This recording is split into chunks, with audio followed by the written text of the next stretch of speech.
Harriet Martineau, The Billow and the Rock. Chapter 1.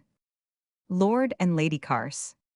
Scotland was a strange and uncomfortable country to live in 100 years ago. Strange, beyond measure, its state of society appears to us when we consider not only that it was called a Christian country, but that the people had shown that they really did care very much for their religion, and were bent upon worshipping God according to their conscience and true belief. Whilst earnest in their religion, their state of society was yet very wicked, a thing which usually happens when a whole people are passing from one way of living and being governed to another. Scotland had not long been united with England, while the wisest of the nation saw that the only hope for the country was in being governed by the same king and parliament as the English. Many of the most powerful men wished not to be governed at all, but to be altogether despotic over their dependents and neighbors, and to have their own way in everything. These lords and gentlemen did such violent things as are never heard of now in civilized countries, and when their inferiors had any strong desire or passion, they followed the example of the great men,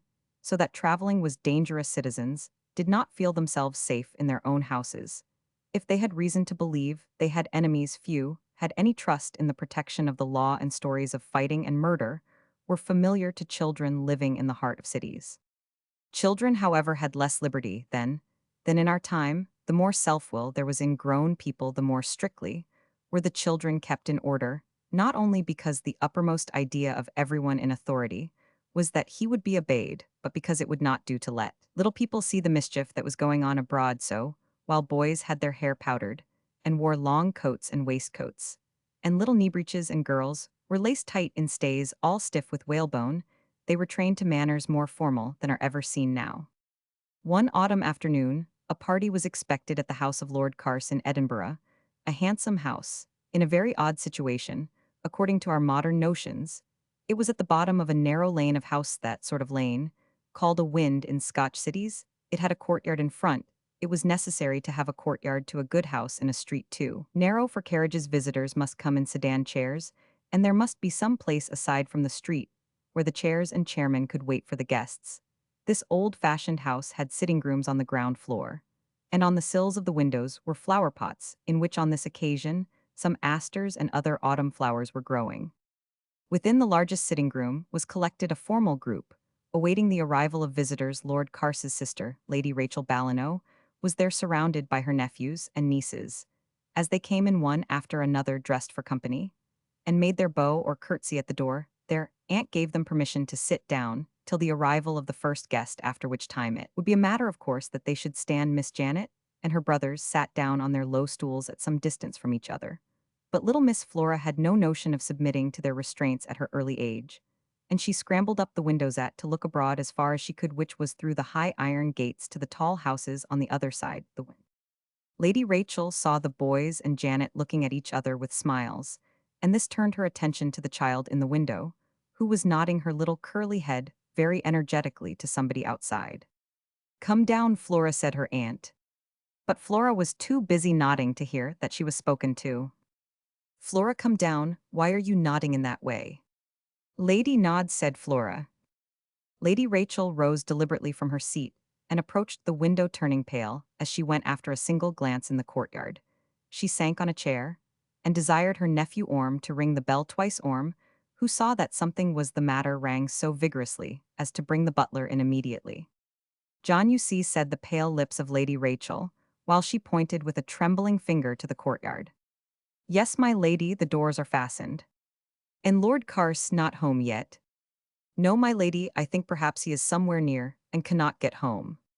John looked irresolutely towards the child in the window. Once more Flora was desired to come down, and once more she only replied, "Lady nods at me." Janet was going towards the window to enforce her aunt's orders, but she was desired to keep her seat, and John quickly took up Miss Flora in his arms and set her down at her aunt's knee. The child cried and struggled, said she would see the lady, and must infallibly have been dismissed to the nursery. But her eye was caught, and her mind presently engaged by Lady Rachel's painted fan, on which there was a burning mountain, and a blue sea, and a shepherdess, and her lamb ball. Very gay Flora was allowed to have the fan in her own hands, a very rare favor. But presently she left off telling her aunt what she saw upon it, dropped it, and clapped her hands, saying, as she looked at the window, "Lady nods at me." "It is mamma," cried the elder ones, starting to their feet, as the lady thrust her face through the flowers and close to the window pane. "Go to the nursery, children," said Lady Rachel, making an effort to rise. "I will send for you presently." The elder ones appeared glad to escape, and they carried with them the struggling Flora. Lady Rachel threw up the sash, crossed her arms, and said in the most formal manner, "What do you want, Lady Carse?" "I want my children." "You cannot have them, as you well know. It is too late. I pity you, but it is too late. I will see my children. I will come home and live. I will make that tyrant repent, setting up anyone in my place at home. I have it in my power to ruin him. I abstain from threats," said Lady Rachel, shutting the window and fastening the sash. Lady Carse doubled her fist as if about to dash in a pain, but the iron gates behind her creaked on their hinges, and she turned her head. A chair was entering, on each side of which walked a footman, whose livery Lady Carse well knew. Her handsome face, red before, was now more flushed. She put her mouth close to the window and said, "If it had been anybody but Lovett, you would not have been rid of me this evening. I would have stood among the chairmen till midnight for the chance of getting in. Be sure I shall tomorrow or some day. But now I am off." She darted past the chair, her face turned away just as Lord Lovett was issuing from it. "Ho, ho," cried he in a loud and mocking tone. "Ho there, my Lady Carse, a word with you." But she ran up the wind as fast as she could go.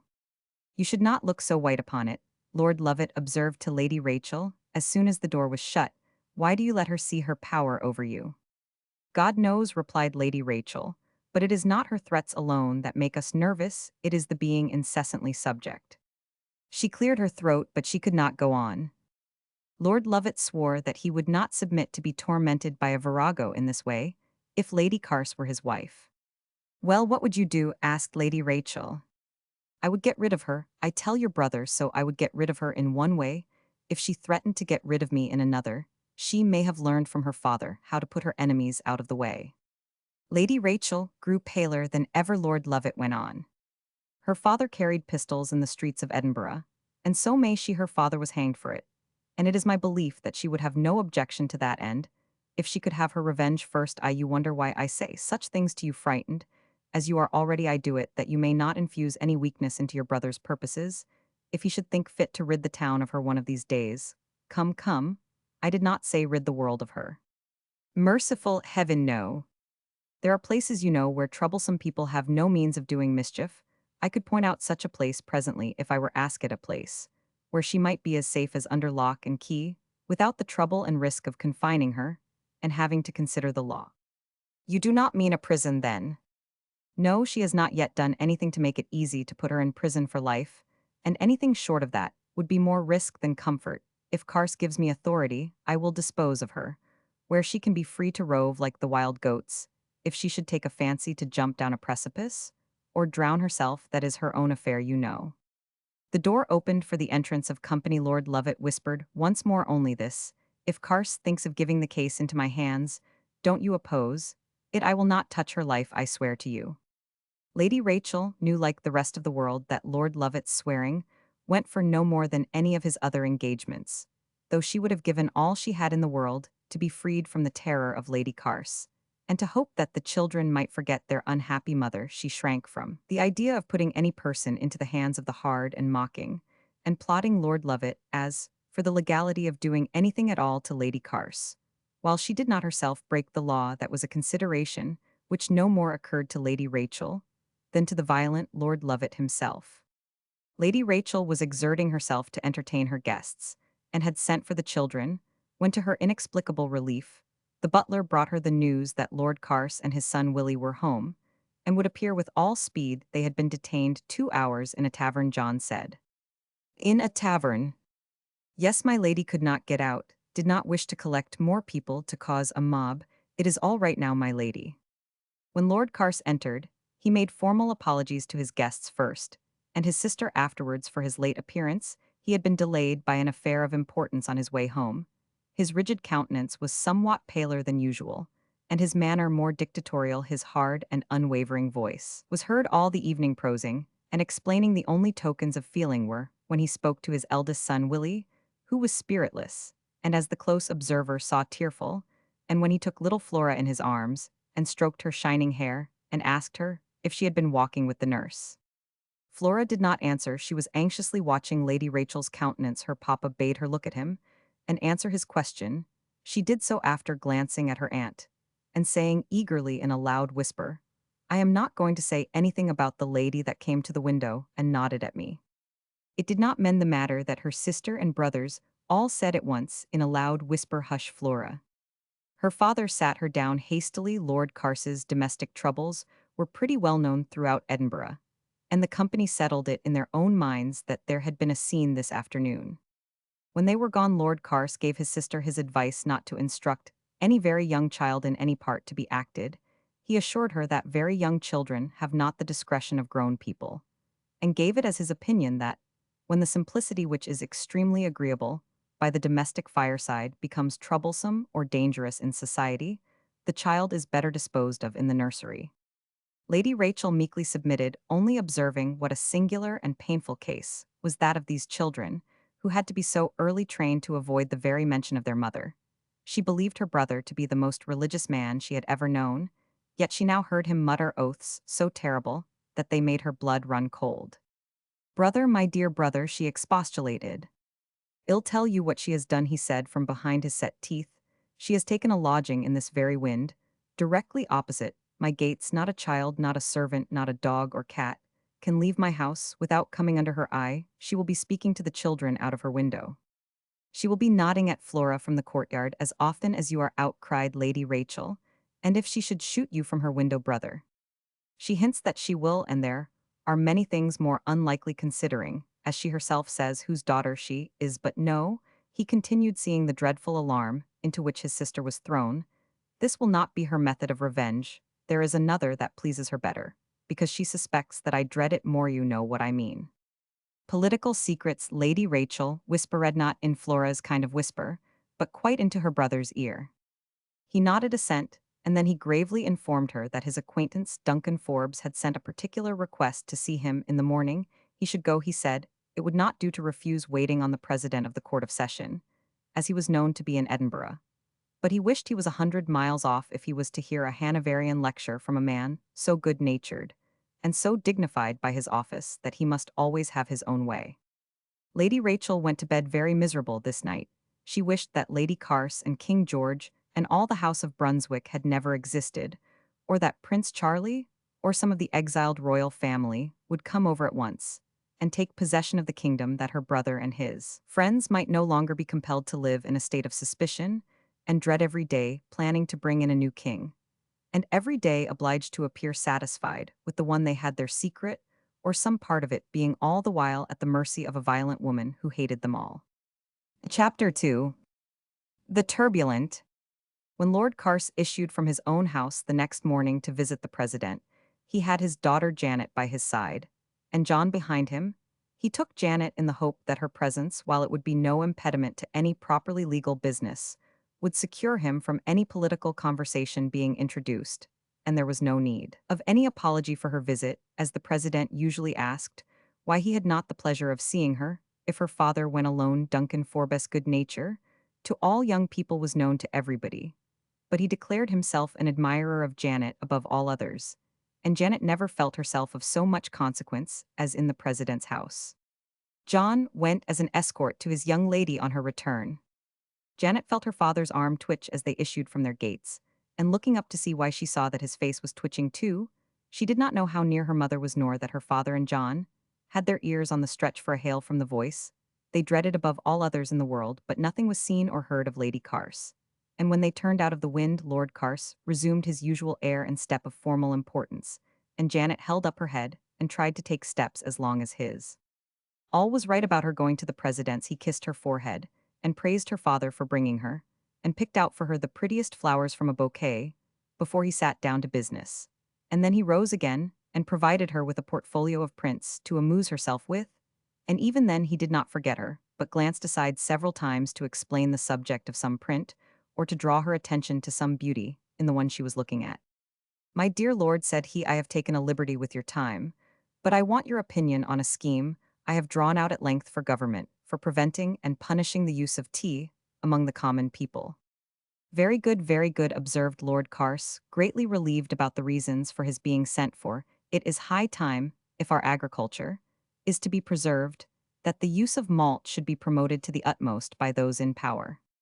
I am sure of it, said the president. Things have got to such a pass that, in towns, the meanest people have tea at the morning's meal, to the discontinuance of the ale, which ought to be their diet, and poor women dank this drug, also in the afternoons, to the exclusion of the tuppenny.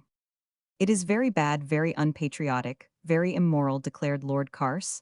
Such people must be dealt with outright. The president put on his spectacles and opened his papers to explain his plan. That plan, which it now appears almost incredible, should have come from a man so wise, so liberal, so kind-hearted as Duncan Forbes.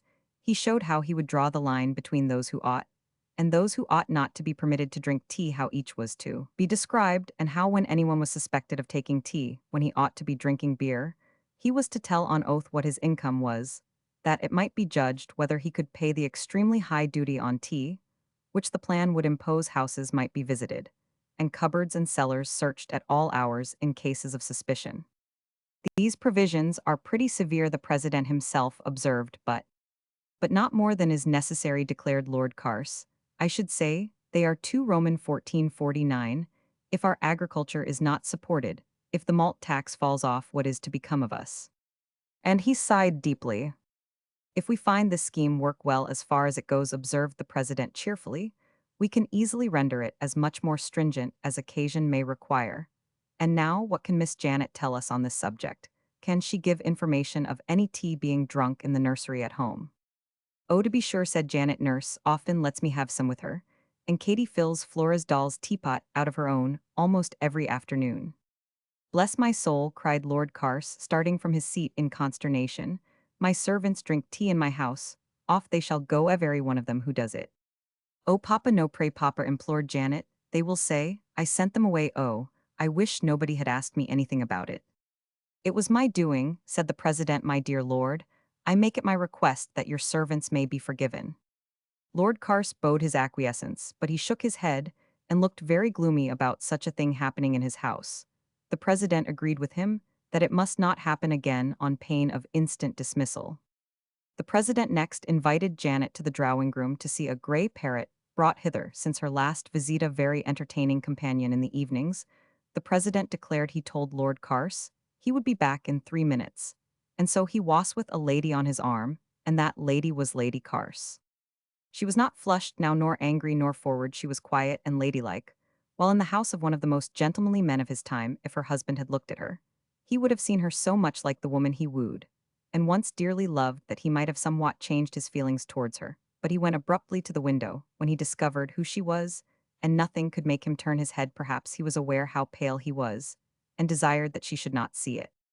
The president placed the lady in a chair, and then approached Lord Carse and laid his hand on his shoulder, saying, you will forgive me when you know my reasons. I want you to join me in prevailing on this good lady to give up a design which I think imprudent, I will say wrong. It was surprising, but Lady Carse for once bore quietly with somebody thinking her wrong, whatever she might feel. She said nothing. The president went on. Lady Carse. He felt as his hand lay on his friend's shoulder that he winced as if the very name stung him.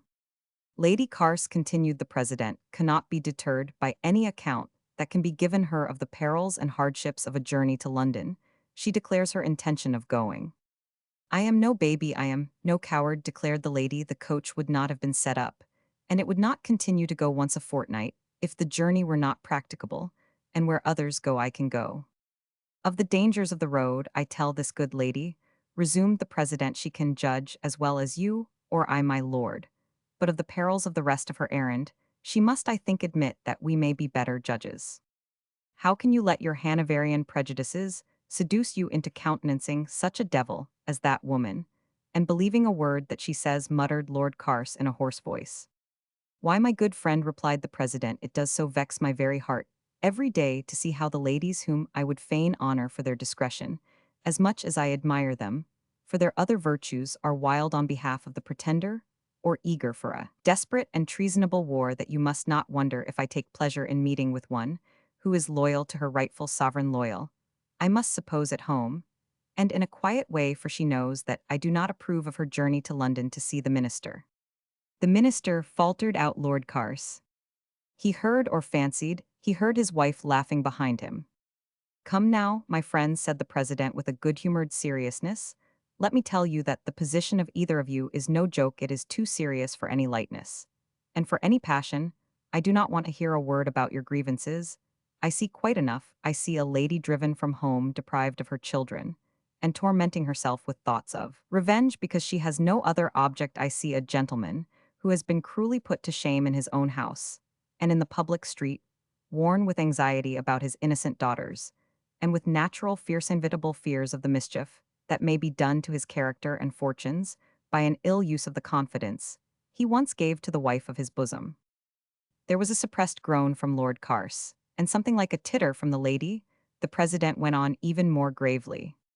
"I know how easy it is for people to make each other wretched, and especially for you two to ruin each other, if I could but persuade you to sit down with me to a quiet discussion of a plan for living together, or apart abstaining from mutual injury."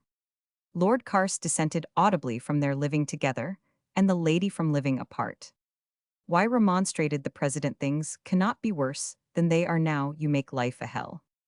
"I am sure it is to me," sighed Lord Carse. "It is not yet so to me," said the lady.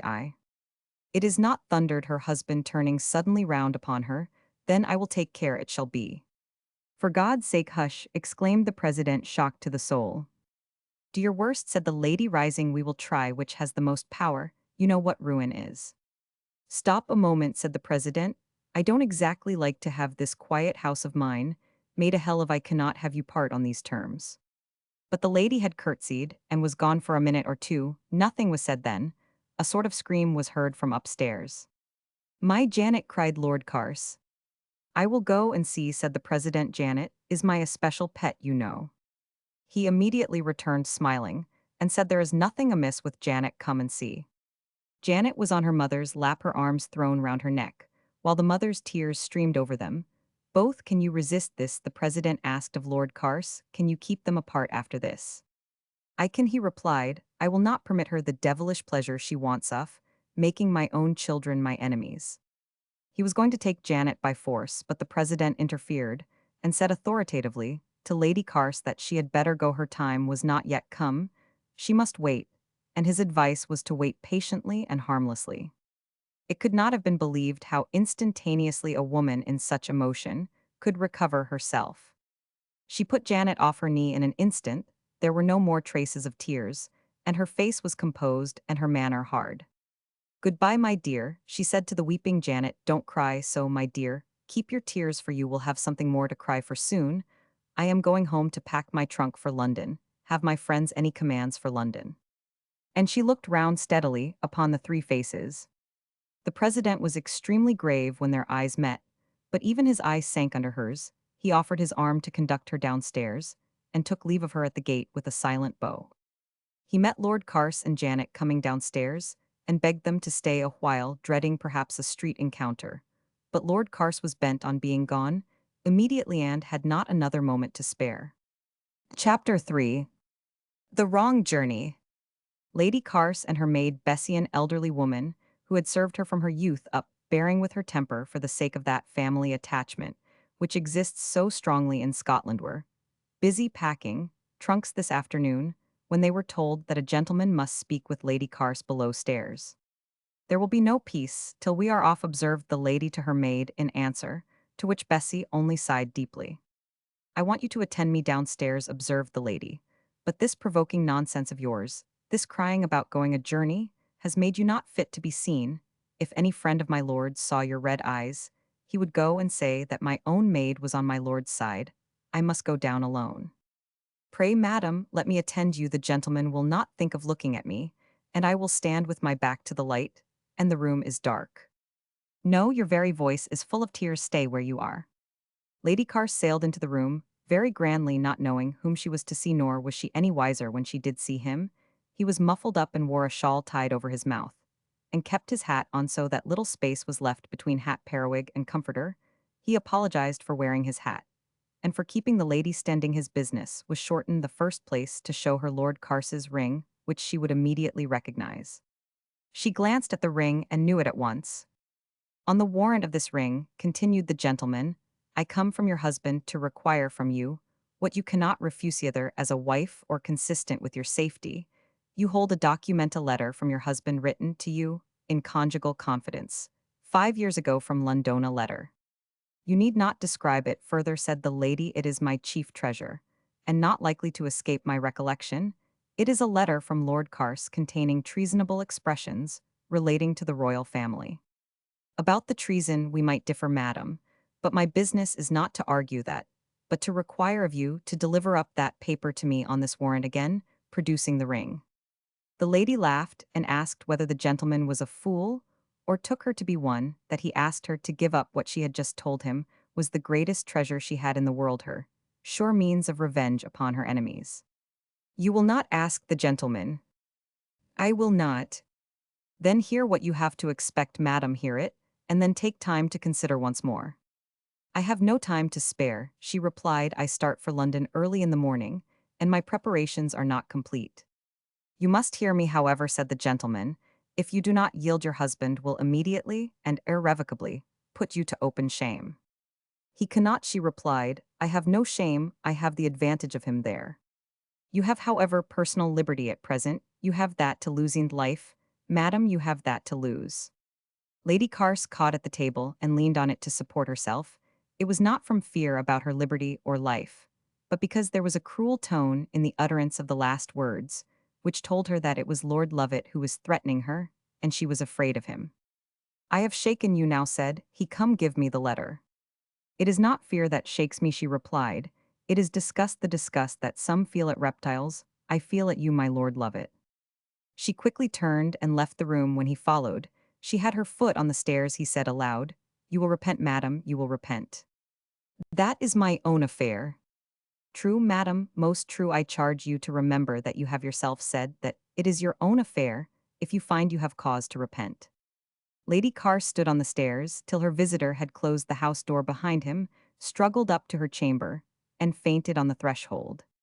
This journey will never do, madam, said Bessie, as her mistress revived. It is the very thing for me, protested the lady. In 12 hours more we shall have left this town and my enemies behind us, and then I shall be happy. Bessie sighed. Her mistress often talked of being happy, but nobody had ever yet seen her so. This fainting is nothing, said Lady Carse, rising from the bed. It is only that my soul sickens when Lord Lovett comes near, and the visitor below was Lord Lovett. Mercy on us, exclaimed Bessie. What next? Why, that we must get this lock turned, said her lady, kneeling on the lid of a trunk. Now try again there. It is give me the key, get me a cup of tea, and then to bed with you. I have a letter to write. Call me at 4 to a minute. Have you ordered 2 chairs to save all risk? Yes, madam, and the landlord will see your things to the coach office tonight. Lady Carse had sealed her letter, and was winding up her watch with her eyes fixed on the decaying fire, when she was startled by a knock at the house door. Everybody else was in bed in a vague fear. She hastened to her chamber, and held the door in her hand, and listened. While the landlord went down, there were 2 voices besides his, and there was a noise as of something heavy brought into the hall. When this was done, and the bolts and bars were again fastened, she went to the stairhead, and saw the landlord coming up with a letter in his hand. The letter was for her. It was heavy. Her trunks had come back from the coach office. The London coach was gone. The letter contained the money paid for the fare of Lady Carse and her maid to London, and explained that a person of importance having occasion to go to London with attendance, and it being necessary to use haste, the coach was compelled to start 6 hours earlier than usual, and Lady Carse would have the first choice of places, next time, that is in a fortnight. Bessie had never seen her mistress in such a rage as now, and poor Bessie was never to see it again. At the first news she was off her guard, and thanked heaven that this dangerous journey was put off for a fortnight, and much might happen in that time. Her mistress turned round upon her, said, it was not put off. She would go on horseback alonish, would go on foot, would crawl on her knees sooner than give up. Bessie was silent, well knowing that none of these ways would or could be tried, and thankful that there was only this one coach to England. Enraged at her silence, her mistress declared that no one who was afraid to go to London was a proper servant for her, and turned her off upon the spot. She paid her wages to the weeping Bessie, and with the first light of morning sent her from the house herself, closing the door behind her. She then went to bed, drawing the curtains close round it, remaining there all the next day, and refusing food. In the evening she wearily rose and slowly dressed herself. For the first time in her life, without help, she was fretted and humbled at the little difficulties of her toilet, and secretly wished many times that Bessie would come back and offer her services, though she was resolved to appear not to accept them without a very humble apology from Bessie for her fears about London at last. She was ready to go down to tea dressed in a wrapping gown and slippers when halfway down. She heard a step behind her, and looked round. A Highlander was just 2 stairs above her. Another appeared at the foot of the flight, and more were in the hall. She knew the livery. It was Lovett's tartan. They dragged her downstairs and into her parlor, where she struggled so violently that she fell against the heavy table and knocked out 2 teeth. They fastened down her arms by swathing her with a plaid, tied a cloth over her mouth, threw another over her head, and carried her. To the door in the street was a sedan chair, and in the chair was a man who took her upon his knees and held her fast. Still, she struggled so desperately that the chair rocked from side to side and would have been thrown over, but that there were plenty of attendants running along by the side of it who kept it upright. This did not last very long. When they had got out of the streets, the chair stopped, the cloth was removed from her head, and she saw that they were on the Linlithgow road, that some horsemen were waiting, one of whom was on a very stout horse, which bore a pillion behind the saddle. To this person she was formally introduced, and told that he was Mr. Forster of Corsibani. She knew Mr. Forster to be a gentleman of character, and that therefore her personal safety was secure in his hands, but her good opinion of him determined her to complain and appeal to him in a way which she believed no gentleman could resist. She did not think of making any outcry. The party was large, the road was unfrequented at night, and she dreaded being gagged. She therefore only spoke, and that as calmly as she could. "What does this mean, Mr. Forster? Where are you carrying me?" "I know little of Lord Carse's purposes, madam, and less of the meaning of them, probably, than yourself." "My Lord Carse, then, I shall soon be among the dead. He will go through life with murder on his soul." "You wrong him, madam. Your life is very safe." "No, I will not live to be the sport of my husband's mercy. I tell you, sir, I will not live."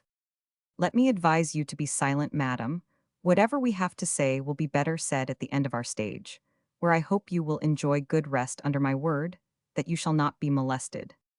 But the lady would not be silent. She declared very peremptorily her determination to destroy herself on the first opportunity, and no one who knew her temper could dispute the probability of her doing that or any other act of passion. From bewailing herself, she went on to say things of her husband and Lord Lovett, and of her purposes in regard to them, which Mr. Forster felt that he and others ought not for her own sake to hear. He quickened his pace, but she complained of cramp in her side. He then halted, whispered to 2 men who watched for his orders, and had the poor lady again silenced by the cloth being tied over her mouth.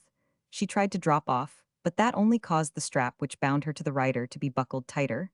She found herself treated like a wayward child. When she could no longer make opposition, the pace of the party was quickened, and it was not more than 2 hours past midnight when they reached a country house, which she knew to belong to an Edinburgh lawyer, a friend of her husband's. Servants were up, fires were burning, supper was on the table. The lady was shown to a comfortable bedroom. From thence she refused to come down. Mr. Forster and another gentleman of the party therefore visited her to explain as much as they thought proper of Lord Carse's plans and of their own method of proceeding. They told her that Lord Carse found himself compelled for family reasons to sequestrate her for her life and safety. There was no fear, but she was to live where she could have that personal liberty of which no one wished to deprive her, without opportunity of intercourse with her family. "And where can that be?" she asked. "Who will undertake to say that I shall live in the first place, and that my children shall not hear from me in the next?" "Where your abode is to be, we do not know," replied Mr. Forster. "Perhaps it is not yet settled. As for your life, madam, I have engaged to transfer you alive, and safe as far as lies in human power." "Transfer me to whom?" "To another friend of your husband's, who will take equal care of you. I am sorry for your threats of violence on yourself. They compel me to do what I should not otherwise have thought. Ofto forbid your being alone, even in this your own room." "You do not mean—" "I mean that you are not to be left unwatched for a single instant. There is a woman in the house, the housekeeper. She and her husband will enter this room when I leave it, and I advise you to say nothing to them against this arrangement." "They shall have no peace with me." "I am sorry for it. It will be a bad preparation for your further journey. You would do better to lie down and rest, for which ample time shall be allowed." The people in charge of the house were summoned and ordered in the lady's hearing to watch her rest, and on no account to leave the room till desired to do so. A table was set out in one corner with meat and bread, wine and ale, But the unhappy lady would not attempt either to eat or sleep. She sat by the fire, faint, weary, and gloomy. She listened to the sounds from below till the whole party had supped and lain down for the night. Then she watched her guards, the woman knitting, and the man reading his Bible at last. She could hold up no longer, her head sank on her breast, and she was scarcely conscious of being gently lifted, laid upon the bed, and covered up warm with cloak and plaid. Chapter 4. Newspapers. Lady Carse did not awake till the afternoon of the next day, and then she saw the housekeeper sitting knitting on the same chair, and looking as if she had never stirred since she took her place there in the middle of the night. The man was not there. The woman cheerfully invited the lady to rise and refresh herself, and come to the fire, and then go down and dine. But Lady Carse's spirit was awake as soon as her eyes were. She said she would never rice, never eat again. The woman begged her to think better of it, or she should be obliged to call her husband to resume his watch, and to let Mr. Forster know of her refusal to take food. To this the poor lady answered only by burying her face in the coverings, and remaining silent and motionless for all the woman could say. In a little while up came Mr. Forster with 3 Highlanders. They lifted her, as if she had been a child, placed her in an easy chair by the fireside, held back her head, and poured down her throat a basin full of strong broth. "It grieves me, madam," said Mr. Forster, "to be compelled to treat you thus like a wayward child, but I am answerable for your life. You will be fed in this way as often as you decline necessary food." "I defy you still," she cried. "Indeed," said he with a perplexed look, she had been searched by the housekeeper in her sleep, and it was certain that no weapon and no drug was about her person. She presently lay back in the chair, as if wishing to sleep, throwing a shawl over her head, and all withdrew, except the housekeeper and her husband. In a little while some movement was perceived under the shawl, and there was a suppressed choking sound. The desperate woman was swallowing her hair, in order to vomit up the nourishment she had taken, as another lady, in desperate circumstances, once did to get rid of poison. The housekeeper was ordered to cut off her hair, and Mr. Forster then rather rejoiced in this proof that she carried no means of destroying her life. As soon as it was quite dark she was compelled to take more food, and then wrapped up warmly for a night ride. Mr. Forster invited her to promise that she would not speak, that he might be spared the necessity of bandaging her mouth, but she declared her intention of speaking on every possible occasion, and she was therefore effectually prevented from opening her mouth at all. On they rode through the night, stopping to dismount only twice, and then it was not at any house, but at mere sheepfolds, where a fire was kindled by some of the party, and where they drank whiskey and laughed, and talked in the warmth and glow of the fire, as if the poor lady had not been present. Between her internal passion, her need of more food, than she would take the strangeness of the scene, with the sparkling cold stars overhead, and the heat and glow of the fire, under the wall. Amidst these distracting influences, the lady felt confused and ill, and would have been glad now to have been free to converse quietly, and to accept the mercy Mr. Forster had been ready to show her. He was as watchful as ever, sat next her, as she lay on the ground, said at last that they had not much further to go, and felt her pulse. As the grey light of morning strengthened, he went slower and slower, and encouraged her to lean upon him, which her weakness compelled her to do. He sent forward the factor of the estate. They were now entering upon, desiring him to see that everything was warm and comfortable. When the building they were approaching came in view, the poor lady wondered how it could ever be made warm and comfortable. It was a little old tower, the top of which was in ruins, and the rest as dreary looking as possible, cold and bare. It stood on a waste hillside. It would have looked like a mere grey pillar set down on the scanty pasture, but for a square patch behind, which was walled in by a hard, ugly wall of stones, a thin grey smoke arose from it, showing that someone was within, and dogs began to bark as the party drew near. One woman was here as at the last resting place. She showed the way by the narrow winding stair up, which Lady Carse was carried like a corpse, and laid on a little bed in a very small room, whose single window was boarded up, leaving only a square of glass at the top to admit the light. Mr. Forster stood at the bedside, and said firmly, "Now, Lady Carse, listen to me for a moment, and then you will be left with such freedom as this room and this woman's attendants can afford you. You are so exhausted that we have changed our plan of travel. You will remain here in this room till you have so recruited yourself by food and rest as to be able to proceed to a place where all restraint will be withdrawn. When you think yourself able to proceed and declare your willingness to do so, I or a friend of mine will be at your service at your call at any hour. Till then this room is your abode, and till then I bid you farewell." He unfastened the bandage and was gone before she could speak to him. What she wanted to say was that, on such terms, she would never leave this room again. She desired the woman to tell him so, but the woman said she had orders to carry no messages. Where there is no help and no hope, any force of mere temper is sure to give way, as Mr. Forster well knew. Injured people who have done no wrong, and who bear no anger against their enemies, have an inward strength and liberty of mind, which enable them to bear on firmly and to be immovable in their righteous purposes, so that, as has been shown by many examples, they will be torn limb from limb sooner than yield. Lady Carse was an injured person, most deeply injured.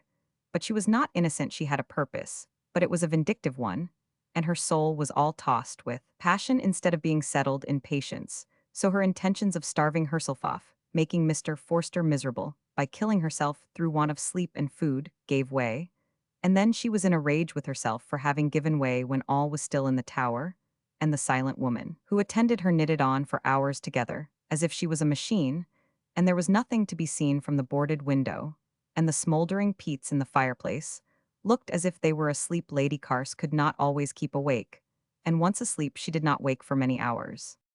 When at length she started up and looked around her, she was alone, and the room was lighted only by a flickering blaze from the fireplace.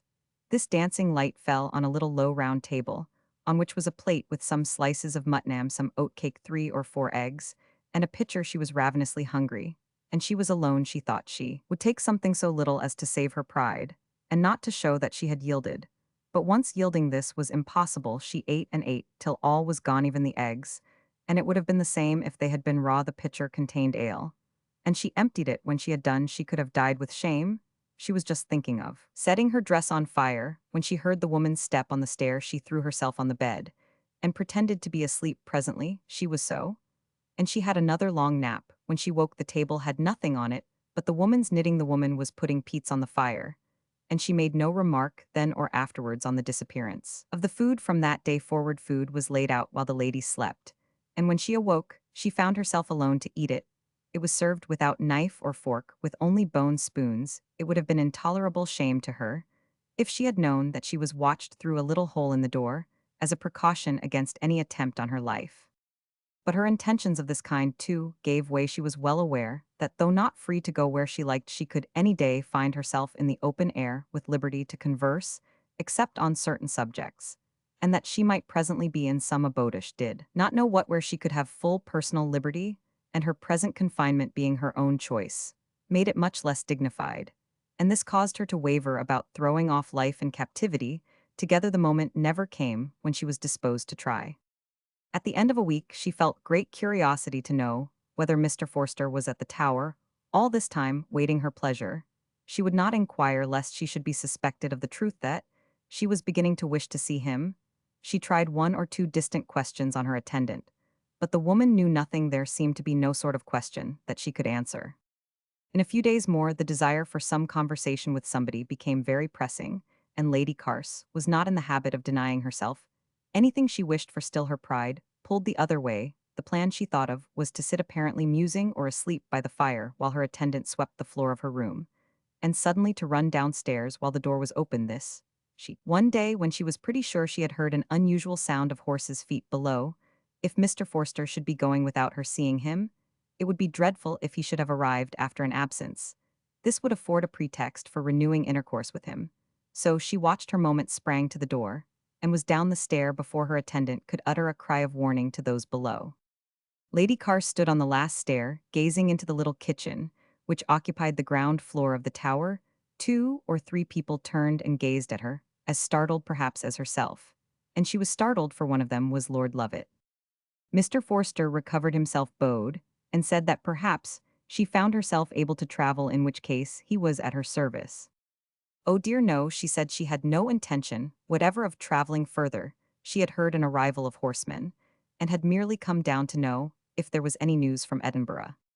Lord Lovett bowed, said he had just arrived from town, and would be happy to wait on her upstairs with any tidings that she might inquire for. By no means, she said haughtily, she would wait for tidings rather than learn them from Lord Lovett. She turned and went upstairs again, stung by hearing Lord Lovett's hateful laugh behind her as she went. As she sat by the fire devouring her shame, and wrath her attendant came up with a handful of newspapers and Lord Lovat's compliments. And he had sent her the latest Edinburgh news to read, as she did not wish to hear it from him. She snatched the papers, meaning to thrust them into the fire, in token of contempt for the sender. But a longing to read them came over her, and she might convey sufficient contempt by throwing them on the bidan. This she accordingly Roman 999. She watched them, however, as a cat does a mouse. The woman seemed to have no intention of going down any more today, whether the lady was watched, and her impatience detected through the hole in the door, or whether humanity suggested that the unhappy creature should be permitted an hour of solitude. On such an occasion the woman was called down, and did not immediately return.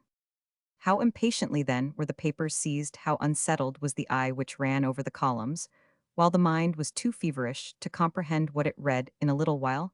However, the ordinary method of newspaper reading established itself, and she went on from one item to another with more amusement than anxiety. In this mood, and with the utmost suddenness, she came upon the announcement in large letters of the funeral of Lady Carse.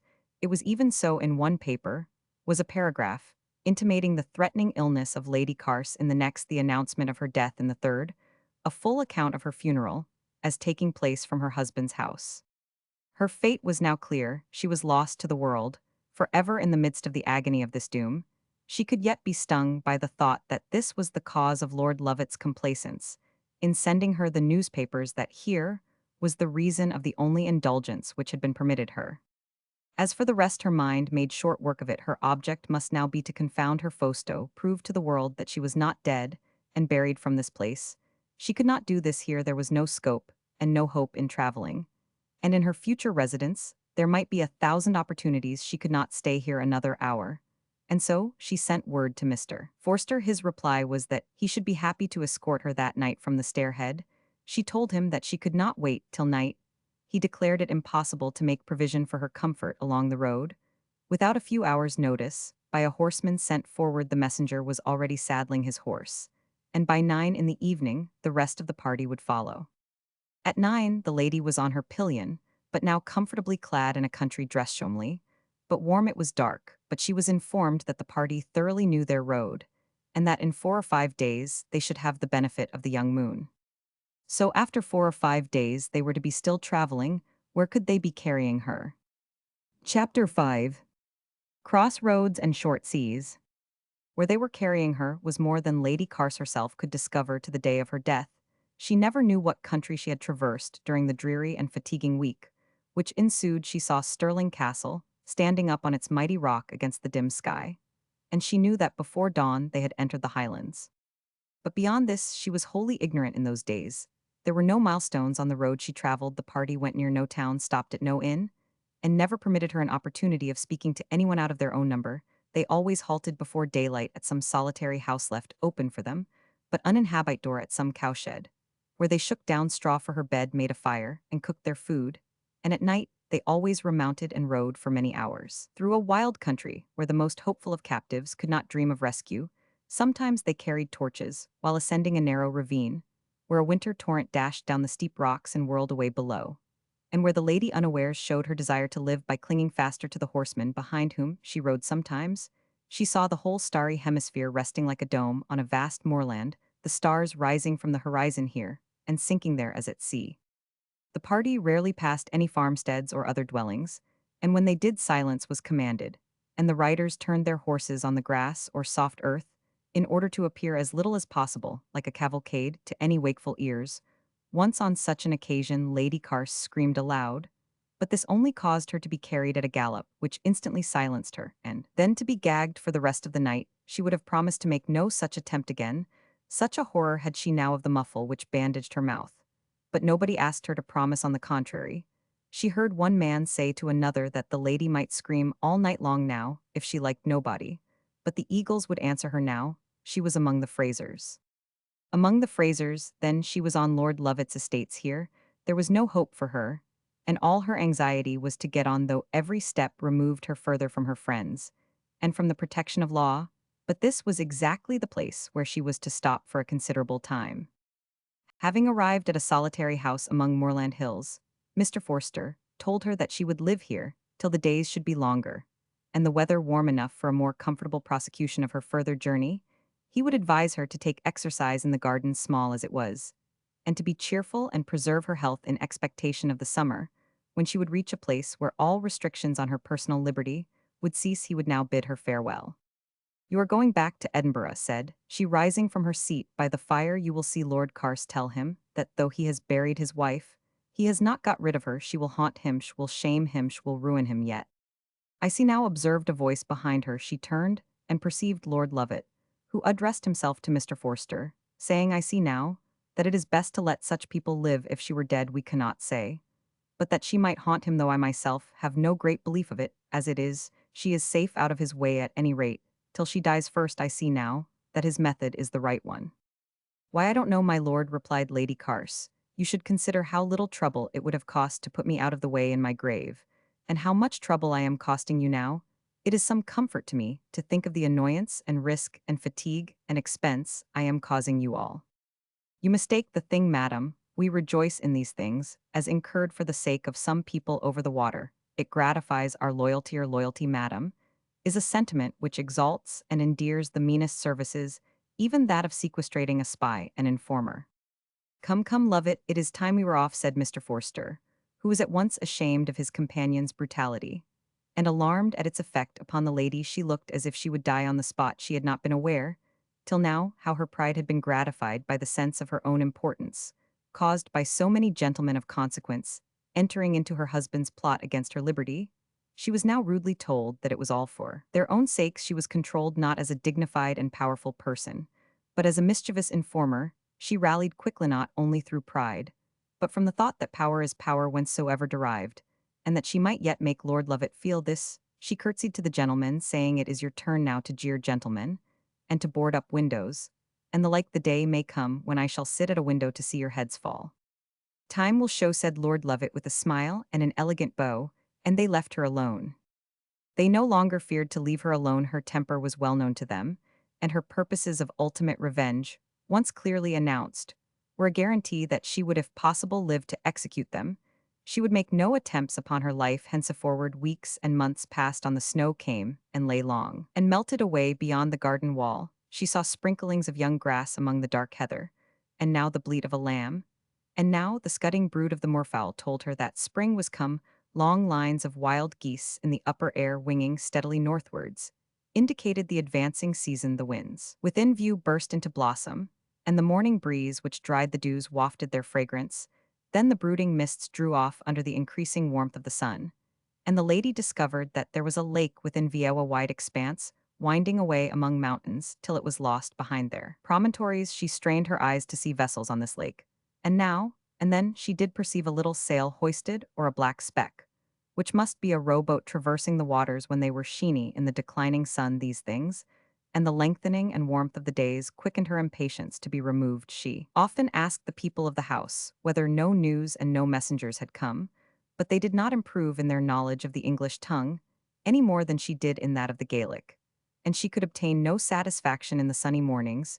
She lay on the little turf plat in the garden or walked restlessly among the cabbage beds, being allowed to go no further, or shook the locked gate desperately, till someone came out to warn her to let it alone. In the June nights, she stood at her window, only one small pane of which would open, watching the mists shifting and curling in the moonlight, or the sheet lightning which now and then revealed the lake in the bosom of the mountains, or appeared to lay open the whole sky. But June passed away, and there was no change. July came and went. The sun was visibly shortening his daily journey, and leaving an hour of actual darkness in the middle of the night, and still there was no prospect of a further journey. She began to doubt Mr. Forster as much as she hated Lord Lovett, and to say to herself that his promises of further personal liberty in the summer were mere coaxing words uttered to secure a quiet retreat from her presence.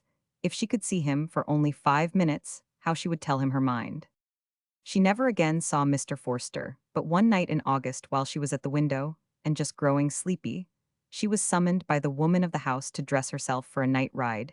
She prepared herself eagerly enough, and was off presently, without knowing anything of the horsemen who escorted her.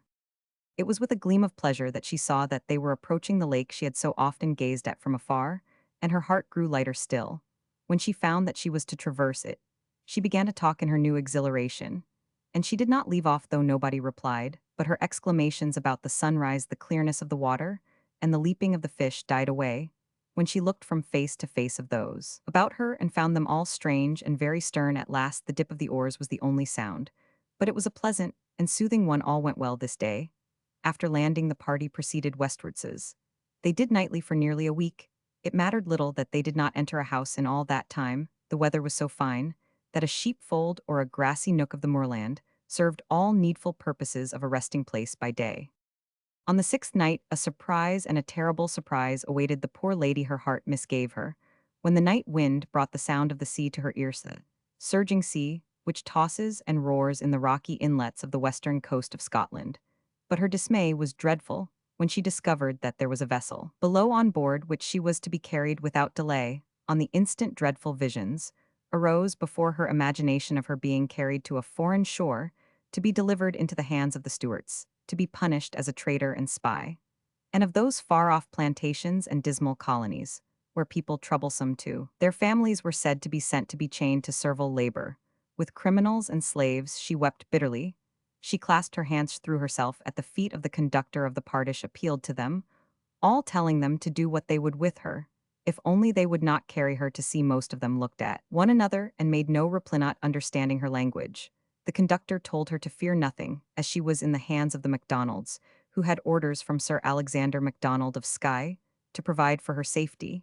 He promised that the voyage would not be a long one, and that as soon as the sloop should have left the lock she should be told where she was going. With that he lifted her, lightly stepped into a boat, and was rowed to the sloop, where she was received by the owner and half a dozen other Macdonalds. For some hours they waited for a wind, and sorely did the master wish it would come, for the lady lost not a glimpse of an opportunity of pleading her cause, explaining that she was stolen from Edinburgh against the laws. He told her she had better be quiet, as nothing could be done. Sir Alexander Macdonald was in the affair. He, for one, would never keep her or anyone against their will unless Sir Alexander Macdonald were in it, but nothing could be done. He saw, however, that some impression was made on one person who visited the sloop on business, one William Talney, who had connections at Inverness from having once been a merchant there, and who was now a tenant of the Macleods in a neighboring island.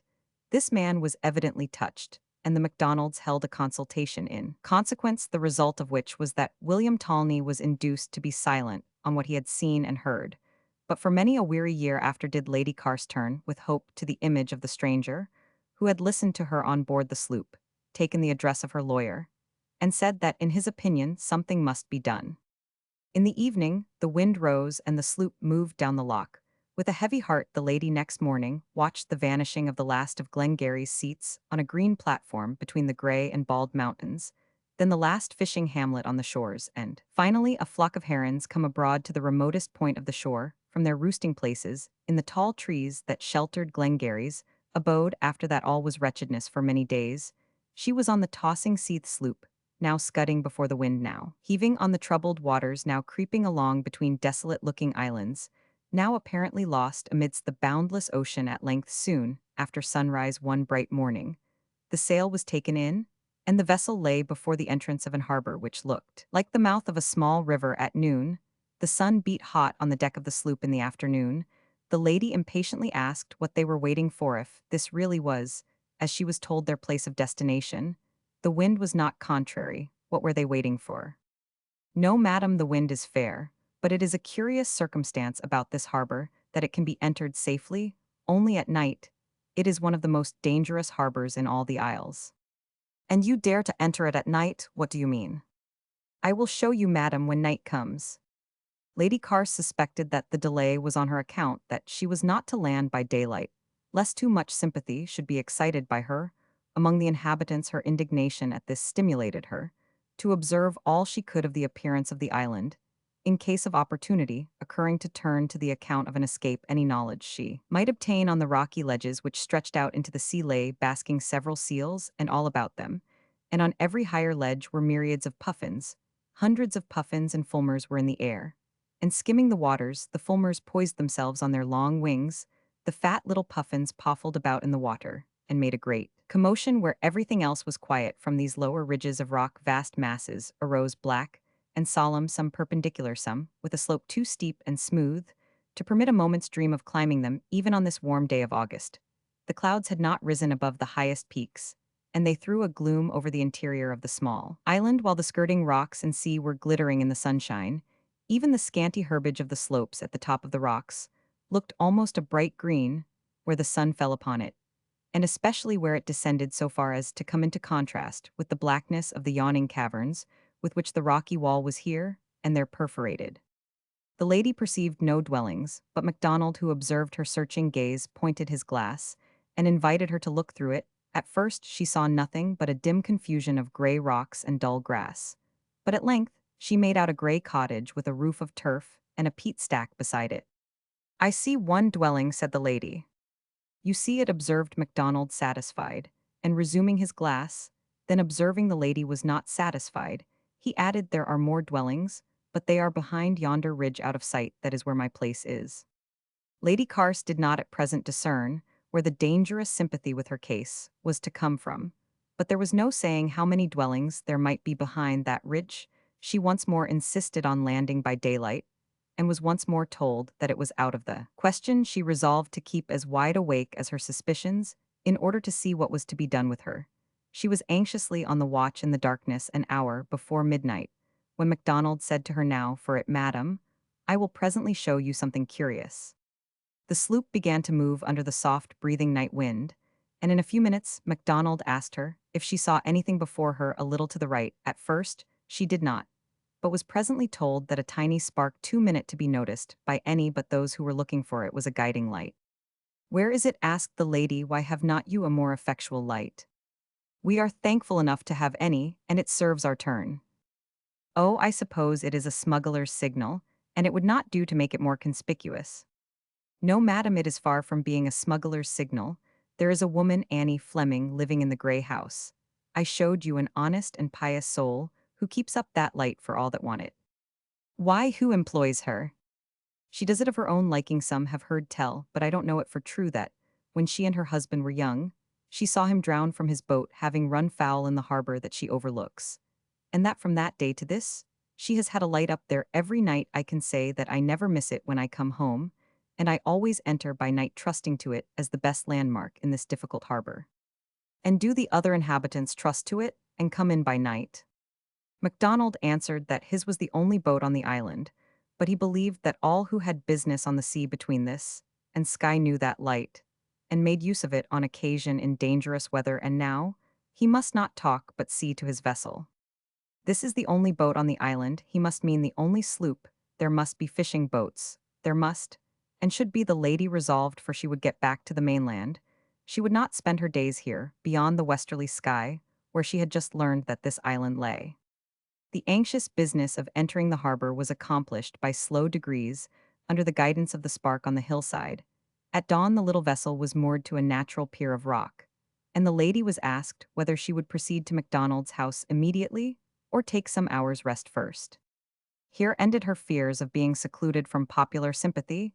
She was weary of the sea and the vessel, and made all haste to leave them. Her choice lay between walking and being carried by Highlanders. She chose to walk, and with some fatigue and no little internal indignation, she traversed a mile and a half of rocky and moorland ways, then arriving at a sordid and dreary-looking farmhouse, standing alone in a wild place, to which MacDonald proudly introduced her as Sir Alexander's estate on this island of which he was the tenant. In Chapter 6, The Steadfast. It was a serene evening when, the day after her landing, Lady Carse approached Widow Fleming's abode. The sun was going down in a clear sky, and when turning from the dazzling western sea, the eye wandered eastwards. The view was such as could not but transport a heart at ease. The tide was low, and long shadows from the rocks lay upon the yellow sands, and darkened near the shore the translucent sea at the entrance of the black caverns. The spray leaped up on the advance of every wave, not in threatening, but as if it lay far away over the lilac and green waters. Arose the craggy peaks of sky, their projections and hollows in the softest light and shadow, as the seabirds rose from their rest upon the billows. Opposite, the sun diamond drops fell from their wings. Nearer at hand there was little beauty, but what a brilliant sunset sheds over every scene. There were shadows from the cottage over the dull green sward, and from the 2 or 3 goats which moved about on the ledges and slopes of the upper rocks.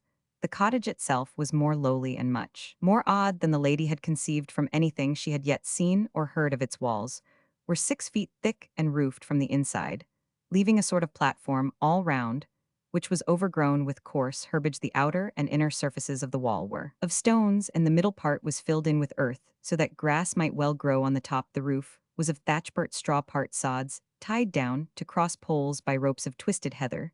The walls did not rise more than 5 feet from the ground, and nothing could be easier than for the goats to leap up when tempted to graze.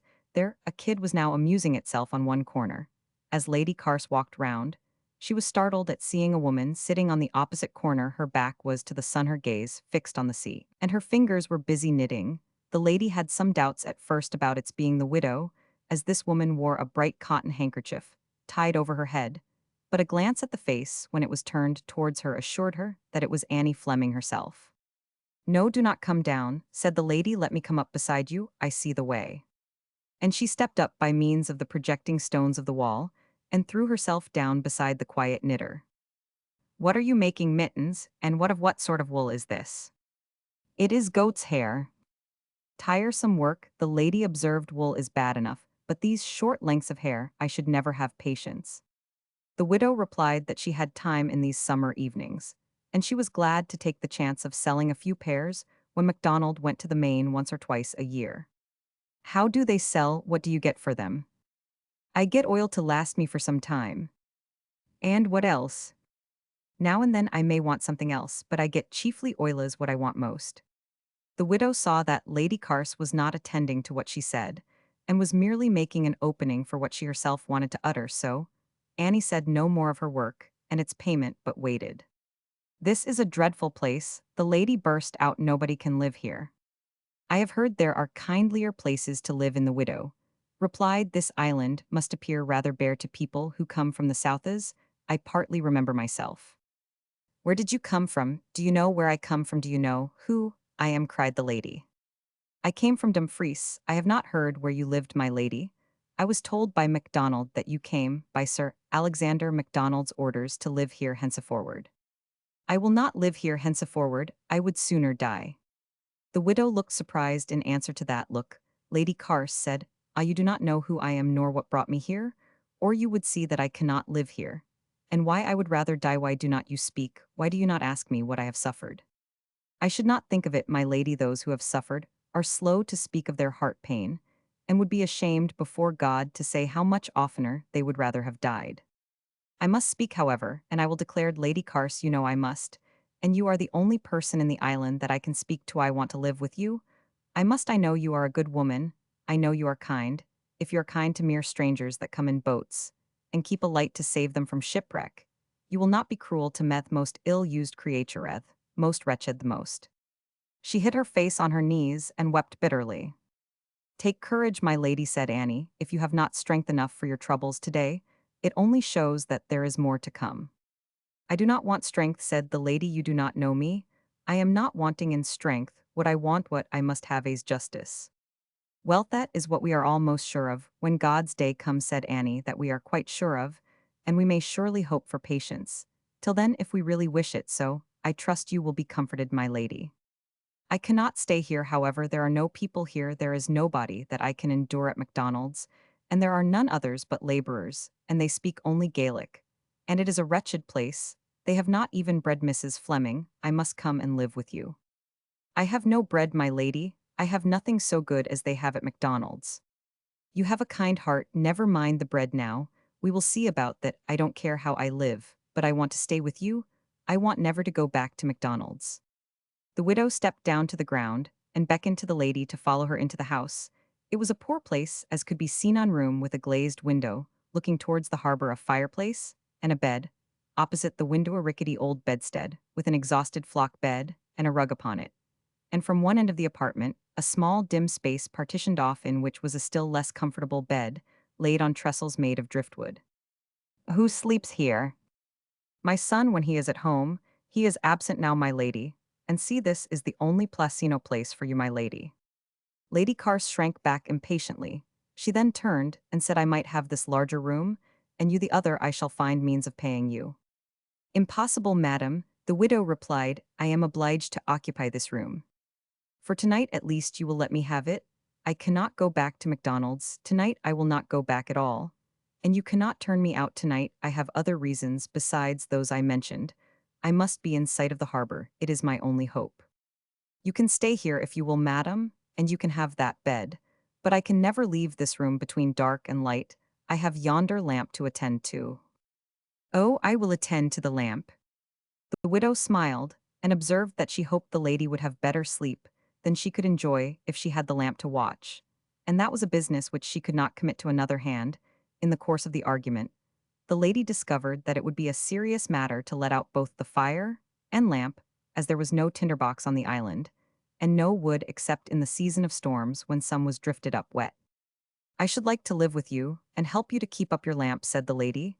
If you could only manage a room for me, not that I mean to stay in this island, I will not submit to that. But while I am waiting to get away, I should like to spend my time with you. You have a heart, you would feel for me. I do feel for you, madam. This must be a terrible place for you just Tadian for many days to come. But oh, my lady, if you want peace of mind, this is the place. It is a blessing that may be had anywhere. I know one would think it shone down from the sky, or breathed out from the air. It is so sure to be wherever the sky bends over or the air wraps us round. But of all places, this is the one for peace of mind. This dreary island. This quiet island, look out now, and see if you can call it dreary. Why, madam, there can hardly be a brighter glory, or a more cheerful glow, among the sons of God about the throne, than there is at this moment over sea and shore. And near at home up to the very stone of my threshold, madam, I could never think this island dreary. It is not always sunset, nor always summer time, said Lady Carse, who could not deny, nor wholly resist the beauty of the scene. Other beauty comes by night, and in the winter, observed the widow, and at times, a grandeur which is better than the beauty, if the softness of the sunshine nourishes our peace of mind. Yet more does the might of the storms. The beauty might be God's messenger, the might is God himself. You speak as if you did not fear God, said the lady, with the light inexperience of one to whom such subjects were not familiar. As a sinner I fear him, madam, but as his child, why, madam, what else have we in all the universe? And having him, what more do we want? He has made us full of wants, said the lady. I for one am all bereaved, and very, very wretched, but do not let us talk of that. Now one who is alone in this place, and knows, and needs, nothing beyond cannot enter into my sorrows at once. It will take long to make you conceive such misery as mine. But it will be a comfort to me to open my heart to you, and I must live within view of the harbor. I must see every boat that comes. They say you do. I do. They are few, but I see them all. And you save a good many by the spark in your window. It has pleased God to save some. It is thought who would have perished as some perished before them. He set me that task in a solemn way many years ago, and any mercy that has grown out of it is his due. You see any vessel on the sea, madam, I always look abroad the last thing before the sun goes down. My eyes can hardly be much older than yours, but they are much worn. How have you so used your eyes? Is it that hair-knitting? That is not good, but it is more the sharp winds and the night watching, and the shine of the sea in the day. I must live with you. I will watch for you night and day. You think I cannot. You think I shall tire. Why, you are not weary of it. Oh no, I shall never be weary of it. Much less should Roman one. You want only to keep up your lamp. I want to get away. All the interests of my life lie beyond this sea. And do you think I shall tire of watching for the opportunity? I will watch through this very night. You shall go to bed and sleep securely, and I will keep your lamp. And tomorrow we will arrange something. Why should I not have a room, a cottage built at the end of yours? I will. If you could find anyone to build it, suggested the widow. Somebody built McDonald's, I suppose, and yours. McDonald's is very old built, it is thought. At the same time, with the chapel which has been in ruins these 100 years. My husband built ours with me to help him, and also his brother who died before it was finished. Where is your son? Inquired the lady. If he will undertake to work for me, I will get it done. Where is your son, and what is his business? I do not know exactly where he is. Well, but is he on the island? I believe so. He comes and goes according to his business. In the early summer, he seeks eggs all over the island, and somewhat later the eiderdown. When he can get nothing better, he brings the birds themselves. What do you do with them? We keep the feathers and also the skins. The skins are warm to cover the feet with when made into socks. If the birds are not very old, we salt them for winter food. And at worst I get some oil from them. But I get most oil from the young seals, and from the livers of the fish he catches at times. Fish, then he has a boat. Does he go out in a boat to fish? "I can hardly say that he has a boat," replied the mother, with an extraordinary calmness of manner that told of internal effort. "Our caverns run very deep into the rocks, and the ledges run out far into the sea. Rollo has made a kind of raft of the driftwood he found, and on this he crosses the water in the caverns, and passes from ledge to ledge fishing as he goes. This is our only way of getting fish, except when a chance boat comes into the harbor. Could that raft go out on a calm day on a very smooth sea to meet any boat at a distance?" "Impossible, madam. I think it too dangerous in our smallest coves to be used without sin. It is against my judgment that Rollo ever goes round the end of a ledge, which he has been seen to do." "But it is impossible to get a boat. Have you never had a boat?" "We once had a boat, madam, and it was lost." Even the selfish Lady Carse reproached herself for her question. It struck her now that boat and husband had been lost together, for MacDonald had told her that Annie Fleming had seen her husband drown. "I wish I knew where Rollo is," she said to break the silence. "I think something might be done. I think I could find a way. Do not you wish you knew where he was?" "No, madam."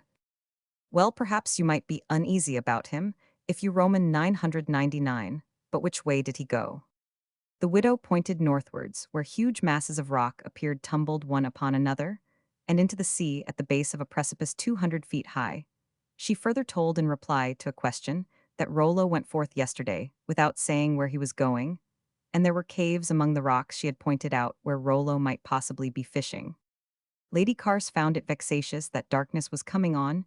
She had a purpose, but the sun did not set the later nor promise to rise the earlier on that account. When the widow set before her some oaten bread and dried fish, she ate without perceiving that none was left for her hostess. And when the widow lighted the iron lamp and set it in the window, the lady made only faint pretenses of a wish to sit up and watch it. She also said nothing of occupying the meaner bed. She was persuaded that her first duty was to obtain some good rest preparatory to going forth to seek Rollo, and induce him to take her on his raft to some place whence she might escape to the mainland. So she lay down on the widow's bed and slept soundly. Her hungry hostess, sitting by the smoldering peats in the rude fireplace, no, and then smiling at the idea of her guest's late zeal about watching the lamp for her in order to give her a good night's rest. When daylight came, she retired to her son's bed and had just dropped asleep when Lady Carse roused her to ask for some breakfast to take with her, as she did not know when she should be back from her expedition again. The widow smiled, as she said there was nothing in the house at this time of the year. There were no stores, and a good appetite at night left nothing for the morning. "Oh dear," said the lady. "Well, I dare say your sitting up made you hungry enough to finish everything. While I was asleep, no doubt it must. But what to do I know not. I will not go back to MacDonald's. If I starve for it, perhaps I may meet some fishermen or somebody. I will try. Good morning, I shall come back. But I will not put you long out of your ways. I will get a cottage built at the end of yours as soon as possible." The door closed behind her, and once more the widow smiled as she composed herself to rest on her own bed. She had already returned thanks for the blessings with which the new day had opened, and especially that to one so lowly as herself was permitted the honor and privilege so unlooked for and unthought of dispensing hospitality. Chapter 7. The Roving of the Restless. The lady began walking at a great rate, being in a vast hurry to find Rollo. She descended to the shore knowing that if she kept on the heights, she should arrive at the precipices, which would forbid all access to the caves below. The tide was going down, and as soon as she reached the sands of a little cove, she was pleased to see a good many shellfish. Her first thought was that she would collect some and carry them up for Annie Fleming's breakfast, but she immediately remembered that this would add to her fatigues and consume her precious time, and she gave up the thought and began picking up cockles for herself, large blue cockles, which she thought would afford her an excellent breakfast, if only she could meet with some fresh bread and butter in some nook in the island. She turned up her skirt of the country woman's gown, which she wore, and made a bag of it for her cockles, rejoicing for the moment that it was not one of her own silks. Then she remembered that she had seen at the widow's a light and strong frail basket made of the seabent which grew in the sands. This basket would be useful to her, so she would after all go up, carry some cockles for Annie, and borrow the basket. She did so, and came away again without awakening the widow. At first Lady Carse thought that Annie was right, and that the island was not so dreary after all. The morning breeze was fresh and strengthening. The waves ran up gaily upon the sands, and leaped against the projecting rocks, and fell back with a merry splash, and the precipices were so fine she longed for her sketchbook, and the romance of her youth began to revive within her. Here was a whole day for roving. She would somehow make a fire in a cave and cook for herself. She was sure she could live among these caves. And if she was missing for a considerable time, the MacDonalds would think she had escaped or was drowned, and she could slip away at last when some vessel put into the harbor. She stopped and looked round. But on all the vast stretch of waters, there was no vessel to be seen, but the sloop in the harbor, while on shore there was no human being visible, nor any trace of habitation. The solitude rather pressed on her heart, but she hastened on and rounded the point which would shut out from her the land view and prevent her being seen by anyone from McDonald's. She had no fear of her return being cut off by the tide. She had the whole day before her, and could climb the rocks to a safe height at any time. These were caves indeed. At sight of them, her heart was in a sort of tumult, very different from any it had experienced for long. She eagerly entered the first, and drew deep breath as the thunder of the waters. And the echoes together almost confounded her senses. At the lowest tides, there was some depth of water below in a winding central channel. In the evening, how black that channel must be, how solemn the whole place. Now the low sun was shining and lighting up every point, and disclosing all the hollows, and just catching a ripple now and then which in its turn made a ripple of light on the roof, and far in there was an opening gaping chink in the side of the cave which gave admission to a second rocky chamber. Lady Carse was bent on reaching this opening, and did so at last. She could not cross the clear deep water in the channel below her, it was just too wide for a safe leap. But she found a footing over the rocks which confined it, and on she went, now ascending, now descending almost to the water amidst dancing lights and rising and falling echoes. On she went, her heart throbbing, her spirits cheered, her whole soul full of a joy which she had not experienced for long. She stepped over the little chasm to which the waters narrowed at last, and reaching the opening thrust herself through it. She seemed to have left light and sound behind her. Dim, cool, and almost silent was the cavern she now stood in. Its floor was thickly strewn with fine sand, conveying the sensation that her own footsteps were not to be heard. Black pillars of rock rose from a still pool, which lay in her way, and which she perceived only just in time to prevent her stepping into it. These pillars and other dark masses of rock sprang up and up, till her eye lost them in the darkness. And if there was a roof, she could not see it. A drip from above made a plash about once in a minute in the pool, and the murmur from without was so subdued, appeared to be so swallowed up in vastness and gloom, that the minute drop was loud in comparison. Lady Carse lay down on the soft sand to rest and listen and think, to ponder plans of hiding and escape. All her meditations brought her round to the same point, that three things were necessary to any plan of escape: a supply of food, a boat, and an accomplice. She arose chilled and hungry, determined to try whether she could not meet with one or all of these this very day. As she slowly proceeded round the pool, she became aware that it was not so perfectly still as hitherto, and a gurgle of waters grew upon the ear. It was only that the tide was coming up, and that the pool was being fed by such influx as could take place through a few crannies. She perceived that these crannies had let in a glimmering of light which was now sensibly darkened. She had no fear, only the delicious awe which thrills through the spirit on its admission to the extreme privacies of nature. There was some light and safe opportunity of return by the way she had come. She would not go back till she had tried whether she could get on. On she went, more than once in almost total darkness, more than once slipping on a piece of wet and weedy rock, where she expected to tread on thick sand, more than once growing irritable at little difficulties, as hungry people of better tempers than hers are apt to do in strange places. A surprise awaited her at last. She had fancied she perceived a glimmer of light before her, and she suddenly found herself at the top of a steep bank of sand, at the bottom of which there was an opening, very low, arch the outer air. While she was sliding down this bank, she heard a voice outside. She was certain of it. Presently there was a laugh, and the voice again. If she had found Rollo, there was somebody else too. And if Rollo was not here, there was the more to hope something from. Now the question was whether she could get through the arch. She pushed her basket through first, and then her own head, and she saw what made her lie still for some little time. The arch opened upon a cove deep and narrow, between projecting rocks. A small raft rose, and fell on the surface of the water, and on the raft stood a man, steadying himself with his legs wide apart while he held a rope with both hands and gazed intently upwards. The raft was in a manner anchored, tied with ropes to masses of rock on each side of the cove, but it still pitched so much that Lady Carse thought the situation of the man very perilous, and she therefore made no noise lest she should startle him. She little dreamed how safe was his situation compared with that of the comrade he was watching. In a short time, the man changed his occupation. He relaxed his hold of the rope, fastened it to a corner of the raft, gazed about him, like a man of leisure, and then once more looked upwards, holding out his arms, as if to catch something good, and immediately a shower of seabirds began to fall, now one, now three, now one again. Down they came head foremost, dead, as a stone too fell into the water. But he fished them up with a stick with a noose of hair at the end, and flung them on the heap in the middle of the raft. When the shower began to slacken, Lady Carse thought it the time to make herself heard. She put her head and shoulders through the low arch, and asked the man if he thought she could get through. His start at the voice, his bewildered look down the face of the rock, and the scared expression of his countenance when he discovered the face that peeped out at the bottom, amused Lady Carse extremely.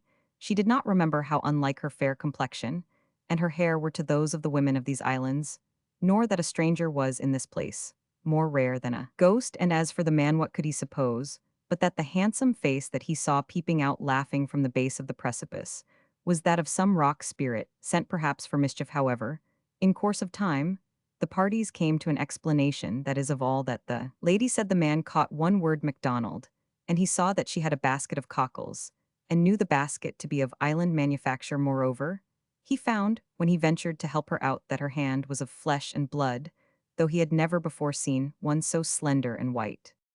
When she stood upright on the margin of the creek, what a scene! It was clear, as the undulating waters where no bottom was visible, their darkness and depth sent a chill through her frame. Overhead, the projecting rocks nearly shut out the sky, while the little strip that remained was darkened by a cloud of fluttering and screaming sea-birds. The cause of their commotion was pointed out to her. A man whom she could scarcely have distinguished, but for the red cap on his head, was on the face of the precipice, now appearing still, now moving. She could not tell how, for the rock appeared to her as smooth up there as the wall of a house. But it was not so. There were ledges, and on one of these he stood plundering the nests of the sea-fowl which were screaming round his head. Rollo, the lady asked, as she turned away, her brain reeling at the sight she had seen. Rollo, replied the man, now entirely satisfied. No spirit would want to be told who anyone was. And now Rollo was to descend. His comrade again stepped upon the raft, pushed out to the middle of the channel, secured the raft, grasped the rope, and steadied himself. Lady Carse thought she could not look, but she glanced up now and then, when there was a call from above or a question from below, or when there was a fling of the rope or a pause in the proceedings. When Rollo at last slid down upon the raft, hauled it to shore, and jumped on the rock beside her, he was as careless as a hedger coming home to breakfast, while she was trembling in every limb. And Rollo was thinking more of his breakfast than of the way he had earned it, or of the presence of a stranger. He was a stout and now hungry lad of 18, to whom any precipice was no more startling than a ladder is to a builder. And as his mother had taught him to speak English, and he had on that account been employed to communicate with such strangers as had now and then come to the island during MacDonald's absence, he was little embarrassed by the apparition of the lady. He was chiefly occupied with his pouchful of eggs, there being more than he had expected to find so late in the season. It was all very well, he said, for their provision today, but it was a sign that somebody knew this cove as well as themselves, and that it was no longer a property to himself and his comrade. How so? Inquired the lady. How can you possibly tell by the eggs that anyone has been here? Rollo glanced at his comrade in a sort of droll assurance that it could be no voice from the grave, no ghostly inhabitant of a cave, who could require to have such a matter explained. He then condescendingly told her that, when the eggs of the eiderduck are taken, she lays more in this twice over before giving up in despair. Of course, this puts off the season of hatching, and when therefore eggs are found fresh so late in the season, it is pretty plain that someone has been there to take those earlier laid. Rollo seemed pleased that the lady could comprehend this. When it was explained to her, he gave her an encouraging nod and began to scramble onward over the rocks, his companion being already some paces in advance of him. The lady followed with her basket as well as she could, but she soon found herself alone and in not the most amiable mood at being thus neglected. She had not yet learned that she was in a place where women are accustomed to shift for themselves, and precedence is not thought of except by the fireside with aged people or a minister of the gospel in presence.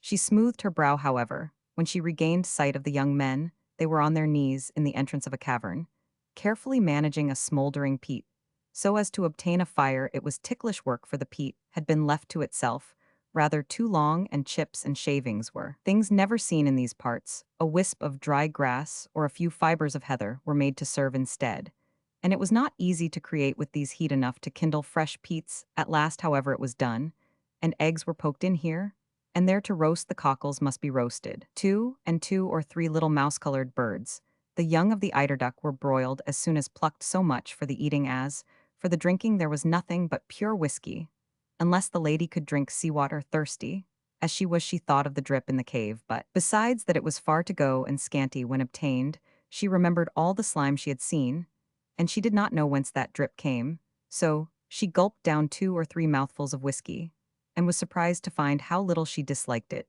and how well it agreed with her after her walk. As soon as Rollo could attend to her, she told him where she had spent the night, how she had resolved to live with his mother, and in sight of the harbor, and how she wanted 2 or more rooms built for her at the end of the widow's cottage, unless indeed she could get a boat built instead to take her over to the main, for which she would engage to pay hereafter whatever should be asked. Rollo told his companion this, and they both laughed so at the idea of the boat that the lady rose in great anger and walked away. Rollo attended her, and pointed to his raft, saying that there was no other such craft as even that in the island, and people did not think of boats even in their dreams, though he could fancy that any lady in the South might, for he had heard that boats were common in the South. But he went on to say if she could not have a boat she might have a house. "Will you help to build it?" asked the lady. "Will your companion, will all the people you know help me to build it?" "Why, yes," Rollo replied. "We shall have to build some sort of a cottage for the minister, that is coming, for the minister and his wife, and we may as well." "Minister, is there a minister coming?" cried the lady. "Oh, thank God, whose servant he is, thank God for sending me deliverance, as he surely will by these means." She had sunk on her knees. Rollo patted her on the shoulder, and said the folk were certainly coming. What to make of Rollo, she did not know. He treated her as if she were a child. He used a coaxing way of talking, explained to her the plainest things before her eyes, and patted her on the shoulder. She drew away, looking very haughtily at him, but he only nodded. "Why was I not told before that the minister and his wife were coming?" MacDonald did not tell me. Your mother did not tell me. They do not know it, yet they seldom know things till I tell them, and I did not want to be kept at home to build a house, till I had got some business of my own done. He would not tell how he had obtained his information, but explained that it was the custom for a minister to live for some time on each of the outlying islands, where there were too few people to retain a constant pastor. This island was too little inhabited to have had a minister on its shores since the chapel had gone to ruin 100 years before, but the time was at hand at last. There had been a disappointment in some arrangements in the nearest neighbor islet, and Mr. Ruthven and his wife were appointed to reside here for a year or more as might appear desirable. Rollo considered this great news. Children and betrothed persons would be brought hither to be baptized and married, arriving perhaps more than once in the course of the year, and it would be strange if the minister were not in that time to be sent for in a boat to bury somebody, or perhaps a funeral or two might come to the old chapel. Some traffic there must be, and that would make it a great year for Rollo, and to begin with there would be the house to build, and he might be sent for materials. He should like that, though he did not much fancy the trouble of the building. After a moment's thought, the lady asked him if he could not keep the secret of the minister's coming till the last possible hour. She would reward him well if he would get the house built. As for her, seeing how precious was the opportunity, she gave Rollo her confidence, showed him how it would tend to satisfy MacDonald if she appeared to be settling herself quietly in the island, whereas if he knew of the approach of vessels with strangers he would probably imprison her or carry her away to some yet wilder and more remote speck in the ocean. Rollo saw something of her reasons, and said patronizingly, "Why, you talk like an island woman now. You might almost have lived here by the way you understand things." Yet better did he apprehend her promises of vast rewards if he would do exactly as she wished. There was an air about her which enabled him to fancy her some queen or other powerful personage, and as it happened to suit him to keep the secret till the last moment, he promised for himself and his comrade to be discreet and obey orders.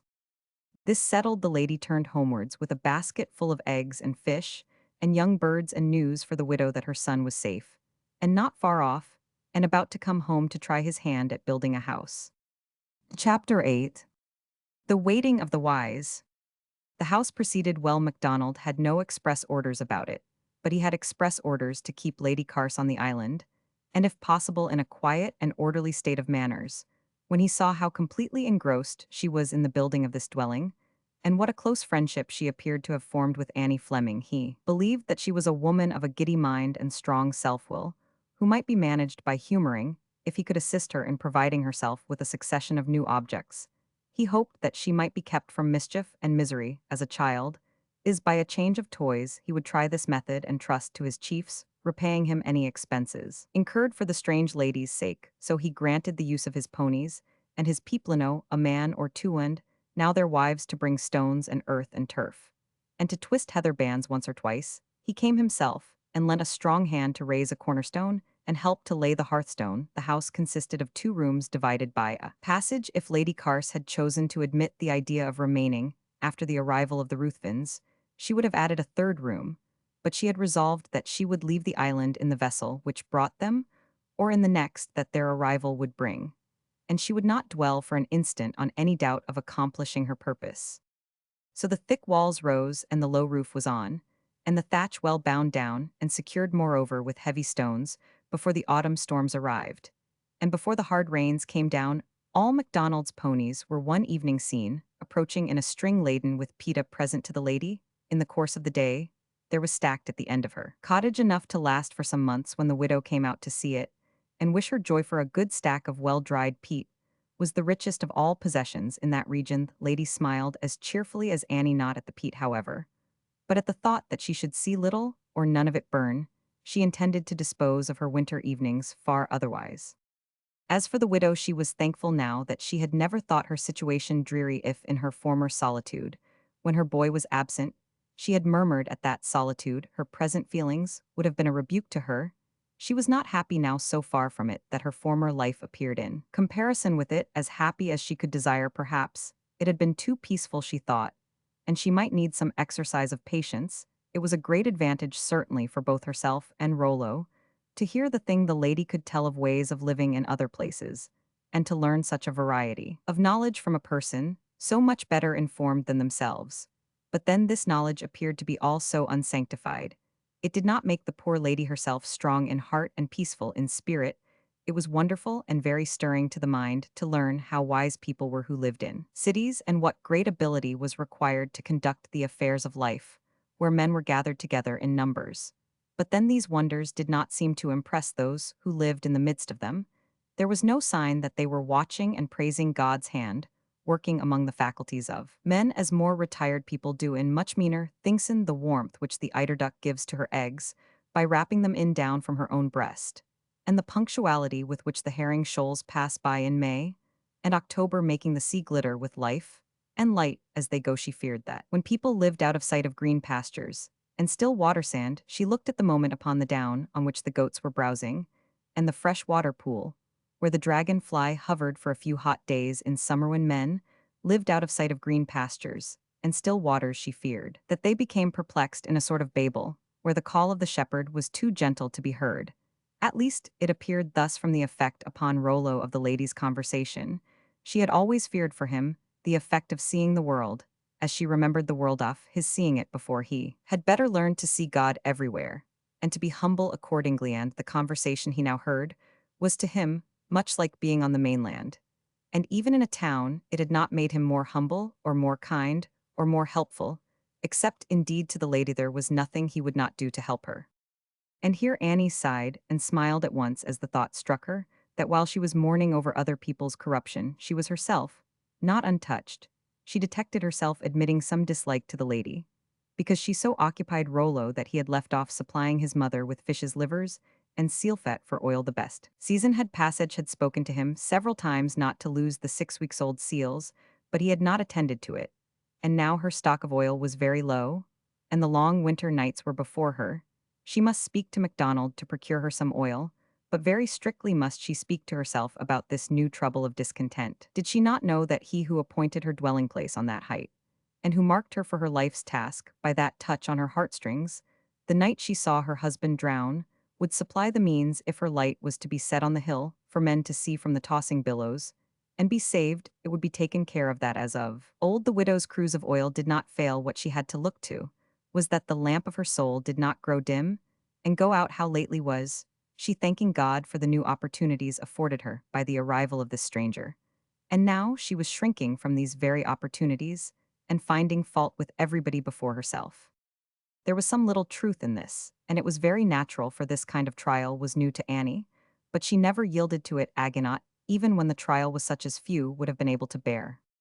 As the dark, blustering month of November advanced, the widow's rheumatism came on more severely than ever before. She had given up her bed to Lady Carse, and when Rollo was at home, slept on the floor on some ashes, covered with a blanket, the only materials for a bed, which she had been able to command, as Rollo had been too busy to get sealskins or go to any distance for heather. While it was soft, she had caught cold repeatedly, and was likely to have a bad winter with her rheumatism, however soon the lady might get into her own house, and yield up the widow's bed one gusty afternoon.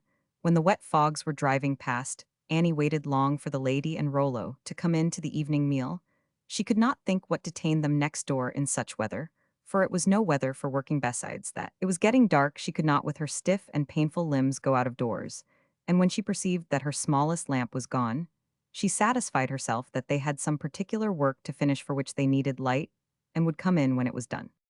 But it grew dark, and the wind continued to rise, and they did not appear. They did not mean to appear this night. MacDonald had been informed at last from his chief of the intended arrival of the minister, and his lady had been very angry at the long concealment of the news, and would now, Lady Carse apprehended, keep a careful watch over her, and probably confine her, till the expected boats had come and gone. So she and her accomplices at once repaired to the Cavia cave, which Rollo was sure none of MacDonald's people had discovered, where for some time past Rollo and his comrade had stored dried fish, such small parcels of oatmeal as they could obtain, and plenty of peat for fuel there. They were now sitting at supper over a good fire kindled in a deep sand, which would afford a warm and soft bed. They were at supper while the widow was waiting for them in pain and anxiety, and at last in cold and dreariness. When the fire was low, she rose painfully from her seat to feed it, and to trim and light the lamp. Alas, there were no peats in the corner. She knew there were plenty at midday, but Lady Carse had at the last moment bethought herself that the fuel in the cave might be damp, and had carried off those in the corner, desiring Rollo to bring in more from the stack to dry. And this Rollo had neglected to do. The fire would be quite out in an hour. Annie saw that she must attempt to get out to the stack. She did attempt it, but the stormy blast and the thick cold drizzle so drove against her that she could not stand it, and could only with difficulty shut the door. She turned to her lamp to light it. While the fire was yet alive, there was but little oil in it. She reached out her hand for the oil, and it was not there. Rollo had considered that the lady would want light in the cave. Lady Carse had considered that the widow might for one night make a good fire serve her purposes, and so the oil can was gone to the same place with the peats. Annie sank down on her seat, almost subdued, not quite subdued, however, even by this threat of the baffling of the great object of her life, not quite subdued, for her heart and her ear were yet open to the voices of nature. The scream of a seabird reached her, as the creature was swept by on the blast. That is for me, she said to herself, the blood returning to her stricken heart and pale cheek. How God sends his creatures to teach us at the moment when we need his voice. I have seen the cormorant sitting in his hole in wintry weather, sitting there for days together, hungry and cold, trying now and then to get out, and driven back by such a blast as he cannot meet. Be such a blast as this, and then he sits on patiently and moves no more till the wind lulls and the sky clears.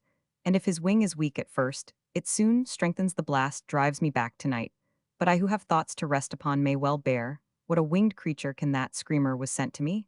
I wonder what has become of it. I hope it is not swept quite away.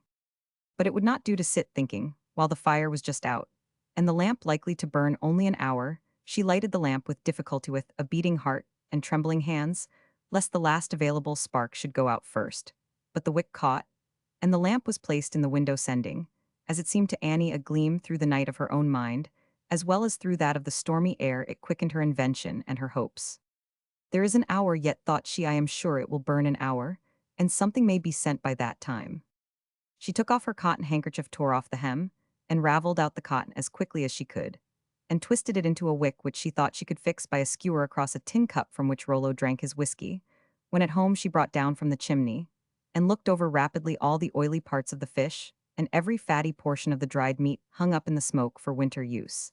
And these she made a desperate endeavor to melt in the flames of her lamp. She wrung out a few drops, barely enough to soak her wick. This would not burn 5 minutes. She persevered to the last moment, saying to herself, not once for these 17 years, since I saw my husband drown, has there been a dark night between this window and the sea. Not once has my spark been put out, and I will not think it now. God can kindle fire Where he pleases I have heard. Tell that people in foreign countries have seen a lightning shaft dart down into a forest, and make a tree blaze up like a torch. God has his own ways. All the while her hands wrought so busily that she scarcely felt their aching in the cold of the night. But now her new wick was wanted, for the old was going out. It blazed up, but she saw it must soon be gone. She broke up her old stool all shattered. As it was already some splinters, she stuck one after another into the lamp. And then she burned the larger pieces in the hearth, saying to herself incessantly, as if for support, God has his own ways. But the rising and falling flame became more and more uncertain, and at last very suddenly it went quite out. There was not in another minute a spark left. For a while there was silence in the cottage, now dark. For the first time since Annie was a widow, she crept to her cold bed, and there, under cover of the strange darkness, she shed a few tears. But soon she said to herself, God has his own ways of kindling our spirits as well as the flame of a lamp, perhaps by humbling me, or by changing my duty when I became too fond of it. He may warm my heart to new trust in him, his will be done. But he will let me pray that there may be none in the harbor this night who may drown or be buffeted in the storm, because he is pleased to darken my light. Before she had quite calmed her heart with this prayer, there was noise at a little distance, and red gleams on the fitful mist which drove past the window, and then followed a loud knocking at the door. It was MacDonald with his people come to see whether the lady was safe. He looked perplexed and uneasy when Annie told him that she could not think that the lady could be otherwise than safe now. She knew the places about the island so well, and was so fearless it often happened that she was absent for a night and day, and no doubt the storm had this night detained her and her companions in some sheltered place, where she had reason to believe they had fire and light. As for herself, when Annie saw the torch that MacDonald carried, her eyes glistened in the blaze, and she said once more in the depth of her mind, surely God has his own ways. MacDonald was very wrathful when he learned by questioning Annie how it was that her house was dark. As he hastily kindled the peats he brought in from the stack, he muttered that it seemed to have pleased God to afflict the island again with a witch after all the pains that were taken 20 years before, as he well remembered, to clear the place of one. This woman must be a witch. Nay, said Annie, I take her to be sent to us for good. Let us wait and learn. Good, what good? It is through her, you see, that I find how kind a neighbor you are at need, replied Annie, not adding aloud what she was thinking, off how this night had proved that God brings help at the least likely moments. She is a witch, MacDonald persisted. No power short of that could have quenched your lamp and drawn away your only son from honoring his parent to be a slave to a stranger. As Annie could not at the moment speak, MacDonald went on, raising a flame meantime by flapping the end of his plaid. It is the chapel. I know things have never gone well for any length of time here since the chapel fell completely down and the bleat of the kid came out from where the psalm ought to sound. We must apply ourselves to build up the chapel. And as there is a minister coming, we may hope to be released from witches and every kind of curse. There will be little room for any kind of curse, thought Annie, when the minister has taught us to be kindly affectioned one to another, and not to make our little island more stormy with passions than it ever is with tempests of wind and hail. There is a good fire for you, said MacDonald, rising from his knees, and I want ask you, Annie, what was in your mind, as the blaze made your eyes shine. I want ask you, because you might tell me that I am in need of the minister, to make me merciful to a banished lady. Ah, your smile shows that that is what you were thinking of, but I can tell you this, she is a wicked woman, her father committed murder, and she is quite able and willing to do the same thing, so I must go and find her, and take care that her foot is set in no boat but mine. Yours? Yes, I must carry her out of the way of all boats, but mine. This island was chosen for such a purpose, and now, said Annie, if the lady is afflicted with such hardness of heart, is it not cruel to take her away from God's word and worship? Just when there is a minister coming, oh, MacDonald, what would you do to one who should carry away your poor sick little Malcolm to St. Kilda? Just when your watching eye caught sight of an eastward sail, and you knew it was the physician coming, sent moreover for Malcolm's sake? What would you think then, MacDonald? I should think that if Sir Alexander was in it, there could be nothing done, and there ought to be nothing said, and Sir Alexander is in this, so I must go. While MacDonald and his people were beating about among the caves, as morning drew on, Lady Carse and Rollo slipped up to the house, partly to secure a few more comforts that they had a mind for, and partly to obtain a wide view over the sea, and a certainty whether any boats were in sight. Have you brought up my oil? Can Rollo asked his mother. If not, you must go for it. and never again touch it without my leave. I took it, said Lady Carse, and I cannot spare it.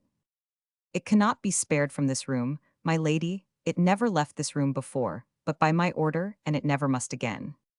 It shall never leave the place where it now is, declared Lady Carse. Reddening, I threw myself on your hospitality. And you grudge me light in the night, you who are housed in a cottage of your own, with a fire, and everything comfortable about you, that is every comfort that a poor woman like you knows how to value. You think yourself very religious, I am aware, and I rather believe you think yourself charitable too, and you grudge me your oil kin, when there is no one thing on earth you can do for me but lend it. Your way of thinking is natural, my lady, till you better know me and my duty. But today I must say that the oilkin is mine, and I cannot lend it. You will please desire Rollo to bring it to me. I know well enough about you and your duty, as you call it. I know your particularity about a fancy of your own. I know well enough how obstinate you are about it, and how selfish that you would sacrifice me to your whim about your duty and your husband, and all that set of notions. And I know more, I know what it is to have a husband, and that you ought to be thankful that yours was gone before he could play the tyrant. Over you you pretend to speak with authority, because this cottage is yours, and your precious oil can, and your rotten old bedstead. But besides that, I can teach you many things, you may be assured. I can pay you for more oil than I shall burn to the end of my days, and for more sleeps than I hope ever to have on your old bed. You need not fear, but that I shall pay for everything, pay more money than you ever saw in your life.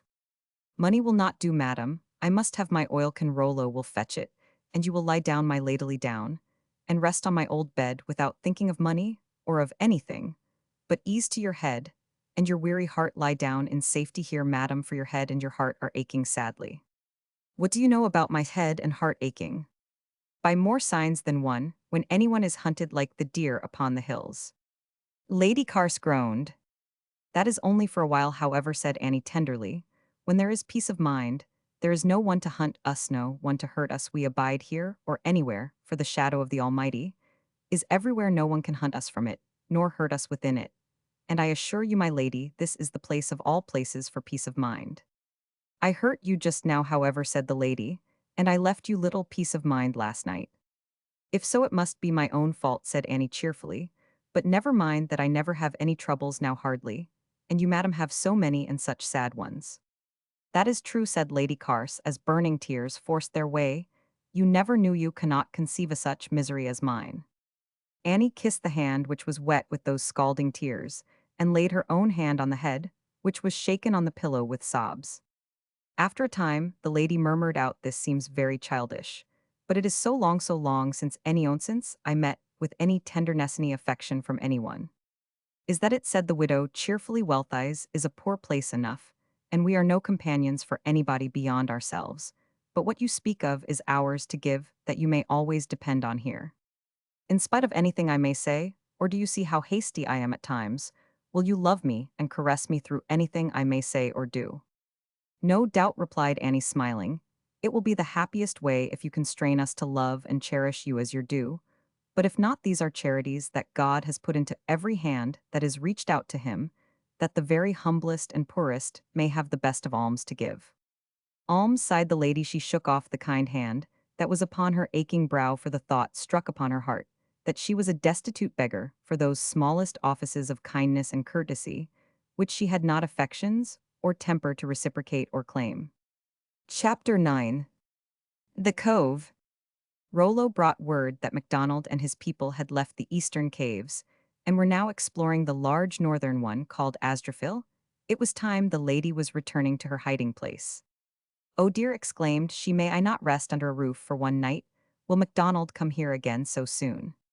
The widow had little doubt he would be popping in at all times of the day or night, till he could learn where his prisoner was.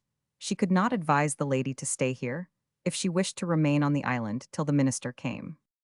I must, said Lady Carse, but I dread that cave. I hate it with its echoes that startle one every moment, and the rough walls that look so strangely in the red light of the fire. I hate it. But she continued impetuously, No matter, I hate this place, looking round with disgust. I hate every place that I ever was in. I wish I was dead. I wish I had never been born. Now don't look at me so piteously. I won't be pitied. I can't bear to be pitied. And do you think I will let you pity me? No, indeed. I may have my own troubles, God knows, I have troubles enough. But I would not change places with Yao, no. Not for all else that God or man could give me now. What are you smiling at, woman? Do you mean to insult my misfortunes? I am brought low indeed, if I am to be smiled at by a hag in a deserti, who once so I see you don't choose to yield me the small respect of listening to what I say. Annie was now looking round her cottage to see what she could send down to render the lady more comfortable in her retreat. She tried to absorb her own attention in this business, till Lady Carse should have exhausted her anger, and become silent, but Lady Carse once again seized the oil can. Pardon me, madam, said Annie. I cannot spare that, as you know Rollo is carrying some things that I hope may make you comfortable. If you see anything else that you wish for you shall have it nothing but my lamp and my oil. The oil is the only thing I want, and a small matter it is, for me, who had dozens of wax slates burning in my house at Edinburgh, and will have dozens more before I die. Your fire must serve you, madam, I give you. What I have to bestow my light is not mine, to give it belongs to wanderers. On the sea you cannot think, madam, of taking what belongs, as I may say neither to you nor me. Lady Carse had that in her countenance at this moment, which alarmed the widow for her light, and she therefore desired her son with authority to relieve the lady of the oil can, and trim the lamp ready for night. Lady Carse, setting her teeth and looking as malicious as an ill-bred cur, said that if the light belonged to nobody here, nobody else should have the benefit of it, and attempted to empty the oil upon the hearth. This was more than Rollo was disposed to permit. He seized her arm with no gentle grasp, and saved all the oil but a few drops which blazed amongst the peats. He, moreover, told the lady with an air of superiority that he had almost begun to think she had as much wit as the islanders, but that he now saw his mistake, and she must manage her own affairs. He should stay with his mother tonight. It was his mother who, rebuking his incivility, desired him to attend upon the lady. It was his mother who, when Lady Carse burst away from them, and said she would be followed by nobody, awoke in Rollo something of the feeling which she herself entertained. Carry down these things, she said. It is too true, as she says that every place is hateful to her, and that is the more reason why we should do what we can to make some comfort in the place she is in. But she says such things to you, mother. I don't want to hear any more such things. When people are in torment, Rollo, they do not know what they say, and she has much to torment her poor lady. Now go, and let us try to hide her from MacDonald. If she and the minister can have speech of each other, I trust she may become more settled in mind. You know God has made his creatures to differ one from another. There are some that sit all the more still in storms, and there are others that are sadly bewildered in tempests. But if one ray of God's sun is sent to them, it is like a charm. They stop and watch it, and when it spreads about them, it seems to change their nature. They lie down and bask in it, and find content. It may be so with this lady, if the minister gives her a glimpse of light from above. She shall not be carried off if David, and I can hide her, declared Rollo. One of us must watch the MacDonalds, while the other entertains the lady. While she entertains you, you mean, said Annie, smiling. She has many wonderful things to tell to such as we are. Not more than we have to tell her. Why, mother, she knows no more. Well, well, said the mother, smiling, you cannot do wrong in amusing her to the best of your ability, till she can see the minister and hear better things. So go, my son. Rollo trimmed the lamp, saw that his mother was provided with fuel and water, and departed, leaving her maternal heart cheered, so that her almost bare cottage was like a palace to her. She was singing when MacDonald put his head in, as he said, to bid her good night, but in fact to see if Lady Carse had come home. David and Rollo acted in turn as scouts, and from their report it appeared that though the minister's boat had not shown itself, there was a blockade of the eastern caves. The lady's retreat was certainly suspected to be somewhere in this part of the shore, for some of MacDonald's people were always in sight now. And then a man or a couple of women came prying along the rocks, and once two men took shelter in a cave, which adjoined that in which the trembling lady was sitting, afraid to move, and almost to breathe lest the echoes should betray her. The entrance to her retreat was so curiously concealed by projections of rock that she had nothing to fear but from sound, but she could not be sure of this, and she would have extinguished her fire by heaping sand upon it, and left herself in total darkness in a labyrinth, which was always sufficiently perplexing. If Rollo had not held her hand, he stepped cautiously through the sand to the nearest point to the foe, listened a while, and then smiled and nodded to Lady Carse, and seemed wonderfully delighted. This excited her impatience so much that it seemed to her that the enemy would never decamp. She was obliged to control herself. But by the time she might speak, she was very irritable. She told Rollo not to grin and fidget in that manner, but to let her know his news. Great news, Rollo declared. The sloop which was to bring the minister and his wife was to lie at this very night in a deep cove close at hand, and the reason for its coming here, instead of into the harbor was the best of reasons for the lady that MacDonald had fears that the MacLeods who manned the vessel would be friendly to his prisoner, so the minister and his party were to be landed in the sloop's yawl, and the sloop was to be quietly brought into the cove after dark, that the lady supposed to be still on the island might not have any opportunity of getting on board. This did appear a most promising opportunity of deliverance. The sloop came round when expected, and soon after she was moored, Rollo and David went on their raft and spoke from it to a man who appeared to be in command, and who was after some time persuaded to think that he could for sufficient payment go so far out of his way as to land a lady passenger, on the main lady being in anxiety about her family, and able to pay handsomely for an early opportunity of joining them. The negotiation was rather a long one, as some of the points were difficult to arrange, and the master of the vessel appeared somewhat careless about the whole matter, but at last Lady Carse's anxious ear heard the slight splash of the raft approaching through the water, and then the tall figures of the young men were dimly seen between her and the sky. Her tongue was so parched that she could not speak the question which swelled in her heart. "Come," said Rollo aloud, "the master will land you on the main. You had better get on board now, before the sea roughens come, they are looking out for you." Lady Carse endeavored to make haste, but her limbs would hardly support her. Her companions lifted her upon the raft, and one held her steady, while the other paddled. Strong arms were ready on board the sloop to hoist her up and carry her to a heap of plaids made into a sort of bed on deck. In another moment, she sprang up, saying that she must speak to her companions one more word. A sailor who stood over her held her back, but she declared that she must thank those who had rendered her a great service at the bidding of someone who spoke in Gaelic. The sailor withdrew his opposition, and she tottered to the side of the vessel, called to Rollo, desired him to give her love to his mother, and promised that he and David should find that she was not ungrateful. Rollo and his comrade leaped ashore with a comfortable feeling that their business was all achieved, but yet with some little regret at losing the excitements of their late employment, and of the lady's presence and conversation. They talked her over while eating their suppers, wondered what reward she would send, and how angry MacDonald would be, and they were about to lie down to sleep, when the night air was rent by such a scream as they had never heard. They ran out upon the rocks, and there they heard from the sloop shriek upon shriek. "What is it?" exclaimed David. "They are murdering her." "No," said Rollo after a pause, "they may be up to that, if this is a trick, but they would not do it here nor so soon. They could do it more safely between this and St. Kilda. With a rope and heavy stone, Nathi are not murdering her, whoever they may be." "What then? Who are they?" "It may be a trick, and that would put the lady in a great passion. And when she is in a passion, let me tell you, not all the birds in the face of this rock can make more noise. I am not sure, but I think that is a passionate scream." "I wish it would leave off," said David, turning away. "I don't like it." "If you don't like it," said Rollo, "I should hardly think she can. I must see about it. I think it is a trick, and that she is in a passion." It was a trick from beginning to end. It was MacDonald's sloop, and MacDonald himself was on board, prepared to carry his prisoner to St. Kilda. The conversation overheard by Rollo in the cavern was a trick.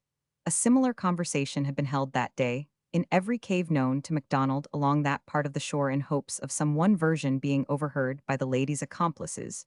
She had fallen into the trap very easily.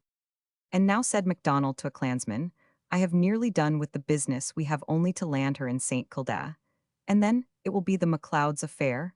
I shall be glad to have done with the witch.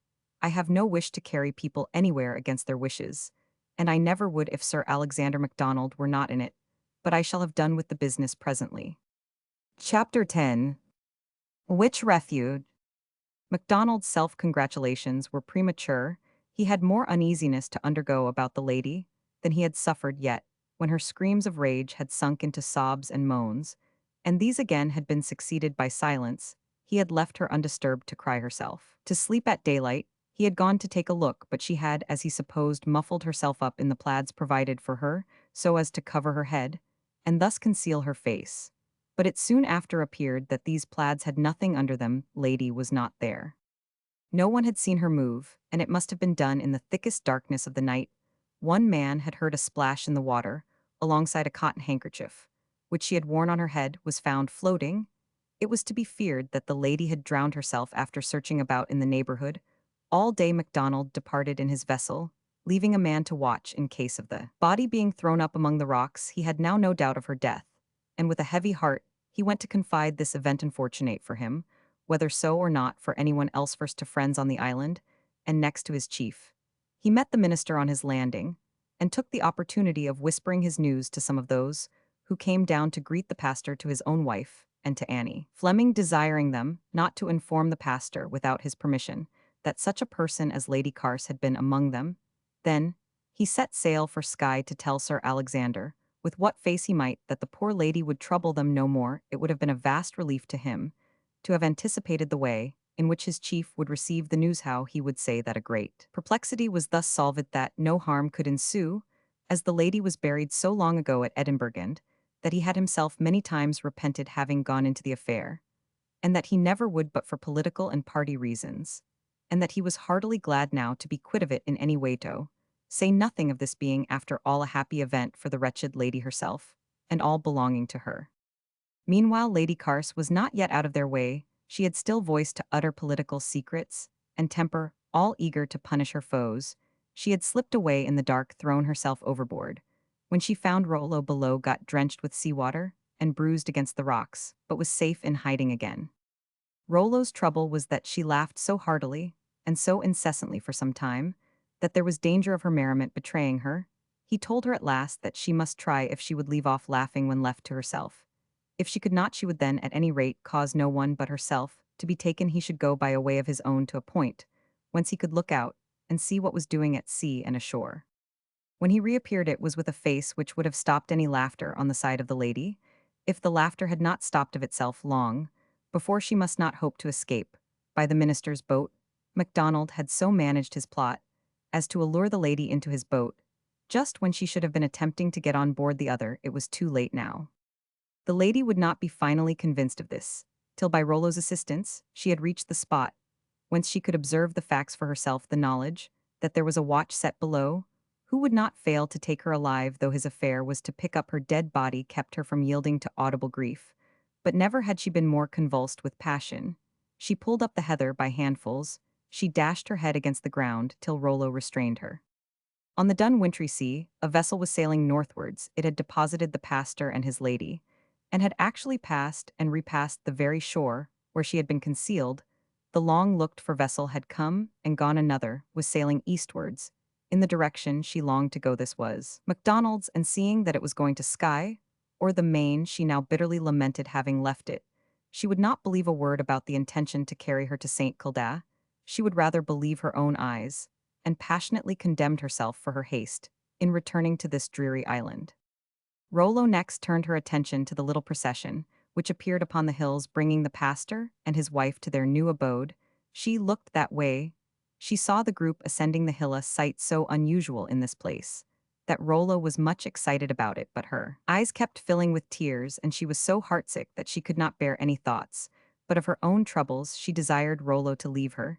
She wanted to be alone. Nobody had any feeling for her. People might go and amuse themselves. All she wanted was to live and die alone. Rollo knew that she could not do that, but he wished to go where others were going, said to himself that the lady would be the better for being left to herself for a while, and left her accordingly. He first asked her whether he should help her down to the cave, but she made no answer, so he walked off, leaving her lying on the heather in a cold and dreary place. She did not feel the cold, and she was too dreary within to be sensible of the desolation. Without, how deserted she felt as she saw Rollo walking away, quickening his pace to a run. When he reached the down, it might be said that she was without a hope in heaven or on earth.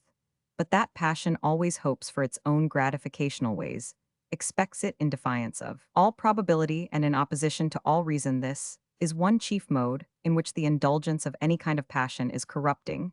It injures the integrity of the faculties and the truthfulness of the mind, inducing its victims to trust to chances instead of likelihood, and to dwell upon extravagances till they become incapable of seeing things as they are. So Lady Carse now presently forgot that she was alone on a hill in a far island of the Hebrides, with no means of getting away, and no chance of letting any friend know that she was not buried long ago. Her imagination was busy in London. She fancied herself there, and if once there, how she would accomplish her revenge. She imagined herself talking to the minister, and repeating to him the things her husband had written and said against himself. And the royal family, she imagined herself introduced to the king, and telling into his anxious ear the tidings of the preparations made for driving him from the throne and restoring the exiled family. She imagined the list made out of the traitors to be punished, at the top of which she would put the names of her own Faucher husband first and Lord Lovett. Next, she imagined the king's grateful command to her to accompany his messengers to Scotland, that she might guide and help them to seize the offenders. She clasped her hands behind her head in a kind of rapture when she pictured to herself the party stealing a march upon her formal husband, presenting themselves before him and telling him what they came for, marking and showing him how they marked his deadly paleness, perhaps by making courteous inquiries about his health.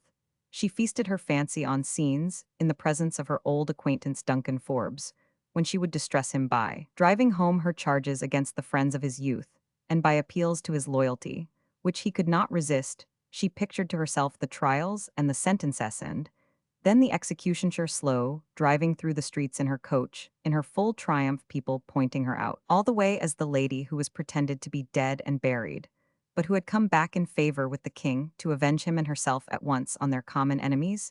She wondered whether Lord Lovett's cool assurance would give way at such a moment. Almost feared Nodelmost, shrank already from the idea of some wounding gibefround, and clenched her hands while fancying what it would be, and then smiled at the thought of how she would smile and bow an eternal farewell to the dying man, reminding him of her old promise to sit at a window and see his head fall. But the astonishment to all Edinburgh would be when she should look on triumphantly to see her husband die. He had played the widower in sight of all Edinburgh, and now it would be seen how great was the lie, and nobody could dispute that the widowhood was hers. She hoped that he would turn his prim figure and formal face her way, that she might make him too an easy beau, showing how she despised the hypocrite and how completely he had failed in breaking her spirit. She hoped she should be in good looks at that time, not owning the power of her enemies by looking worn and haggard. She must consider her appearance a little more than she had done lately in view of this future time. Her being somewhat weather-browned would not matter, it would be rather an advantage as testifying to her banishment. But she must be in comfortable plight, and for this purpose. Here her meditations were cut short by the approach of some people. She heard a pony's feet on the rock, and caught sight of a woman's head, wrapped in a plaid, as the party mounted directed towards her. It was too late for escape, and there was no need. The woman on the pony was Annie, and nobody else was there but Rollo. "The wonder is that you are not frozen," said Rollo. "If you have been lying here all this time, you look as red in the face, and as warm as if you had been by the fire below in the snug sand. And that is where we must go now, directly, for mother cannot stand the cold up here. She would come as it happened. She could have one of MacDonald's ponies today. Well, I cannot but think how you could keep yourself warm, unless you are a witch, as MacDonald says you are." "It is the mother's heart in her, Rollo, that keeps out the cold and the harm," said Annie. "It may be a wonder to you, for how should you know what it is to have had a hope of seeing one's children, to have dreamed of nothing else waking or sleeping, and then to find it nothing but a dream? See her now, Rollo, as the cold comes over her heart. The heart can live warm on its own thoughts, when it is chilling to hear another voice speak of them." Lady Carse was now very pale, she had once said, and then fully believed it, that she had no shame. It was long since she had felt shame. She felt it now, when it struck her that, during all her long reveries about her escape and her restoration to the world, not one thought of her children had entered into the imagery of her dream. Like all people of strong passions, she had taken for granted that there was something grand and fine in the intensity of her feelings. Now, for a moment, the clear mirror of Anna's mind was held up before her own, and she saw herself as she was. For one instant, she perceived that she was worthy of her husband's detestation. But she was not one to tolerate painful and humbling ideas long. She recurred to her unequaled wrongs, and was proud and comforted. She walked down to her retreat without looking behind her, leaving Rollo to tether the pony and help his mother down as he could. When Annie entered the cave, the drops were standing on her face, so great had been the pain to her rheumatic limbs on descending to the shore. But said she, as she sank down on the sand by the smoldering fire, "I could not but come, when I heard from Rollo that you were still breathing God's air." "Do you mean that that was good news or bad?" "Oh, good, surely good news. At first, for a moment after MacDonald told me you were drowned in the night, I felt thankful that your troubles were over. But I soon saw it the right way, and when Rollo whispered you were—" "What do you mean by seeing it the right way? How do you know that your first feeling was not the right one?" "I am sure it was the kindest to me. You think yourself religious, and so you ought to be glad when an unhappy person is where the wicked cease from troubling and the weary are at rest." Annie did not reply. She was looking at the fire, and by its light it might be seen that tears were gathering in her eyes. Ah, said the irritable lady, you, and such as you who think you abide in the Scriptures, so that nothing can move you what becomes of you when you are answered by Scripture. I do not feel myself answered, Annie quietly replied, oh indeed. I feel what you said out of Scripture to be quite true, and that it is a great blessing that God has set the quiet grave before our eyes for such as can find no other rest. But I would not forget that there is another and a better rest without waiting for the grave. You are so narrow, Annie, you judge of everybody by yourself. That is a great danger, I know, Annie agreed, and I cannot speak from my own knowledge of being troubled by the wicked. But I have read and heard much of good men who were buffeted by the wicked for the best part of their lives, and at last got over being troubled by it, and more than that. Ah, gloried in it, no doubt everyone is proud of something, and they were proud of that. Some such I fear there may have often been, madam, but I was not thinking of those that could fall into such a snare, as being proud of the ill will of their brethren. I was thinking of some who felt the ill opinion of their brethren to be very humbling, and who humbled themselves to bear it. Then in time they had comfort in forgiving their enemies, and at last they grew fit for a sweeter pleasure still, which yet remained not that, as I believe they spoke of it, unless at moments, when the joy would speak for itself. But then it has been known to burst forth from the lips of the persecuted from, some as cruelly persecuted as you, madam, that of all the thrillings that God's Spirit makes in men's hearts, there is none so sweet as the first stirrings of the love of enemies. There was no answer, and Annie went on. I could believe that there is no love so altogether good, at least for us here it is as yearning as that of a mother for her child, and as tender as that of lovers. And I should say more holy than either, for theirs is natural to them in their mortal life. Though it may be the purest part of it, the other love is an instinct belonging to the immortal life, a tongue of fire sent down upon the head of a chosen one here. And they're gifting them with the language of angels to tell us on this side, the grave, what we shall find beyond. One must see that to such as these, the wicked have ceased from troubling, and their weariness has long sunk into rest without help from death. Lady Carr sighed. This was why I was glad, madam, to hear that death had not overtaken you. Yet if you may enter into a living rest, which we may see, that will under God's blessing be better than the blank rest of going away from your enemies, when their old wrongs may be still in your heart, making death a stinging serpent instead of a guiding dove. Some sweet old words here occurred to Lady Carse, linked with a sweet old psalm tune words of longing to have wings like a dove to flee away. And be at rest, she murmured these words, and they brought softening tears. You see, madam, said Annie, your nest is made for you. You have been permitted to flee away from your enemies. Now you are not to have wings, for the sails of the vessels are out of sight. And this makes it plain that here is to be your nest. It is but a stormy place to abide in, to be sure. But if Christ be sought, he is here to command peace, and the winds and the sea obey him. I cannot stay here, sobbed Lady Carse. I cannot give up my hopes and my efforts, only aim of my life. It is hard, said the widow, with starting tears, the last thing that a mother can give up, the very last thing she can lay freely into God's hand, is her yearning for her children, but you will. It is not my children that I most want, you say falsely, that they are the last to be given up. There is. Falsely, cried Rollo, springing to his feet. My mother, speak falsely if you dare. Gently, my boy, said Annie, we have not heard what the lady means. Be quiet, Rollo, said Lady Carse, your mother speaks falsely as regards me, but I do not say that it is not after her own kind that she speaks. If God gives me to see my children, I will thank him devoutly. But there is another thing that I want more, revenge on all my enemies, and on my husband first.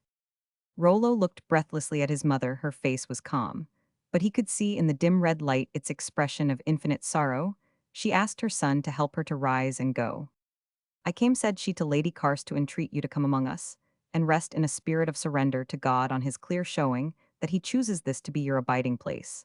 And one reason for my coming was to tell you that the minister has brought his children, lest the sight of a child's face should move you too suddenly.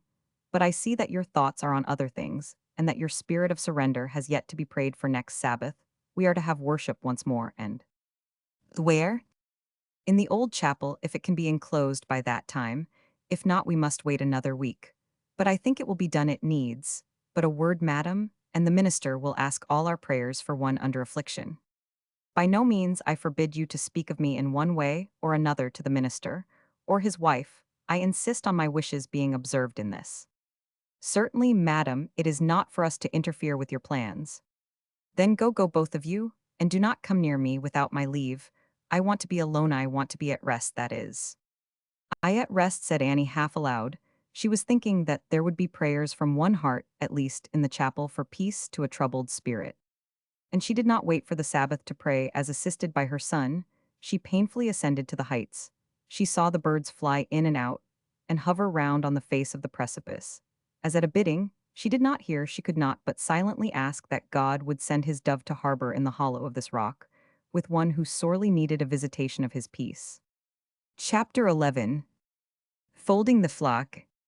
After the busiest week known in the island by anybody living there, the Sabbath day came in calm and Roman 1449. The winters, however stormy, were never severely cold in this sea-beaten spot. It was seldom that ice was seen, and it was never more than half an inch thick, when as on this Sunday the wind was lulled and the sky was clear. The climate was as mild as in spring on the mainland.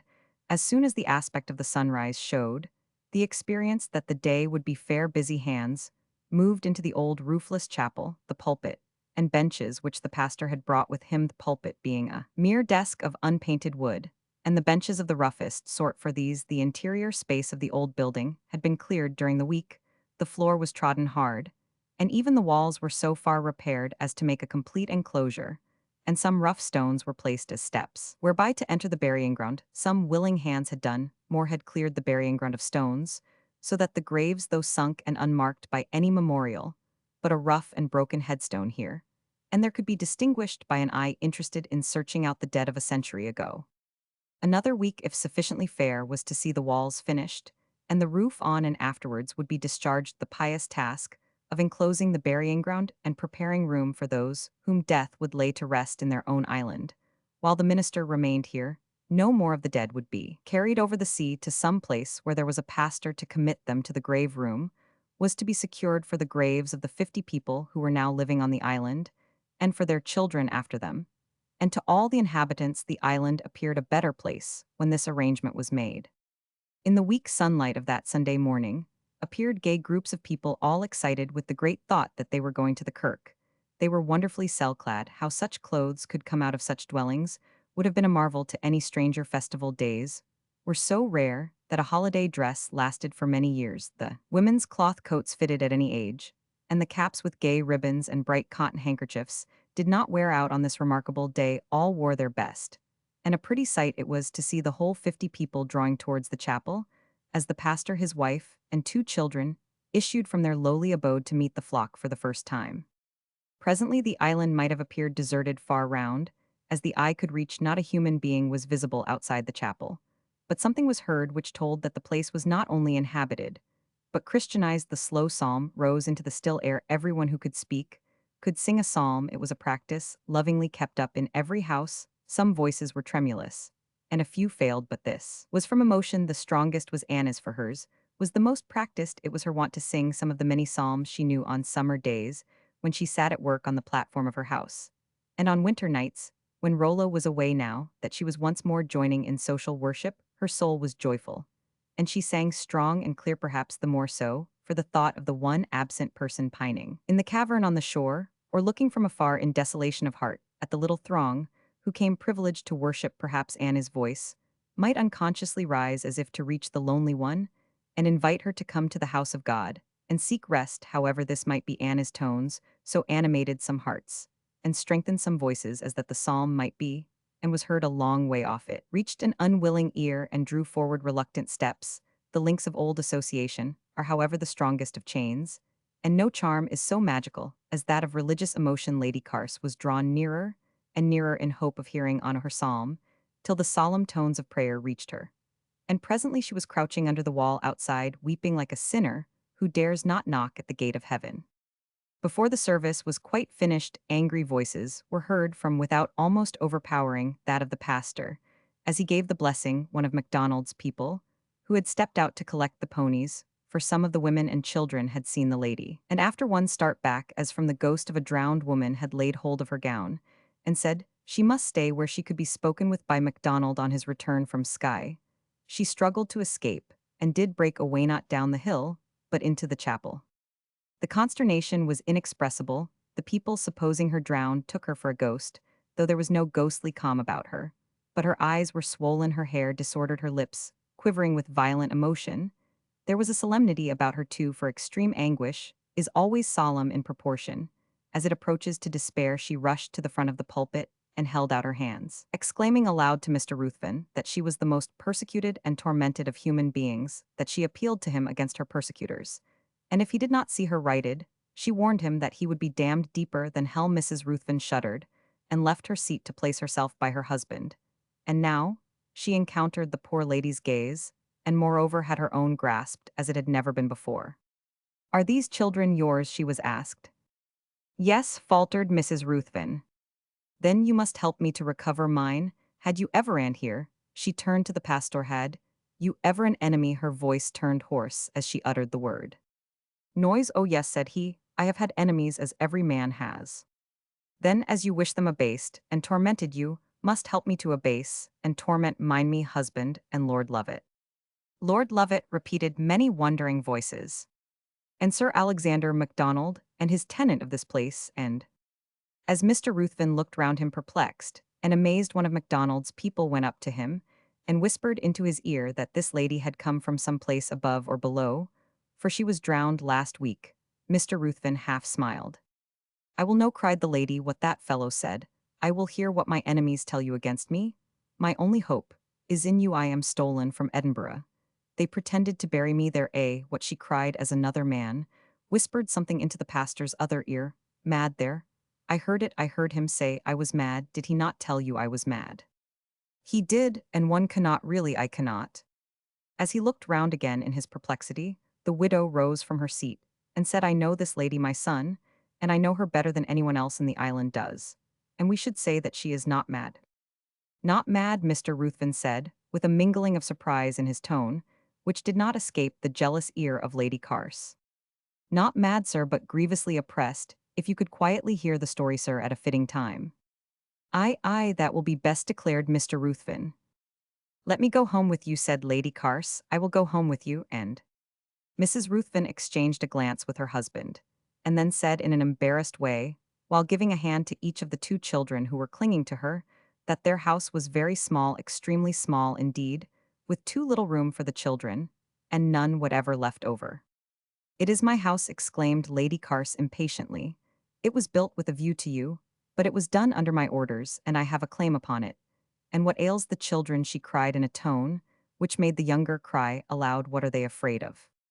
"I don't know, I am sure," said their mother, helping them, however, to hide their faces in her gown, but— Again Annie rose and said there could be no difficulty about a place for the lady, if she would be pleased to do, as she did before, live in her cottage. The two dwellings might almost be called one, and if the lady would go home with her. Gratitude was showered on Annie from all the parties as the lady moved slowly towards the widow's house, holding Anna's arm and weeping. As she went, and followed by the Ruthvens, the eyes of all the MacDonalds gazed after her, in a sort of doubt whether she were a witch or a ghost, or really and truly a woman. As soon as MacDonald's sloop could be discerned on its approach the next day, Mr. Ruthven went down and paced the shore while daylight lasted, though assured that the vessel would not come up till night. As soon as a signal could be made in the morning for the yawl, he passed to the sloop, where he had a conference with MacDonald, the consequence of which was that as soon as he was set ashore, the sloop again stood out to sea. Mrs. Ruthven and Lady Carse saw this as they stood hand in hand at the door of the new dwelling. They kissed each other at the sight. They had already kissed each other very often, for they called themselves dear and intimate friends, who had now one great common object in life, to avenge Lady Carse's wrongs. "Well, what news?" they both cried, as Mr. Ruthven came towards them, panting from the haste with which he had ascended.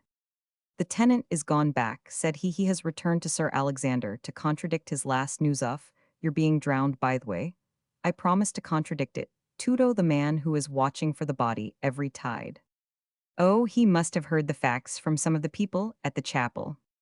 If he had, he would not believe them, MacDonald says, on any other authority than his, nor will he leave his post till he finds the body, or sees me," cried Lady Carse, laughing. "Come, let us go and call to him, and tell him he may leave off poking among the weeds. Come, I will show you the way." And she ran on with the spirits and pace of a girl. Mr. and Mrs. Ruthven looked at each other with smiles, and Mrs. Ruthven exclaimed what a charming creature this was, and how shocking it was to think of her cruel fate. Mr. Ruthven shook his head and declared that he regarded the conduct of her persecutors with grave moral disapprobation. Meantime, Lady Carse looked back, beckoned to them with her hand, and stamped with her foot because they were stopping to talk. "What a simple creature she is, so childlike," exclaimed Mrs. Ruthven. "We must quicken our pace, my dear," replied her husband. "It would not be right to detain the lady when she wishes to proceed." But now Lady Carse was beckoning to somebody else, though, little Kate Ruthven, who with her brother Adam was peeping from the door of their new home. "Come, Katie," said her mother, "don't you see that Lady Carse calls you? Bring Adam and go with us." Kate turned very red, but did not come. Lady Carse came laughing back to fetch them, but they bolted into the house, and when still pursued, scrambled under a bed. When caught, they screamed. "Well, to be sure," cried their mother, "what behavior, when a lady asks you to go with her? I declare I am quite ashamed."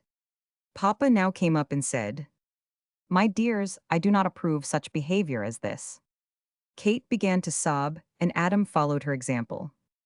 "There, now, do not cry," said Papa. "I cannot permit you to cry. You may go with Lady Carse. Lady Carse is so kind as to wish you to go with her. You will like to go with the lady? Why do you not reply, my dears? You must reply when spoken to. You will like to go with the lady, eh?" "No," murmured Kate. "No," whispered Adam. "I am astonished," Papa declared. "I never saw them conduct themselves in this manner before, did you, my dear?" "No, but it is an accident. I dare say something has put them out. I must ascertain the cause." However, Papa declared such an incident must not pass uncorrected. "Listen to me, my dears, and answer me when I ask you a question. Look at this lady." Kate slowly lifted her eyes, and Adam then did the same. They seemed on the verge of another scream. And this was not extraordinary, for Lady Carse was not laughing now, but very far from it. There was something in her face that made the children catch at Mamma's gown. "Listen to me, my dears," Papa went on, "and reply when I ask you a question. This good lady is going to live with us." A deeper plunge into the folds of Mamma's gown. "And from this time forwards, you must love this lady. You love this lady now, my dears, don't you?" After as long a pause as they dared make, the children said no. "Well, I never heard," exclaimed Mamma. "What can possess them?" inquired Papa. "My dears, why do you not love the lady, eh, Kate?" "I don't know," said Kate. "You don't know? That is foolish, Adam. Why do you not love this lady who is to live with us? Do not tell me that you don't know, for that is foolish. Why do you not love the lady?" "Because I can't." "Why, that is worse still. How perverse," he said, looking at the ladies. "How perverse is the human heart, my dear. You can. And you must do what is right. You may love me and your mamma first, and next you must love this lady. Say you will try." "Ill try," said Kate. Adam whimpered a little longer, but then he also said, "Ill try." "That is right. That is the least you can say. After your extraordinary behavior now, you may go with the lady, as she is so kind as to wish it." Lady Carse moved off in silence, and the children, tightly grasping each other's hands, followed, as if going to a funeral.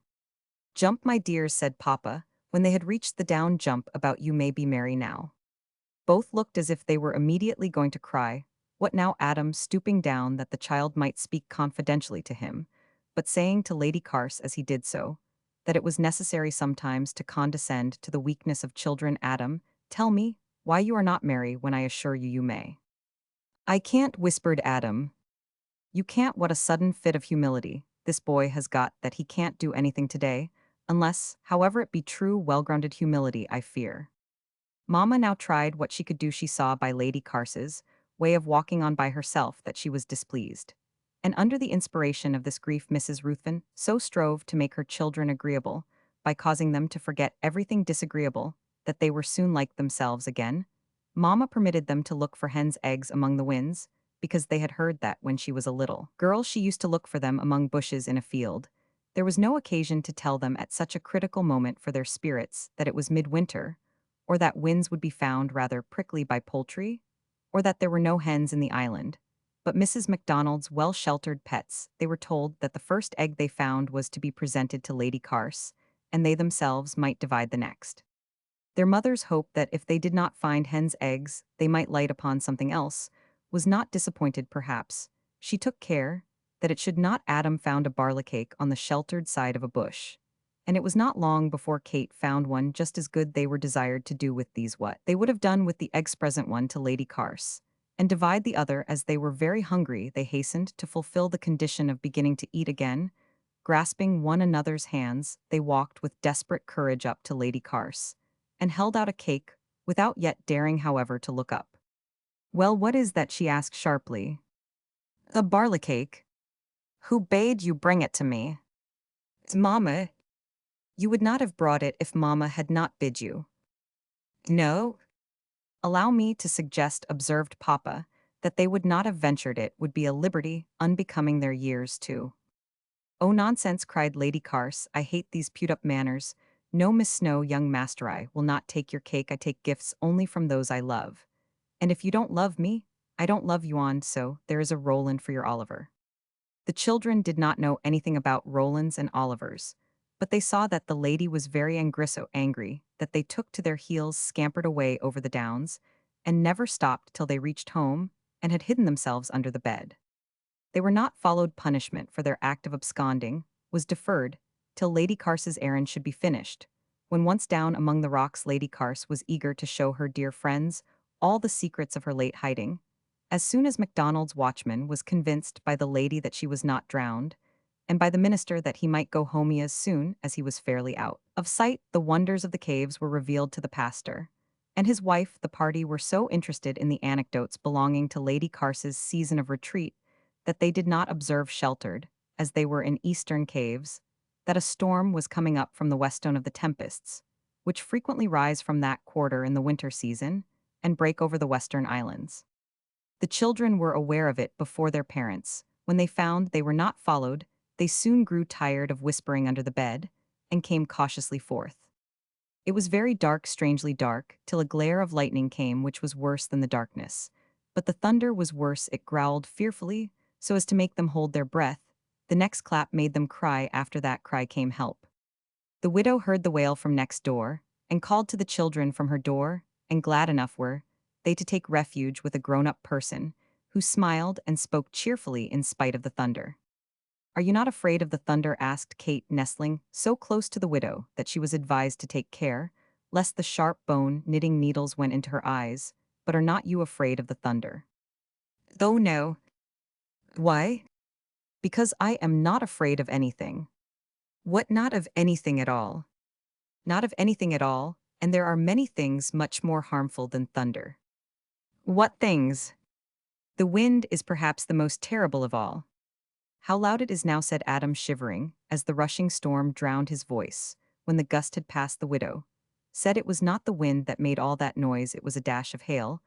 "Ah, if I do fear anything, it is large hail, not because it will hurt me, but because it may break my window and let in the wind to blow out my lamp." "But why do not things hurt you, if the lightning was to kill you?" "That would not hurt me," said the widow, smiling. "I do not call that being hurt more than dying in any other way that God pleases. But if it did not kill you quite, but hurt you very much indeed, burned you, or made you blind, then I should know that it was no hurt, but in some way a blessing, because the lightning comes from God. I always like to see it, because there," she said, as a vivid flash illumined the place, "did you ever see anything so bright as that? How should we ever fancy the brightness of God's throne if he did not send us a single ray now? And then in this manner, own single ray, which is as much as we can bear. I dare say you have heard it read in church, how all things are God's messengers, without any word being said about their hurting us. Fire and hail, here they are." When that gust was past, she went on, "Snow and vapor, stormy winds, fulfilling his word. Here we are in the midst of the fire, and the hail and the stormy winds. If we looked out, perhaps we might see the snow and vapor." The children did not seem to wish it. Then again, the widow went on, "We are told that he causeth his wind to blow, and the waters flow. I am sure I can show you that I am sure the sea must have risen much already before such a wind as this come." She continued, wrapping her plaid round herself and the children. "Keep close to me, and you will not be cold. The cold has not come yet. And if we stand under the sheltered side of the house, we shall not be blown. Hark, there is the roar of the waves when the thunder stops now. We shall see how he causeth his wind to blow, and the waters flow." She looked so cheerful, and promised them such a sight, that they did not like to beg to stay within, though the hail came pelting in gusts. There was no rain at present to wet them. The wind almost strangled them at the first moment, but they were under the eastern gable of the cottage, in an instant out of the force of the blast. There they sat down all huddled together, and there the children saw more than they had been promised. The tempest had not yet reached sky, and they could see in the intervals of rolling clouds mountain peaks glittering with snow. "There is the snow," said the widow, "and see the vapors, the tumbling, rolling vapors that we call steam clouds. Look how the lightning flash darts out of them, and how the sea seems swelling and boiling up to meet the vapors. A little way from the land, the wind catches the spray and carries it up and away. If the wind was now from the east, as it will be in spring, that spray would wash over us and drench us to the skin in a minute. What up here? Oh yes, and higher still there Adam felt some then, and well he might the sea was now wrought into such tumult, that its waves rolled in upon the rocks with tremendous force, causing the caverns to resound with the thundering shock, and the very summit of the precipices to vibrate. Every projection sent up columns of spray, the sprinklings of which reached the heights, bedewing the window of the cottage, and sending in the party under the gable. There now, said the widow when she had fed her fire and sat down, we have seen a fine sight today, and there will be more tomorrow. Shall we see it tomorrow? Oh yes, if you like to come to me tomorrow.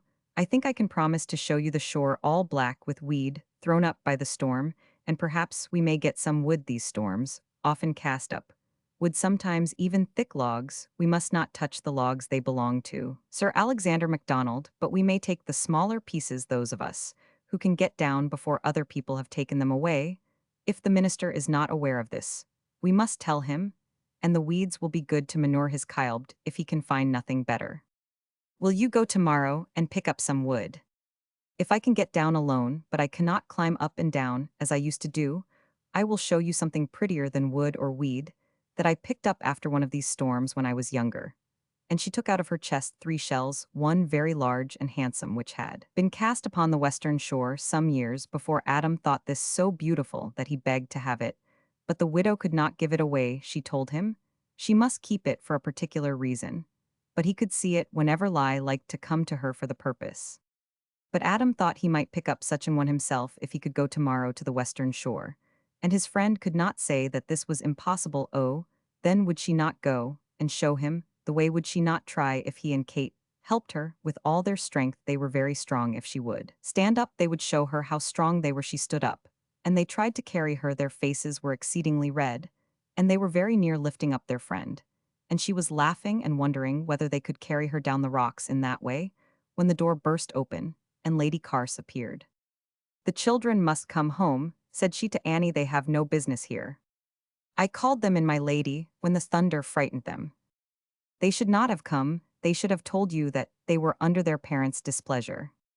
All now looked grave enough. The children stole away home skillfully, avoiding taking hold of the lady's offered hands. She pulled the door after her in no gentle manner. She did not much care whether the children were fond of her, but it was somehow disagreeable to her that they should be happy with her next-door neighbor. Chapter 12. The Steward on his rounds.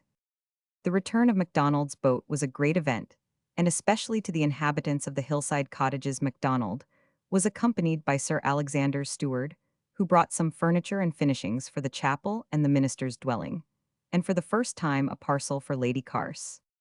When the package was brought up from the shore, Lady Carse rushed in to tell Annie the news, and to bid her come and see the unpacking.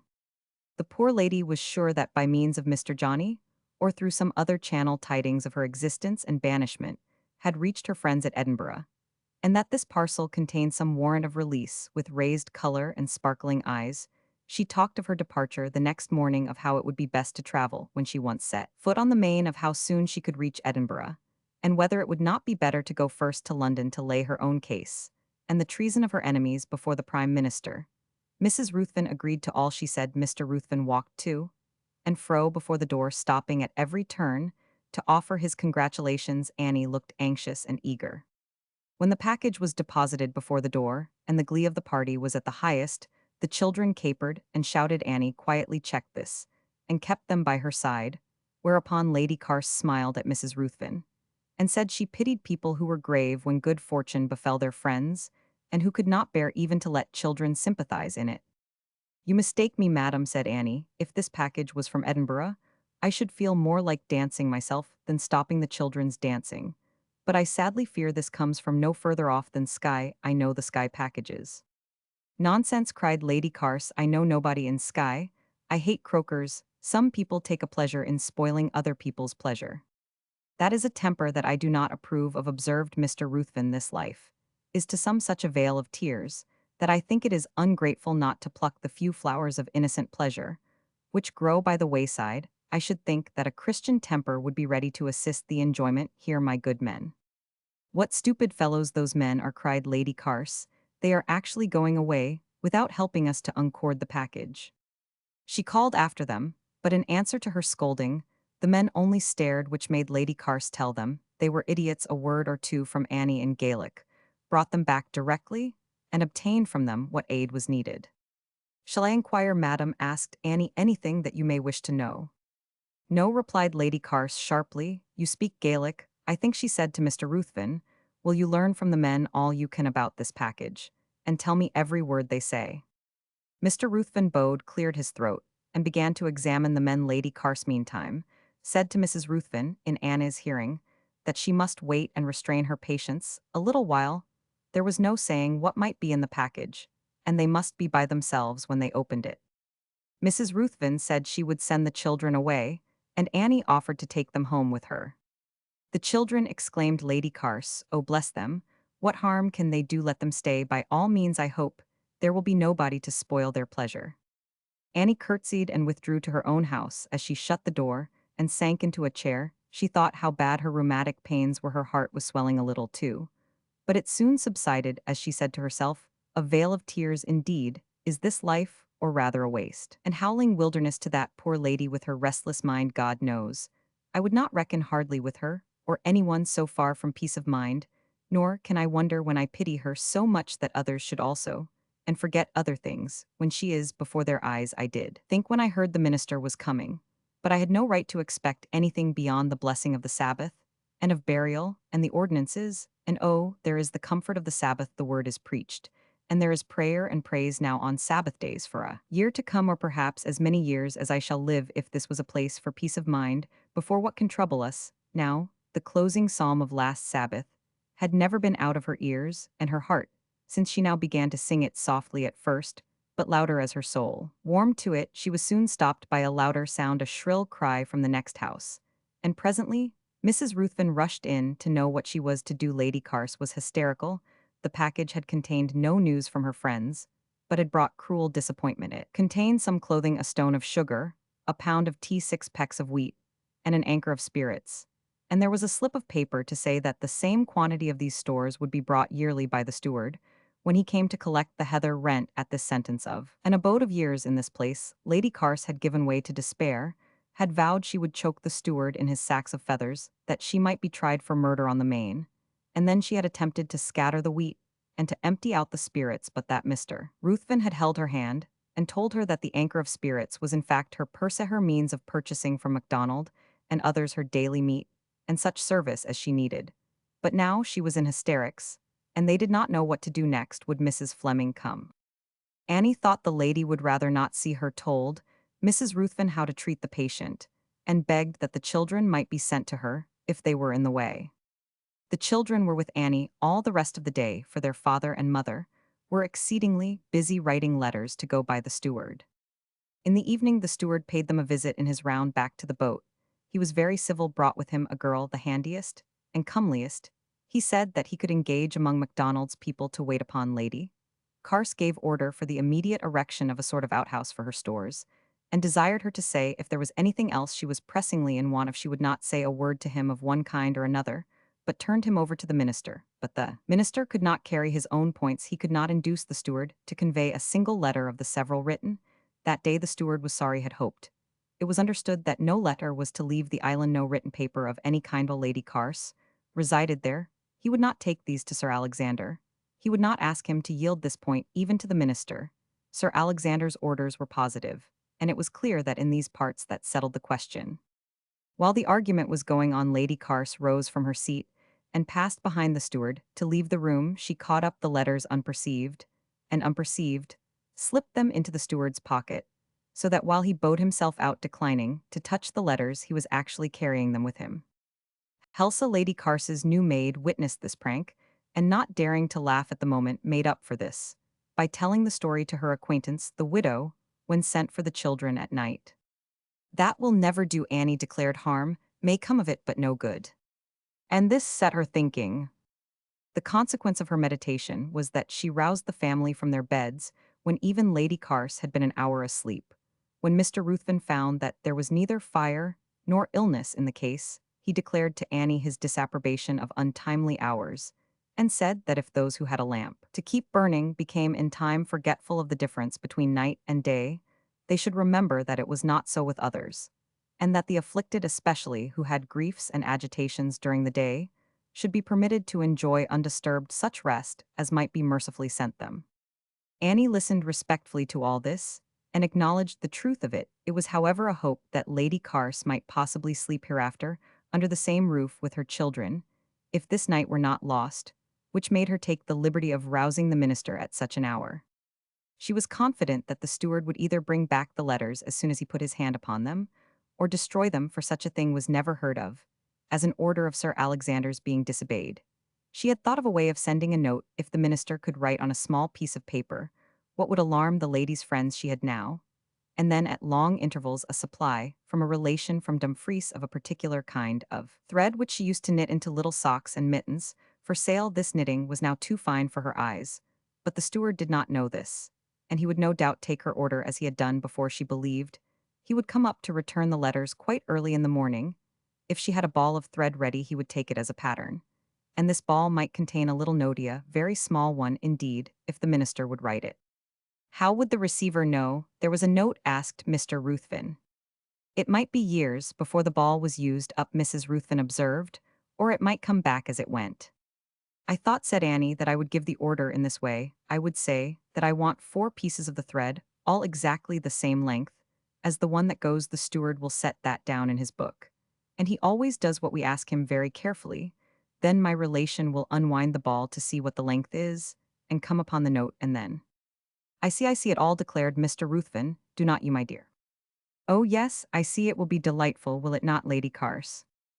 That is as it may be, said Lady Carse. It is a plan which may work 2 ways. I do not see how it can work to any mischief, Annie quietly declared. I will leave you to consider it. If you think well of the plan, I shall be found ready with my thread. If the steward returns, it will be very early, that he may not lose the tide. As might be expected, Anna's offer was accepted, for even Lady Carse's prejudiced mind could point out no risk. While the success might be everything, there was something that touched her feelings in the patient care with which the widow sat in the lamplight, winding the thread over and over the small slip of paper, so as to leave no speck visible, and to make a tight and secure ball. The slip of paper contained a request that the reader would let Mr. Hope, Advocate, Edinburgh, know that Lady Carse was not dead, though pretended to be buried, but stolen away from Edinburgh, and now confined to the after-mentioned island of the Hebrides. Then followed Lady Carse's signature, and that of the minister with the date. It will do," exclaimed Mrs. Ruthven, "my dear, dear Lady Carse." But Lady Carse turned away and paced the room. "I don't wonder, I am sure," declared Mrs. Ruthven. "I don't wonder that you walk up and down to think what may hang on this night. Now, take my arm, let me support you." And she put her arm around the waist of her dear friend. But Lady Carse shook her off, turned weeping to Annie, and sobbed out, "If you save me, if this is all sincere in you, and—" "Sincere," exclaimed Annie in such surprise that she almost dropped the ball. "Oh yes, yes, it is all right, and you are an angel to me. I—" "What an amiable creature she is," said Mrs. Ruthven to her husband, gazing on Lady Carse. "What noble impulses she has." "Very fine impulses," declared the minister. "It is very affecting. I find myself much moved," and he began pacing up and down. "Sincere," Annie repeated to herself in the same surprise. "Oh dear," observed Mrs. Ruthven in a whisper, which however the widow heard. "How long it takes for some people to know some other people. There is Mrs. Fleming, now all perplexed about the dear creature. Why, she knew her, I mean she had her with her, before we ever saw her, and now, we know her, oh, how well, how thoroughly, we know her to the bottom of her heart. A most transparent being, indeed," declared Mr. Ruthven, "as guileless as a child." "Call me a child you may," sobbed Lady Carse. "None but children, and such as I quarrel with their best friends, she has been to me." "You reproach yourself too severely, my dear lady," declared the minister. "There are seasons of inequality in us all, not that I intend to justify." His wife did not wait for the end, but said, "Quarrel, my dear soul, quarrel with your best friends. You do such a thing, Let us see whether you ever quarrel with us, and we are friends are we not you? And we let us see whether you ever quarrel with us ah. Annie had finished her work, and she was gone before the long kiss of the new friends was over. It is only 2 days more to the Sabbath, thought she. Then she smiled, and said anyone might call me a child counting the days as if I could not wait for my treat, but really I did not know what the comfort of the Sabbath would be. The chapel is all weathertight now, and thank God for sending us a minister. As all expected, up came the steward very early, and very angry. Nobody from the minister's house cared to encounter him. He threw the letters down upon the threshold of the door, and shouted out that his bringing them back was more than the writer deserved if he had read them and made mischief of their contents. Nobody could under the circumstances have blamed him here. They were, however, as a lesson to the family not to lose their time, and waste their precious ink and paper in writing letters that would never leave the island. As he was turning to go away, the widow opened her door and asked if he would excuse her for troubling him with one little commission, which she had not thought of the day before, and she produced the ball of thread. Lady Carse was watching through a chink in a shutter. She saw the steward's countenance relax, and heard his voice soften as he spoke to the widow. She perceived that Annie had influence with him, if she would use it faithfully and zealously. Next, she observed the care with which he wrote in his notebook Anna's directions about her commission, and how he deposited the precious ball in his securest pocket. She felt that this chance of escape, though somewhat precarious, was the best that had yet occurred. Before the steward was out of sight, she opened the shutter, though it creaked perilously, and kissed her hand to the surprised Annie, who was watching her agent down the hill. Annie smiled, but secured caution by immediately going in. Chapter 13. True Solitude. The season advanced, bringing the due tokens of the approach of summer. The gales came from the east instead of the west, and then subsided into mild airs. The mists which had brooded over sea and land melted away, and as the days lengthened permitted the purple heights of the rocky St. Kilda to be seen clear and sharp as the sun went down behind them. The weed which had blackened the shore of the island at the end of winter was now gone from the silver sands. Some of it was buried in the minister's garden as manure. The minister began to have hopes of his garden. He had done his best to keep off the salt spray by building the wall 10 feet high, and it was thought that just under the wall a few cabbages might grow, and in one corner there was an experiment going forward to raise onions. Kate and Adam told the widow from day to day the hopes and fears of the household about this garden, and it was then that she knew that her son Rollo was now gardener, as he had been head builder of the wall. From Rollo himself, she heard less and less of his proceedings and interests. Anxious as she abstained from questioning or reproving him on the few occasions when he spent an hour with her. She was aware of his high opinion of himself, and of the point he made of managing his own affairs, and she knew that there were those next door who would certainly engross him if anything passed in his mother's house, to make him reluctant to stay there. She therefore mustered all her cheerfulness. When he appeared on the threshold, gave him her confidence, made him as comfortable as she could, and never asked him whence he had come or how long he would stay. She had a strong persuasion that Rollo would discover in time who was his best friend, and was supremely anxious that, when that time came, there should be nothing to get over in his return to her, no remembrance of painful senes, no sting of reproach, no shame, but such as he must endure from his own heart, strong as was her confidence in the final issue. The time did seem long to her yearning spirit, lonely as she was many a night. She listened to the melancholy song of the throstle from the hillside, and watched the mild twilight without thinking of sleep till was silent, and was still awake when the lark began its merry greeting to the dawn, which was streaking the east many a day. She sat in the sun watching the pathways by which she hoped her son might come to her, and then perhaps she would hear his laugh from behind the high garden wall and discover that he had been close at hand all day, without having a word to say to her. How many true and impressive things passed through her mind that she thought she would say to him, but they all remained unsaid. When the opportunity came, she saw it to be her duty to serve him by waiting and loving feeling, and trusting that rebuke from God was the only shock which would effectually reach this case, and reserving herself as the consoler of the sinner when that hour should arrive. As for the other parties, they were far too busy, far too much devoted to each other to have any time to spare for her or any thought, except when the children were wished out of the way, or when the much more ardent desire was indulged that her house could be had for the residence of Lady Carse and her maid. In spite of all the assurances given to Lady Carse that her presence and friendship were an unmixed blessing, the fact remained that the household were sadly crowded in the new dwelling. There was talk at times of getting more rooms built, but then there entered in a vague hope that the widow's house might be obtained, which would be everything pleasant and convenient at those times. She was thought of but more and more as an obstruction, almost an intruder now. And then, when she startled them by some little act of kindness, they remarked that she was a good creature they believed, though they considered that there was usually something dangerous about people so very reserved and unsociable. One day this reserved and unsociable person volunteered a visit to her astonished neighbors. She walked in the afternoon, looking rather paler than usual and somewhat exhausted. Mr. Ruthven was outside the door smoking his pipe after dinner. He came in with the widow and placed a stool for her. His wife was not in the room. Lady Carse was lying on the settle, flushed and apparently drowsy. She opened her eyes as Annie and the minister entered, and then half closed them again without stirring. "Yes, I have been walking," said the widow in answer to Mr. Ruthven's observation. "But it is not that has tired me. I have been only as far as McDonald's. But, sir, I must go further tonight, unless I can interest you to do what must be done without loss of time." The minister raised his eyebrows and looked inquiringly. "I have learned, sir, that from this house invitations have been sent to smugglers to begin a trade with these islands, and that it is about to begin, and that this has been done by corrupting my son. I see well enough the object of this. I see that Lady Carse hopes to escape to the main by a smuggling vessel coming to this coast. I can enter into this. I do not wonder at any effort the poor lady makes." "You insufferable woman," cried Lady Carse, starting up from her half-sleep, with a glowing face and a clenched hand, "do you dare to pity me?" "I do, madam, and I ask of you in return, I implore you to pity me.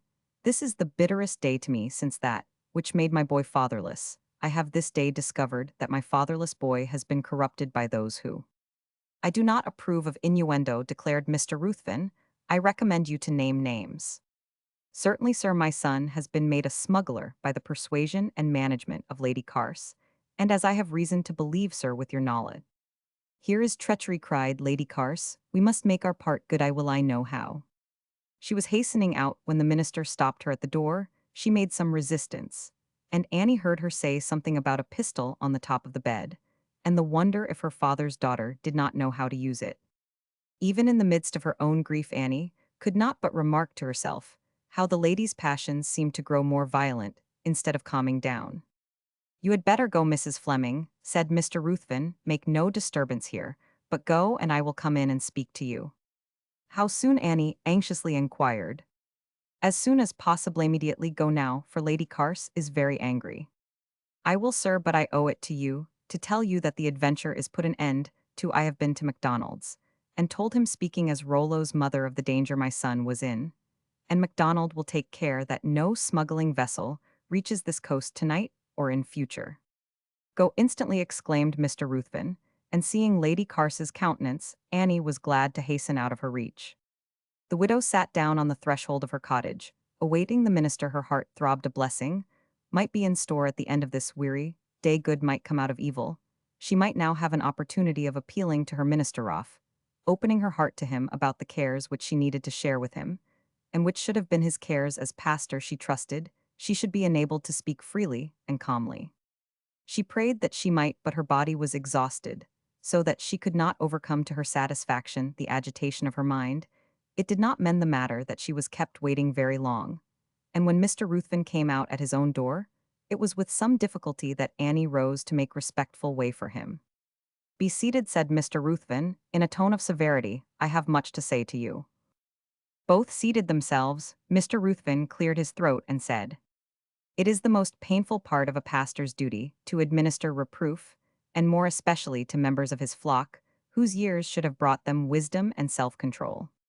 Annie clasped her hands on her knees and looked meekly in his face. "I should have hoped," Mr. Ruthven went on, "that a Christian woman of your standing, and one who is blessed as you yourself have been known to acknowledge with a life of peace, would have had compassion on a most suffering sister, and have rather striven to alleviate her sorrows, and to soften her occasional self-reproach for what she amiably calls her infirmities of sensibility, than have wounded and upbraided her, and treacherously cut off her frail chance of release from a most unjust captivity. I wound and upbraid Lady Carse.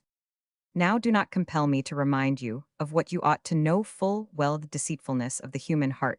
Listen to me." Again Annie looked gently in his face. "I left that poor lady already overwhelmed with misfortune, prostrated anew by your attack of this afternoon. I left her dissolved in tears, shaken by agitation, and I resolved that my first act of duty should be to remonstrate privately. Observe, I say privately, against the heartlessness which could pour in drops of bitterness to make the already brimming cup overflow now, what have you to say? I should wish to know, sir, what part of my conduct it is that is wrong. If I knew this, I am sure. If you knew, my good woman, this blindness and self-satisfaction appear to show that this life of peace, which you yourself acknowledge yours, has gone somewhat too far, has not been altogether blessed to you, if you are really so satisfied with yourself as to be unable to see any sin within you. O sir, do not think me impatient if I make haste to say that I never harbored such a thought. It makes me sink with shame to think of my ever having possibly such a thought. What I asked for, sir, was to know my sin towards Lady Carse, that I might make reparation, if I could. And will it please you, sir, to tell me? Tell me rather what sin you are conscious of, and we shall then get at the bottom of this last offense. Come, let me hear. Annie looked down, hesitated, blushed deeply, and said she supposed it was owing to her not being accustomed to the blessing of having a pastor, that she found it so difficult to open her heart now that the blessing was given for which she had so often prayed. She would strive to overcome the difficulty. After a pause, she said her chief trouble about her state of mind was that some of her trust and peace seemed to have left her. Ah, the moment it is put to the test, said Mr. Ruthven. Just so, sir, that is what I said to myself, as long as I lived alone out of the sound of any voice. But Rollo's, I thought my peace was settled, and that I was only waiting for the better peace which is to come hereafter. Then, when Rollo was away, and my mind was searching doubtfully after him, where he might be and whether safe or killed, I could always find rest, and say to myself that he was in God's hand to die now, or to live to close my eyes. But now, sir, there is a sadness come over me. Though I am obliged to your dear children for many cheerful hours, I would not forget that. But as for my own child, when I hear his voice merry from behind your garden wall, when I have been longing for days to see his facer, when your children tell me things that he has said just while my ear is pining for his voice, I find myself less settled in mind than I was, much less settled, sir, than I think a Christian woman ought to be. And this indicates more than you tell me, observed Mr. Ruthven. What can you have done to drive your son from his home? And from his mother's side some mistake. There must be, to say the very least, some fatal mistake, I will call it, for I would not be sever some awful mistake, eh? Perhaps so, sir, and she smothered a sigh. The minister then gave her at some length his views on education, insisting much on the duty of making young people happy at home, ending with saying that no young man could, he thought, expect much comfort in the society of a mother who could be so reckless of anybody's peace. As she had shewn herself that afternoon, he hoped she would take what he said in good part.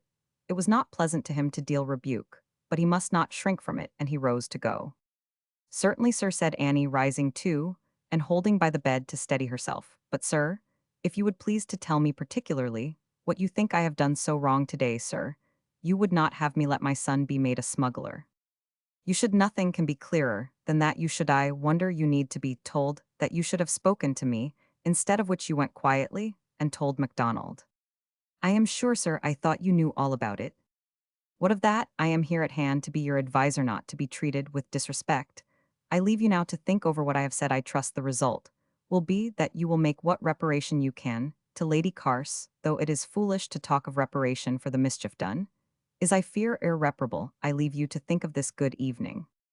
Annie thought of all that had passed, and of a few other things. She thought that, while it was clear that a pastor might take a wrong view of the state of mind and conduct of one of his flock, it was a privilege to know at least what view he took. He was faithful as far as plain speaking went, and that was much. And then it is so rarely that any censure is uttered for which there is absolutely no foundation that it is usually profitable to receive it. While feeling that it is a small thing to be judged of man's judgment, it may be a great thing to know a man's unfavorable opinion of us.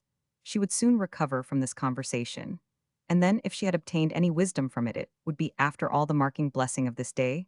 She was not aware of another, that Mr. Ruthven had been somewhat touched by what she had said of Rollo. His eyes somewhat opened. Once more her mind rested on the idea now become so prominent with her. The Sabbath is coming round again. She thought it pleases God to give us a complete blessing. Then it is his word that is spoken, then his judgment, that we are judged by. Nothing comes between us and him. Then there is always the Sabbath now to think of. Tired as she was, or as she thought herself, till she found herself enjoying the repose of the moonlight shore, there was one more walk necessary before Annie could try to sleep. The sea was calm, and there was scarcely any wind. If the smuggling vessel had approached the island in any part, it could hardly have got away again. She had not seen it from her hillside. but she must be satisfied that it was not on the northern shore. The western was safe enough from its being overlooked from MacDonald's farm. Annie had just reached the longest and widest stretch of beach, when the large moon rose out of the still waters. There was not even the slightest veil of mist obscuring the horizon, and the fluctuation of the waterline was distinct upon the clear disk of the moon, the gush of quivering light, which instantaneously reached from the horizon to her feet illumined. Anna's heart, no less than the scene around her, the ripple of the little waves which played upon the pebbles, was music to her ear in a tranquil and hopeful spirit. She thought of her errand and looked steadily over the whole expanse of the sea, where under the broad moonlight, and a sky which had at this season no darkness in it, there was certainly no vessel in sight. Pursuing her walk northwards, she perceived a small dark object lying on the silvery sands when she reached it. She found it was a little cask which the smell declared to contain rum by the smell, and the cask being light it was clear that some of the spirit had been spilled. Annie found a small hole beside which lay a quill. She feared that this told too plainly of the neighborhood of smugglers, and her heart sunk. She went on, and immediately saw another dark object lying on the beach, a person, as she thought it was a woman in the common country clothing, sound asleep. Annie hastened to wake her, thinking it unsafe to sleep under the moon's rays. To her extreme surprise, she found it was Lady Carse. She could imagine the lady to have come down in hope of meeting a smuggling vessel. She would not have wondered to meet her wandering among the coves.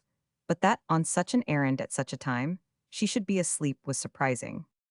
Annie tried gentle means to rouse her, which would enable her to slip away. As the lady awoke, sparing her the pain of her presence, she rattled the pebbles with her foot, coughed, and at last sang, but all without causing the lady to stir. Then, the widow was alarmed and stooped to look closer. The sleeper breathed heavily, her head was hot, and her breath told the secret of her unseasonable drowsiness. Annie shrank back in horror. At first she concluded that much of Lady Carse's violent passion was now accounted for, but she presently considered it more probable that this was a single instance of intemperance caused by the temptation of finding a leaking cask of spirit on the sands, just in a moment of disappointment and perhaps of great exhaustion. This thought made Annie clear what to do. She went back to the cask, made the hole larger with a stone, and poured out all the rum upon the sand. The cask was now so light that she could easily roll it down to the margin of the tide, where she left it half full of seawater. Having thus made all safe behind her, she proceeded to the coves, where she found not any signs of a vessel, but one of MacDonald's men on the watch. From him, she learned that MacDonald had gone out to look for the smuggling boat, had seen it, and turned it back, and that the smuggling crew had been obliged to throw overboard some of their cargo, to lighten their vessel for flight. MacDonald thought they would hardly venture hither again for some time to come. This was good news. But there was better. Rollo was not with the smugglers. He was out fowling this afternoon. Perhaps, by this time, he might be at home. Anna's errand was finished, and she might now return and rest. MacDonald's man spoke of his hope of some goods being washed up by the next tide. Annie told him nothing of the cask, nor of what she had done. With the rum she commended him to his watch and left him. Lady Carse was still sleeping, but less heavily. She roused herself when spoken to, started up, and looked about her somewhat bewildered.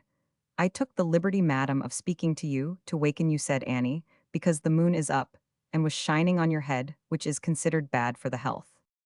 "Really," said Lady Carse, "it is very odd. I don't know how I could think of falling asleep here. I suppose I was very tired."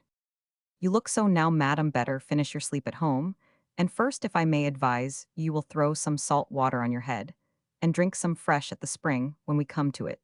The people here say that bathing the head takes away the danger from sleeping under the moon's rays." Lady Carse had no objection to do this, as her head was hot, and now Annie hoped that she would escape detection by the Ruthvens, so that she alone would know the secret. Both drank at the spring, and after that it might be hoped that there would be little more smell of spirits about the one than the other.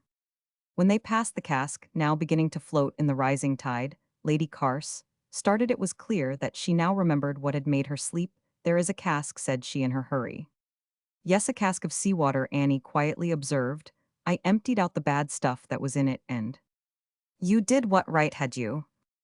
"It was contraband," said Annie. "MacDonald saw the cargo thrown over. Nobody would have claimed it, and plenty would have helped themselves to what is unfit to drink, so I poured it out upon the sand." "Very free and easy, I must say," observed Lady Carse. "Very," Annie agreed, "but less of a liberty than some would have taken if I had left it to tempt them. I threw away only what is some man's unlawful property. Others would have thrown away that which belongs to God. and is very precious in his iced human reason, which he has made but a little lower than the glory of the angels. Lady Carr spoke no more not, even when they reached their own doors, whether she was moody or conscience-stricken. Annie could not tell, all the more anxious was she to do her part, and she went in to pray that the suffering lady might be saved from this new peril. Most fearful of the snares of her most perilous life, Annie did not forget to pray that those who had driven the sufferer to such an extremity as that she could not resist even this means of forgetting her woes, might be struck with such a sense of their cruelty as to save their victim before it was too late. Chapter 14. Helsa's News. One day when Annie was trimming her lamp, she observed Helsa, Lady Carse's maid, watching the process earnestly from the door where she was looking in. "Come in, Helsa," said the widow in Gaelic, which was more familiar to the girl than English. "Come in, if you have nothing better to do than to see me trim my lamp."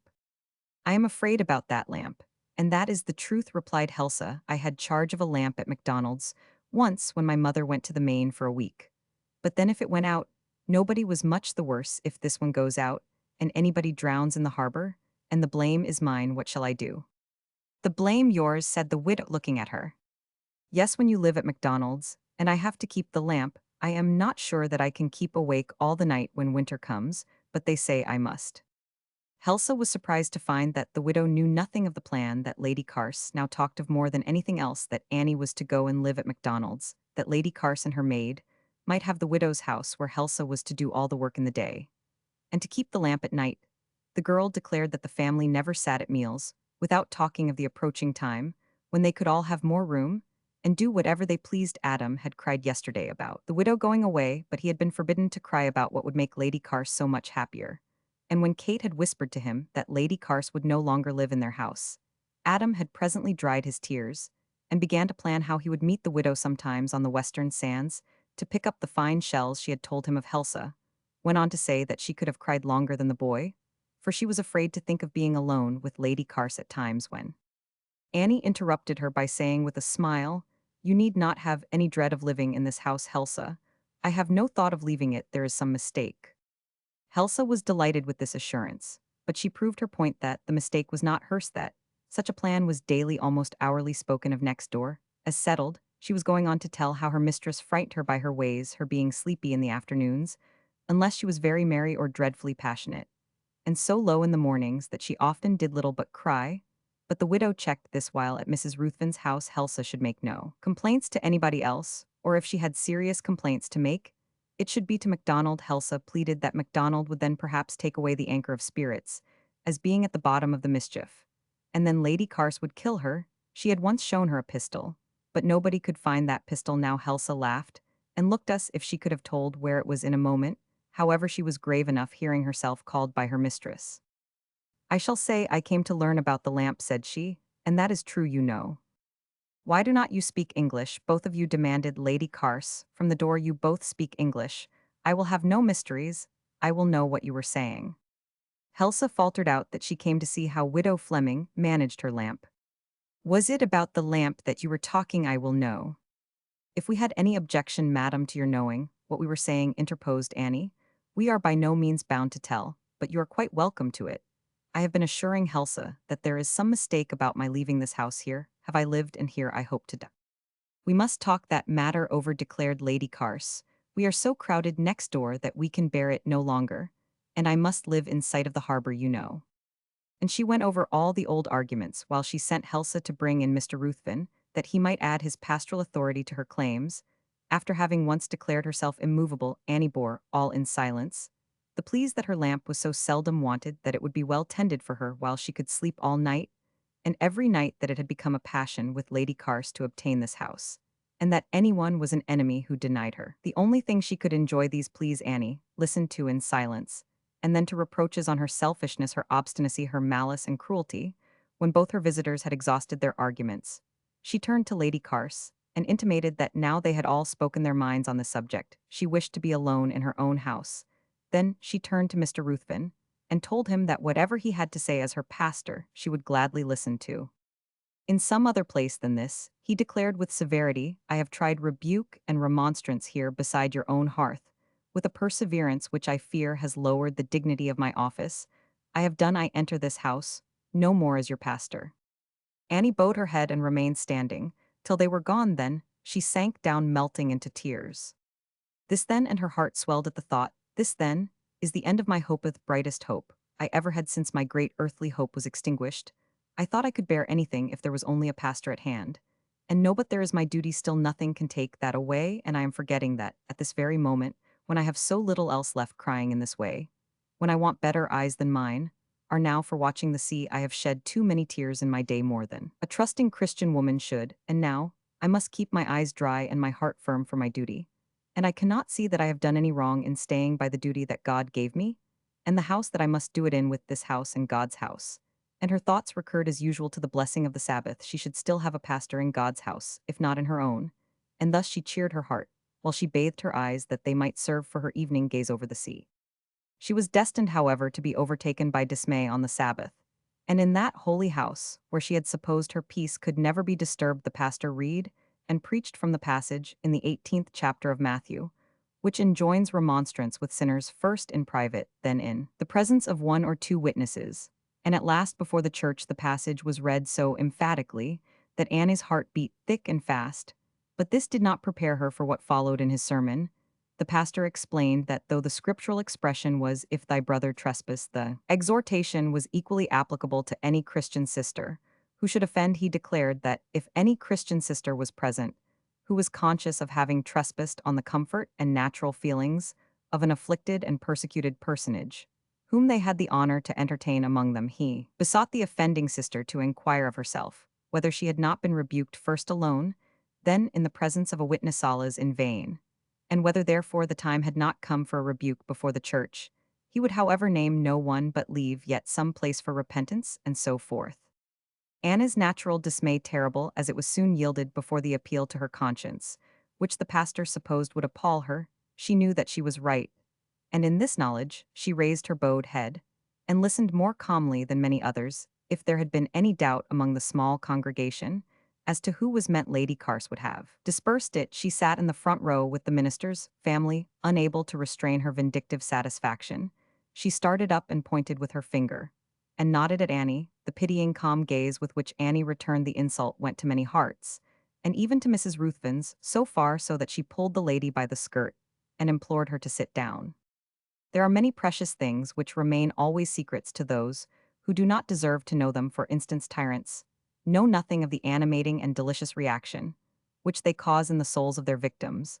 The cheerfulness, sweetness, and joy of their victims has ever been, and will ever be, a perplexity to oppressors. It was so now to Mr. Ruthven, after an act of tyranny perpetrated, as most acts of tyranny are, under mistaken and ignorant and arrogant sense of duty.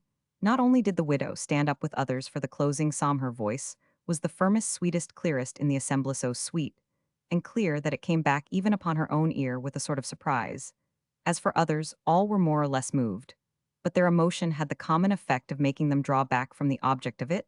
After the service nobody spoke to Annie. She heeded this, but little, absorbed as she was in thankfulness, in finding that the privileges of God's house were not disturbed, that her relation to him and her rights of worship were not touched by any fallibility in his minister. As she reached the entrance of the churchyard, MacDonald overtook her, and made her use his arm for the descent of the irregular steps. A few words from Helsa had put him in possession of the case.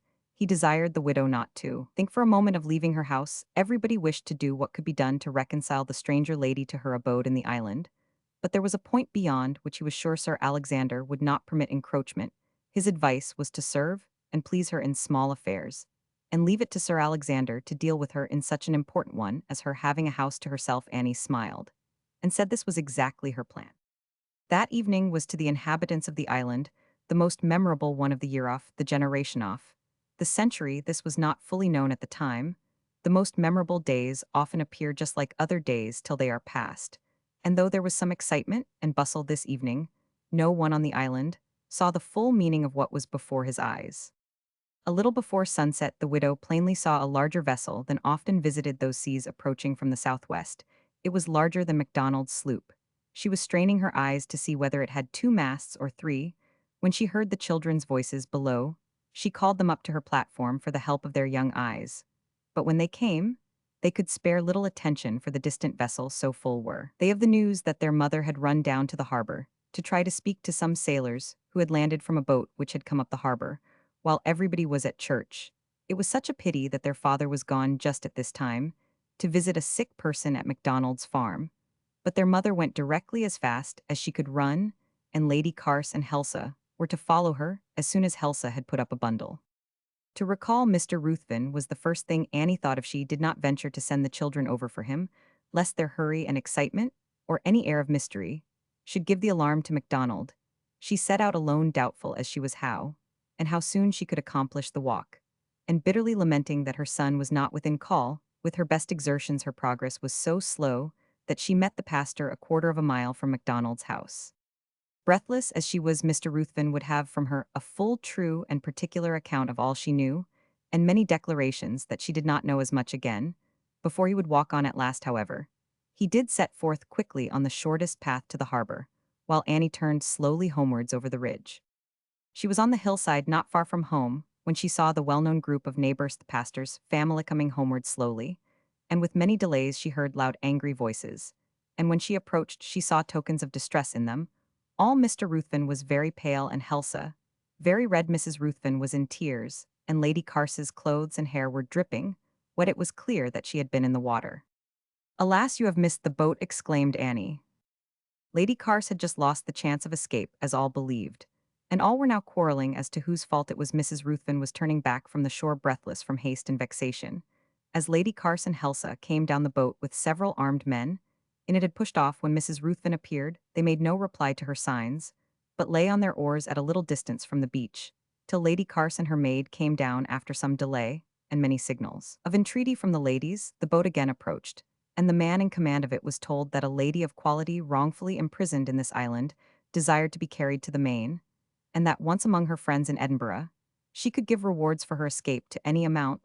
There was a short consultation in the boat, a laugh, and a decisive pull to shore. A sailor jumped out and seized the lady to carry her, in whether it was the unaccountable shout of triumph that she set up or something else that startled the sailor, he hastily set down his burden on the rock, looked her in the face, and then spoke to his comrades in the boat. They laughed again, but beckoned him on. He placed her in the boat, but she stumbled, swayed over, caught at the side of the boat as she went over, and very nearly upset it. The men swore at her, declared her to be no lady in distress, but a tipsy gypsy, laid her down on the shore, and rowed away. Mr. Ruthven now declared that he could do nothing in such a case. Lady Carse, now sobered from everything but passion, protested that, if he had had any sense or presence of mind, he might have detained the strangers, till she could produce from her package proof of her rank and quality, if the wranglers could but have known who these strangers were, and whence came the distant vessel to which their boat belonged. All would have joined in thanksgiving for the ladies' escape from their hands.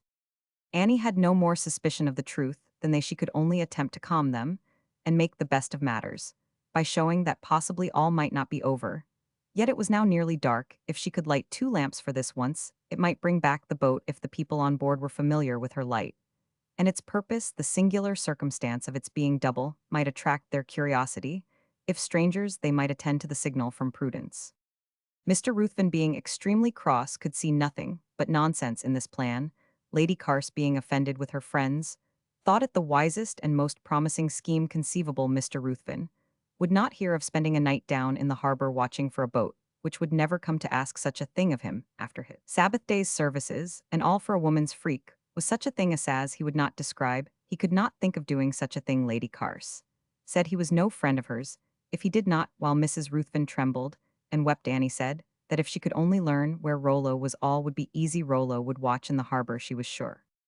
Mr. Ruthven caught at this suggestion for saving his night's rest, and went off to seek Rollo, not so rapidly, however, but that he heard the remark sent after him by Lady Carse that it was a pretty thing for a man to stand up in his pulpit, where nobody could answer him, and lecture people about Christian duty, and then to be outdone in the first trial by the first of his flock that came into comparison with him. Annie could not bear to hear this. She desired Helsa to assist Lady Carse to bed, that her clothes might be speedily dried in readiness for any sudden chance of escape. Chapter 15. Anna's news. Dull and sad was the first meal at the Ruthvens. The next morning Lady Carse could eat nothing, having cried herself ill, and being in feverish expectation still of some news. She did not know what Mr. Ruthven found fault with the children so indefatigably, that they gulped down their porridge and slipped out under Helsa's arm as she opened the door and away to the next house, where the voice of scolding was never heard. The pastor next began wondering whether Rollo was still playing the watchman in the harbor, tired and hungry. And he was proceeding to wonder how a clever lad like Rollo could let himself be made such a fool of by his mother, when Helsa cut short the soliloquy by telling that Rollo was at home. He had come up just now with the steward. "The steward," cried Lady Carse, springing to her feet. "I knew it, I see it all," and she wrung her hands. "What is it, my dear love, my precious friend? What is the matter? Compose yourself," said Mrs. Ruthven soothingly. But the lady would not hear of being soothed. It was plain now that the distant vessel, the boat, the sailors were sent by her friends. If Mr. Ruthven had only been quick enough to let them know who she was, she should by this time have been safe. How could they suppose that she was Lady Carse, dressed as she was, agitated as she was? A word from Mr. Ruthven, the least readiness on his part, would have saved her. And now here was the steward come to baffle all. Sir Alexander MacDonald had had eyes for her deliverers, though her nearest friends had none. Annie was her best friend. After all, it was Anna's ball of thread, no doubt, that had roused her friends and made them send this vessel, and Annie alone had shown any sense last night. Mr. Ruthven did not understand or approve of very sudden conversions, and this was really a sudden conversion after pointing at the widow Fleming in church yesterday. He ought to state, too, that he did not approve of pointing at individuals in church. He should be sorry that his children should learn the habit, and "You would," interrupted Lady Carse, "then take care I do not point at her next Sabbath, as the only friend I have on this island." "My dear creature," said Mrs. Ruthven, "pray do not say such severe things. You will break my heart. You do the greatest injustice to our affection. Only let me show you if this wicked steward prevents your escape. Now I will get away somehow, and tell your story to all the world, and they shall send another vessel for you, and I will come with it, and take you away. I will indeed." "Nonsense, my dear," said Lady Carse. "Nonsense, my dear," said the pastor. Lady Carse laughed at this accord. Mrs. Ruthven cried. "If you get away," said Lady Carse, more gently, "you may be sure you will not leave me behind. It is all nonsense, the whole of it, about this vessel. And the steward," Mr. Ruthven pronounced, "the steward comes as usual for the featherant." "It is not the season for the featherant," declared Lady Carse. "The steward comes when it suits his convenience," decided the pastor. "The season is a matter of but secondary regard." "You are mistaken," said the lady. "I have lived here longer than you, and I know that he comes at the regular seasons, and at no other time." "Oh, here are the children," observed Mrs. Ruthven, hoping to break up the party. "My dears, don't leave the room. I want you to stay beside me there now. You may each carry your own porridge bowl into the kitchen, and then you may come back for papa's and mine." Mr. Ruthven stalked out into the garden to find fault with his cabbages if they were not growing. Dutifully, Lady Carse stood by the window, fretted at the thick seamy glass, which prevented her seeing anything clearly. Mrs. Ruthven sat down to sew. "Mamma," said Adam presently, "what is a pretender?" "A what, my dear? A pretender? I really scarcely know. That is a question that you should ask your papa. A pretender?" "No, no, Adam, it is adventurer. That was what the steward said. I know it because that is the name of one of papa's books. I will show it you." "I know that," said Adam, "but Widow Fleming called it pretender too." "What's that?" cried Lady Carse, turning hastily from the window. "What are you talking about?" The children looked at each other as they usually did when somebody must answer the lady. "What are you talking about?" "The steward says the pretender has come, and we do not know what that means." "The pretender come!" cried Mrs. Ruthven, letting fall her work. "What shall we do for news? Run, my dears, and ask Widow Fleming all about it. I can't leave Lady Carse, you see." The children declared they dared not go. Widow Fleming was busy, and she had sent them away. "Then go and tell your father, ask him to come." And Mr. Ruthven was shocked into his usual manners when he saw Lady Carse unable to stand or speak his assurances that he did not believe her in any personal danger if the report were ever so true were thrown away. Her consternation was about a different aspect of the matter. She at once concluded that the cause of the Stuarts would be triumphant. She saw in imagination all her enemies victorious, her husband and Lord Lovat successful in all their plottings, high in power and glory, while she who could have given timely intimation of their schemes, who could have saved the throne and kingdom, was confined to this island like an eagle in a cage for some time. She sat paralyzed by her emotions. Then she rose and went in silence to Anna's dwelling. The steward was just departing and he seemed in the more haste for the lady's appearance. But Annie stopped him gravely, desired him to remain, while she told the lady what it concerned her to know. She then said, I learn from the steward, madam, that it is known throughout Edinburgh that you are still in life, and that you are confined to some out of the way place, though the steward believes the real place is not known. It is not known, the steward declared, and it is anything but kind of you, in my opinion, Mrs. Fleming, to delude Lady Carse with any hope of escape. Her escape is, and will always be, impossible. I think it my business, said Annie, to inform the lady of whatever I hear of her affairs. I think she ought to have the comfort of knowing that her friends are alarmed, and I am sure I have no right to conceal it from her. The steward walked away, while the lady stood lost in reverie. One set of ideas had driven out the other. She had forgotten all about the Jacobite news, and she stood staring with wide open eyes, as the vision of her escape and triumph once more intoxicated her imagination. Annie gently drew her attention to the facts, telling her that it was clear that the ball of thread had done its duty. Well, the alarm had begun with Mr. Hope.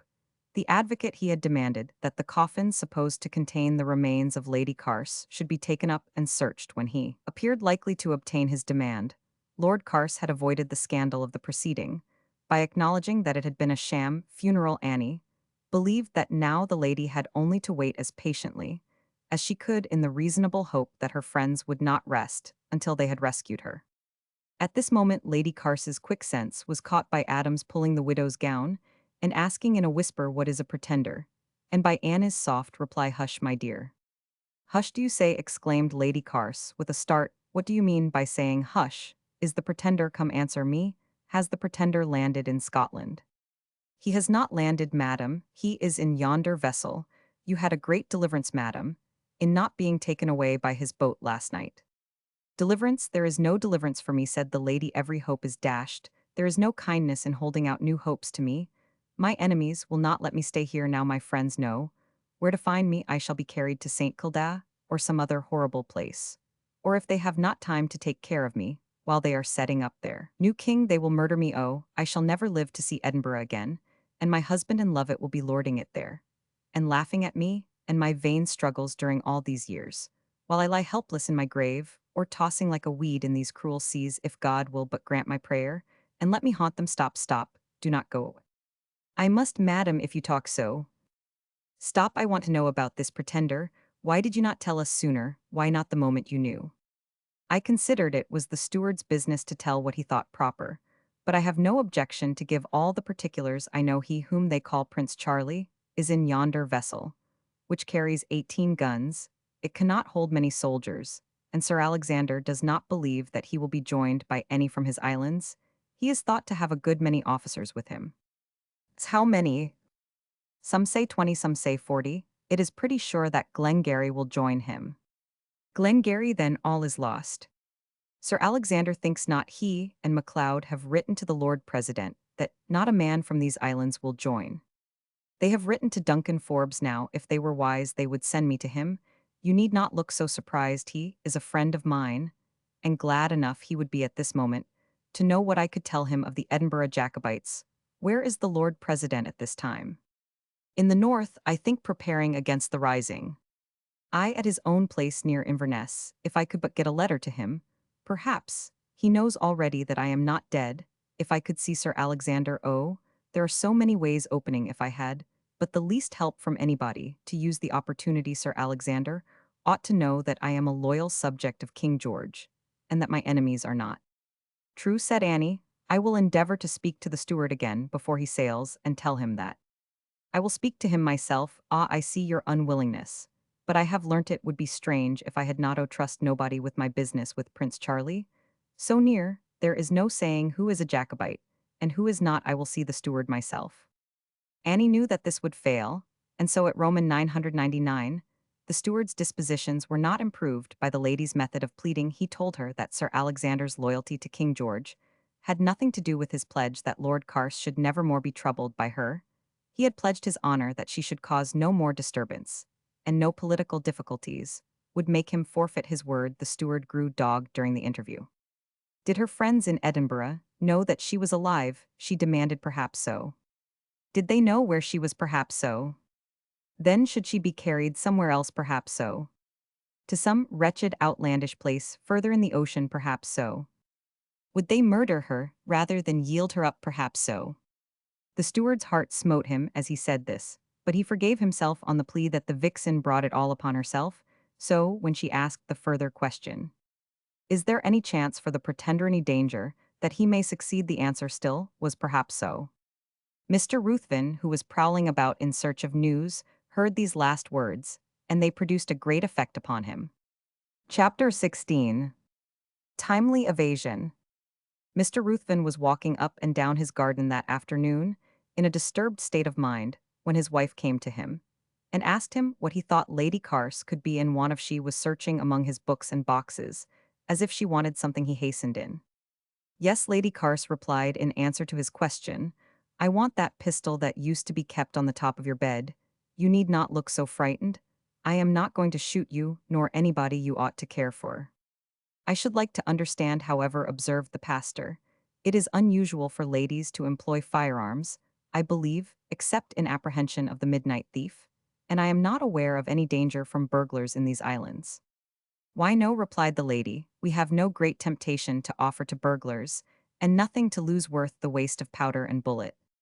"Then, if I may ask—" "Oh yes, you may ask what I want the pistol for. It strikes me that the boat from yonder vessel may possibly be sent back for me, yet they may think me a prize worth having. If the stupid people carried my story right, I would go with them. I would go joyful if the chance of shooting that young gentleman through the head."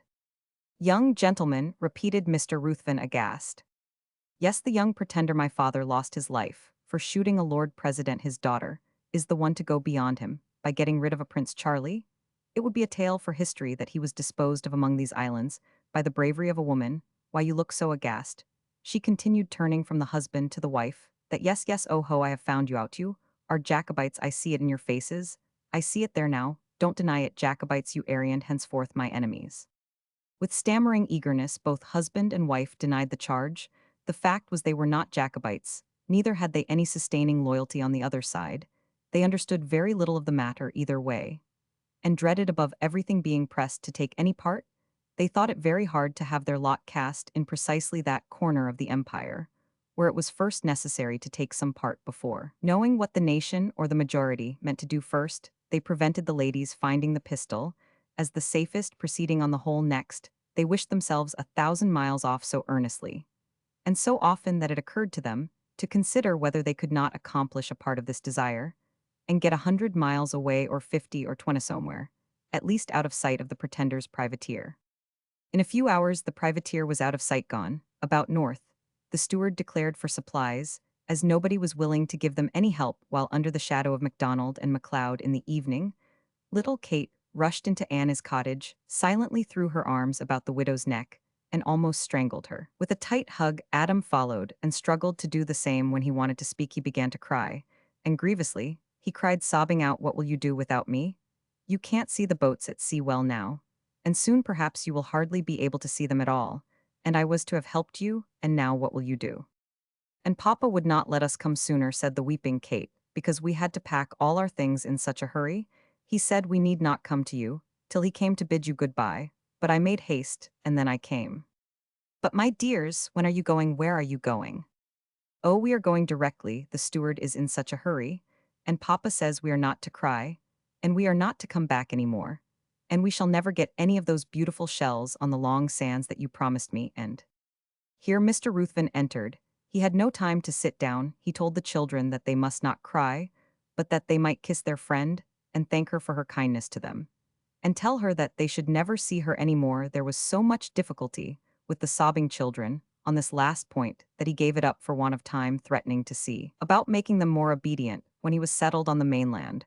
While they clung to Annie and hid their faces in her gown, he explained to her that his residence in this island had not answered to his expectation, that he did not find it a congenial sphere, that he was a man of peace to whom neither domestic discord nor the prospect of war and difficulty without were agreeable, and that he was therefore taking advantage of the steward's vessel to remove himself to some quiet retreat where the pastoral authority might be exercised without disturbance, and a man like himself might be placed in a more congenial sphere. He was then careful to explain that in speaking of domestic discord, he was far from referring to. Mrs. Ruthven, who he thought he might say however liable to the failings of humanity, was not particularly open to blame on the ground of conjugal obedience.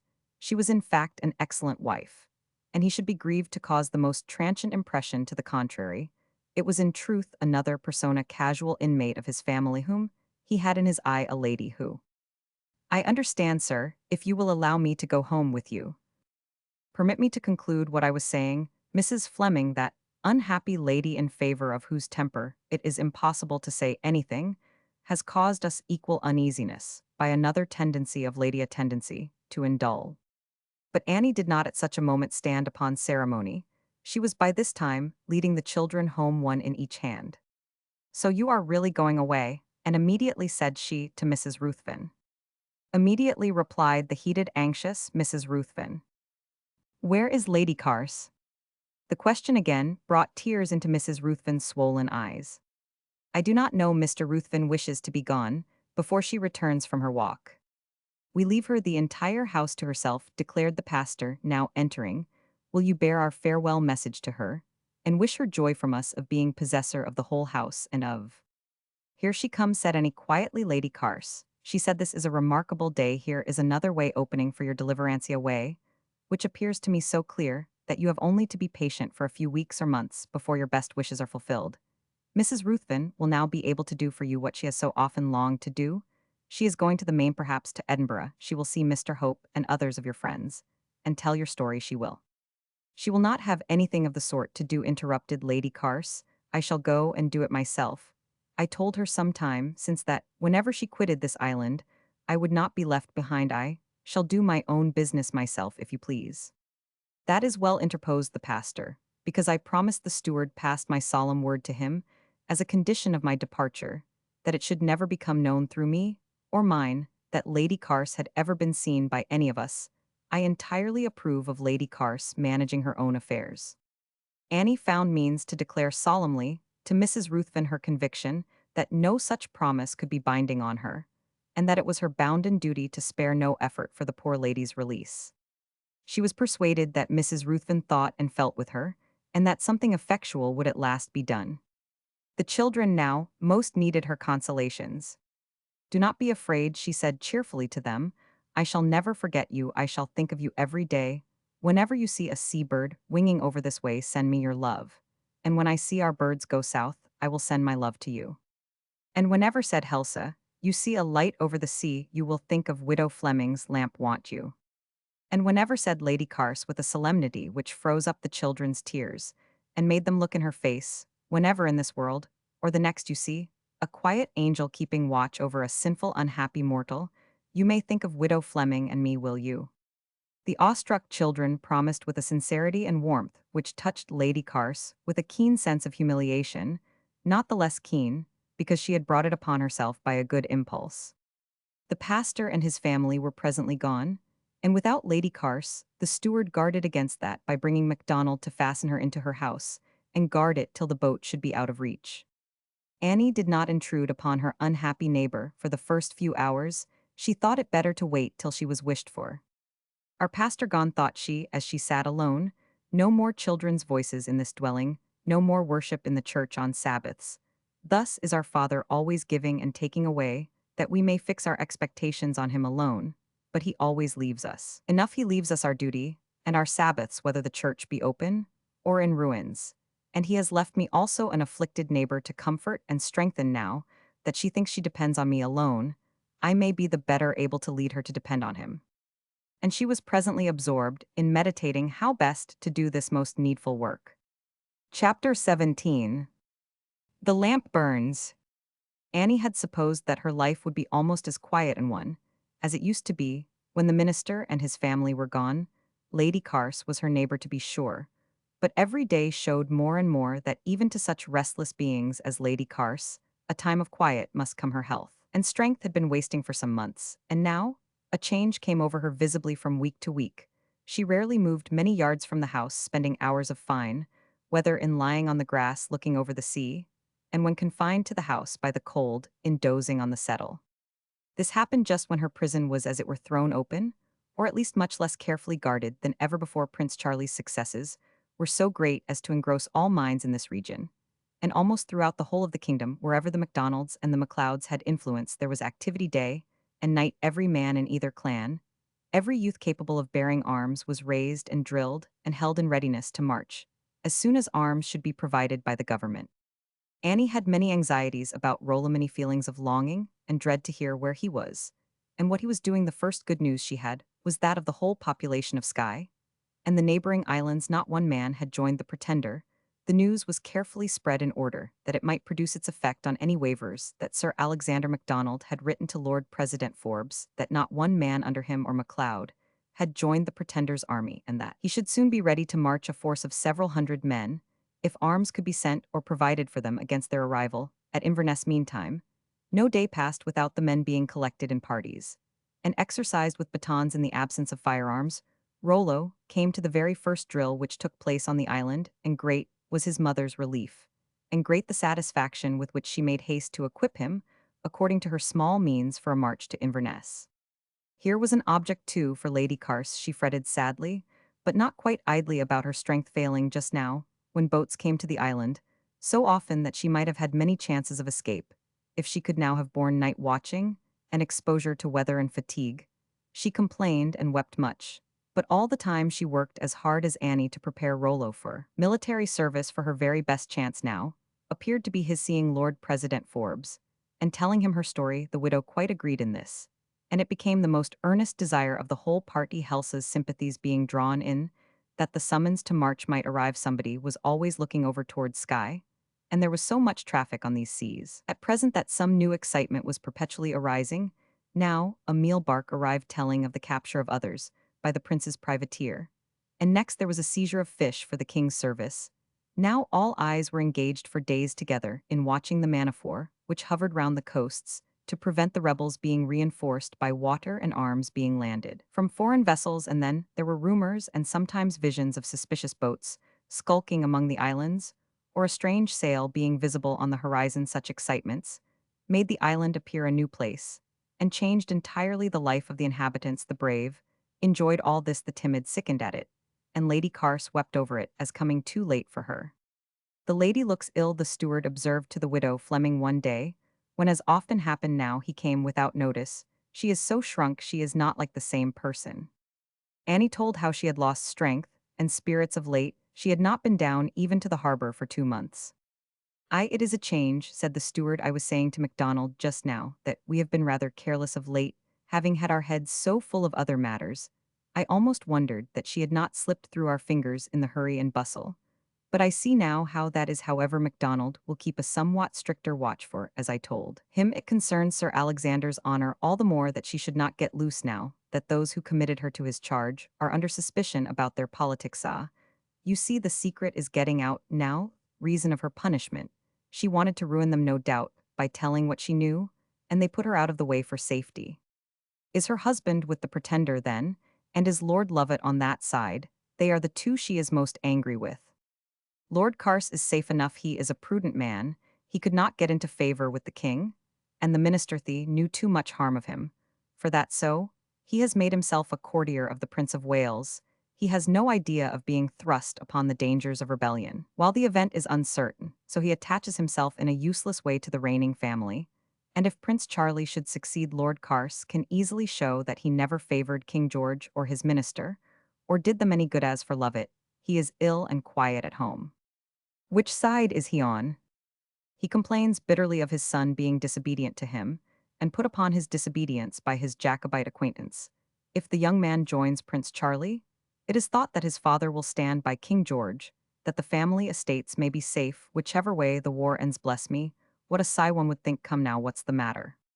The wickedness of it, said Annie.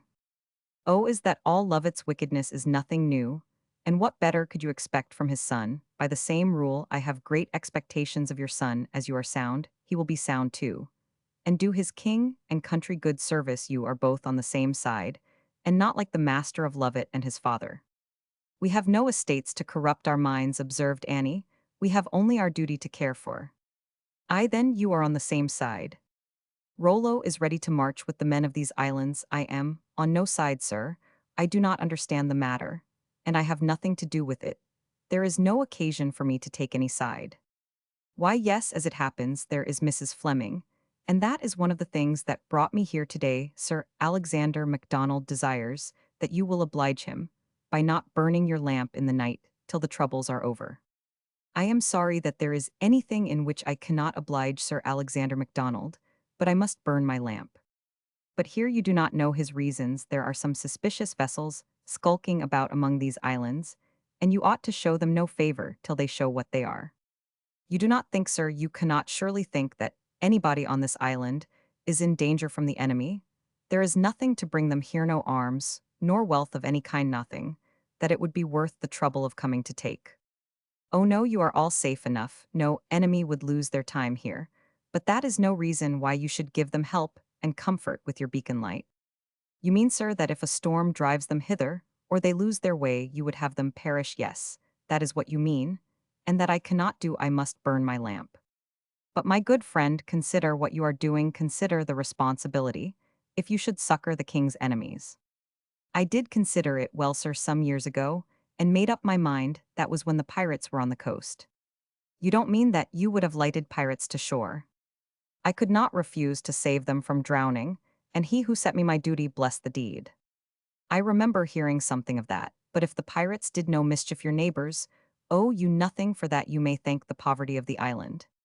Perhaps so, said Annie, smiling, and if so, I am sure we may thank God for the poverty of the island, which permits us to save men's lives, instead of letting them drown. And now you see, sir. I see you are as willful on this point as I heard you, where I would not believe it, because I always thought you a superior woman, but now I wish I could persuade you to see your duty better, Mrs. Fleming. As my duty appears to me, sir, it is to save people's lives without regard to who they are and what their business is. If the pretender should come, he would go as he came, said Annie, quietly. He would get nothing here that could hurt the king, while the men of the island are gone to Inverness. Well, to be sure, if you would succor and comfort pirates, there is nobody whom you would not help. That is true, sir. But it is very dangerous, Mrs. Fleming. Do you know the consequences of aiding the enemy? I know the consequences of there being no light above the harbor, said Annie in a low voice. The steward knew it was useless to say more. He thought it better to put into her hand some newspapers, which contained a startling account of the progress of the rebels, embellished with many terrifying fictions of their barbarity, such as were greedily received by the alarmists of the time. Here, said he, you can look these over while I go to speak to MacDonald about removing the lady to some remoter place. While we have only women on the island, pray look over these papers, and then you will see what sort of people you may chance to bring upon your neighbors, if you persist in burning your lamp. But Sir Alexander must put forth his authority and use force, if necessary. What do you say to that? Some old words, said Annie, smiling, given to those who are brought before governors. It shall be given me in that same hour what I shall speak. I will look in for the papers. As I return, said the steward, you are as willful on your own points as your neighbor, but you must give way as you preach that she ought. I do not preach that, sir, I assure you. I wish for her own peace that she would yield herself to God's disposal, but I would have her in the strength of law and justice, resist the oppression of man. The steward smiled, nodded, and left Annie to read the newspapers. The time was short. Lady Carse was asleep, but Annie woke her and left one paper with her, while she went home to read the other. She was absorbed in the narrative of the march of the rebels southwards, and their intention of proceeding to London, eating children, as the newspaper said, after the manner of Highlanders, all the way as they went, when Lady Carse burst in trembling from head to foot, and unable to speak, she showed to Annie a short paragraph, which told that a vessel chartered by Mr. Hope, Advocate, of Edinburgh and bound to the Western Islands, had put into the Horseshoe Harbour in Lorne, to land a lady, whom the captain refused to carry to her destination, through a quarrel on the ground of difference of political sentiment. The lady wife of a minister of the kirk had sought the aid of the resident tenant to be escorted home through the disturbed districts in Argyll, while the vessel proceeded on its way, not unwatched, however, as Mr. Hope's attachment to the house of Stuart was no secret, etc., etc. The widow was perplexed, but Lady Carse knew that Mr. Hope, her lawyer and her friend, was a Jacobite. Only fault he had, she declared. She was persuaded that the lady was Mrs. Ruthven, and that the vessel was on its way to rescue her, might arrive at any hour of the day or night. But, said Annie, this lady is loyal to King George, and you reproach the Ruthvens for being on the other side. Oh, I was wrong about her, no doubt. I detest him, but she is a good creature, and I was quite wrong ever to suspect her. And you think your loyalty to the king would do you no harm with Mr. Hope? You think he would exert himself for you without thinking of your politics. Why don't you see what is before your eyes? Cried Lady Carse. Is it not there as plain as black and white can make it? The fact was so, though the lady's reasoning was not good. The vessel with armed men, and it was sent by Mr. Hope to rescue Lady Carse, and Mrs. Ruthven was to act as guide. In consequence of a quarrel between the captain and her, she was set ashore at the place where the little town of Oban has since arisen, and the vessel sailed on out of sight. It was an illegal proceeding of Mr. Hope's, and resorted to only when his attempts to obtain a warrant from the proper authority to search for and liberate Lady Carse were frustrated by the influence of her husband and his friends. He will be coming. Burn the paper, cried Lady Carse, impatiently looking from the door.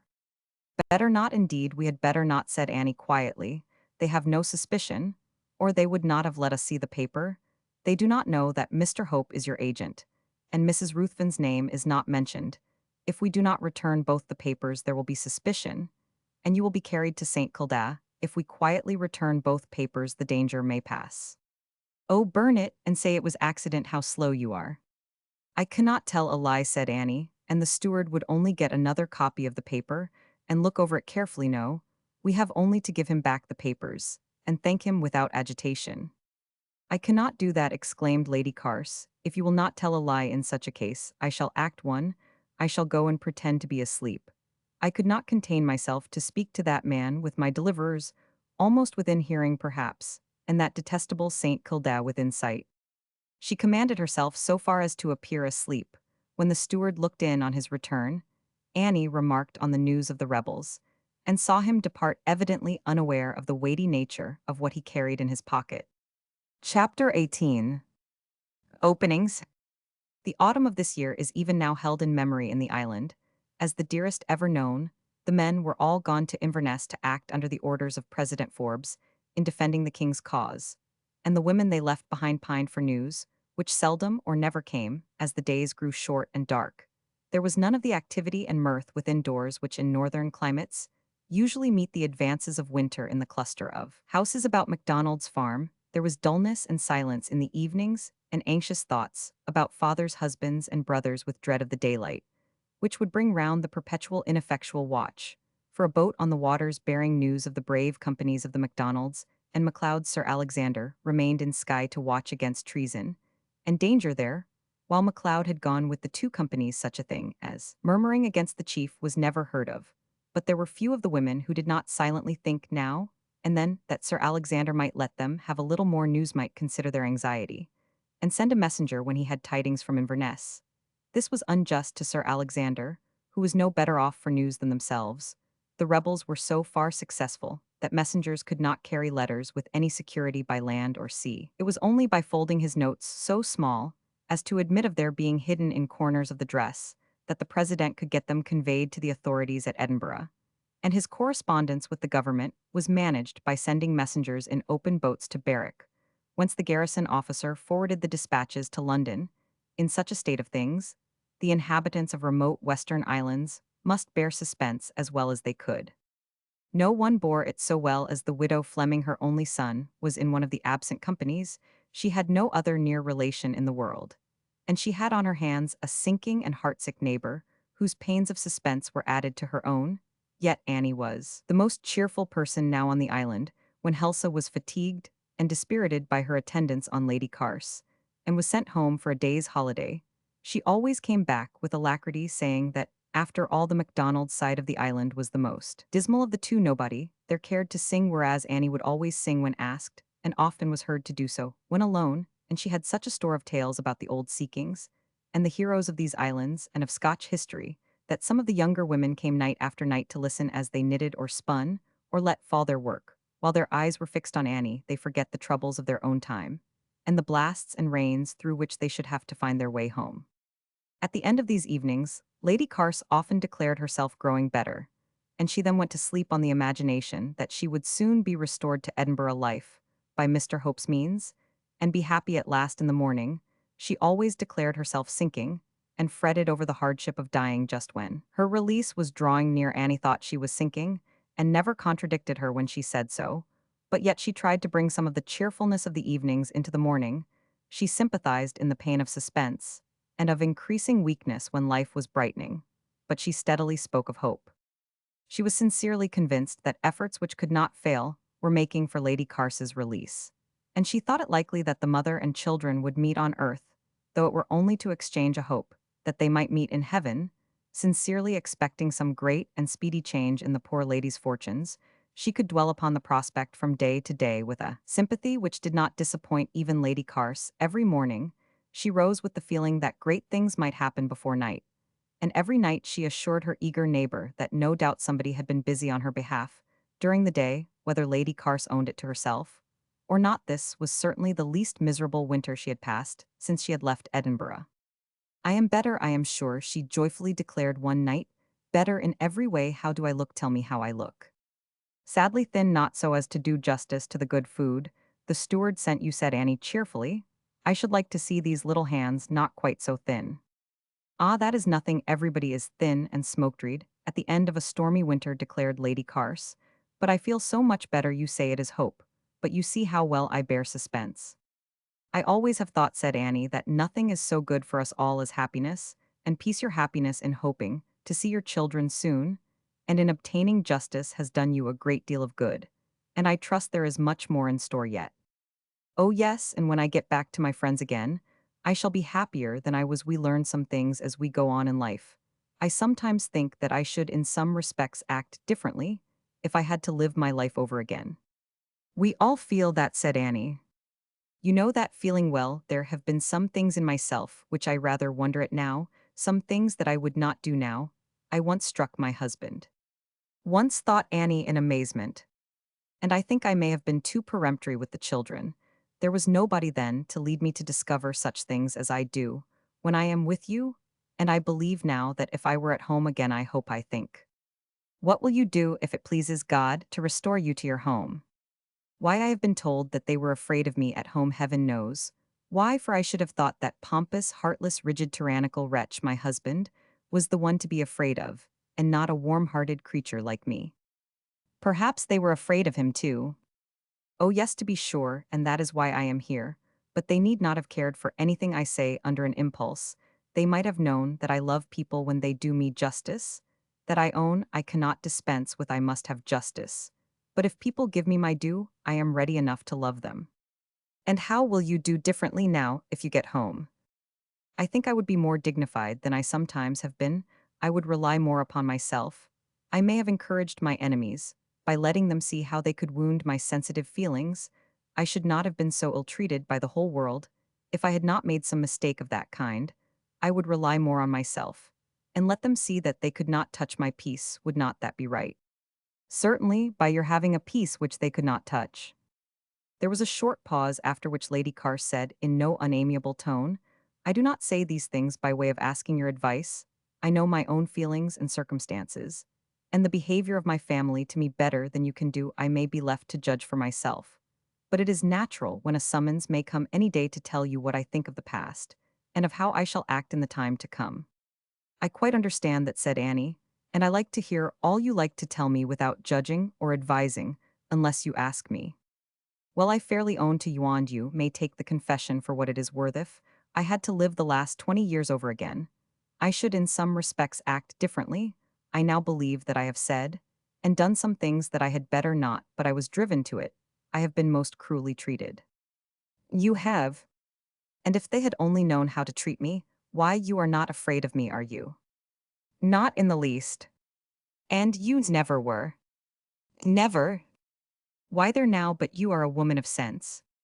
"I am not afraid of you, and never was," said Annie, looking calmly in her face, "but I can understand how some people might be." "Not people of sense," exclaimed Lady Carse quickly. "Perhaps not, but we do not expect all that we have dealings with to be people of sense." "No, indeed, nobody need ever look for sense in Lord Carse. For one, well, I am so glad you never were afraid of me, and I am sure, moreover, that you love me. You are so kind to me." "I do," said Annie, smiling in reply to the wistful gaze. Lady Carse's eyes filled with tears. Good night, God bless you, said she. She says, thought Annie, that I may take her confession for what it is worth. How little she knows the worth of that confession, a confession that any acquaintance she has would blush or mock at, and that any pastor in Scotland would rebuke. But to one who knows her as I do, how precious it is I like to be called to rejoice with the neighbors when a child is born into the world. But it is a greater thing to sit here alone and rejoice over the birth of a new soul in this poor lady. It is but feeble thing, this newborn soul born so much too late.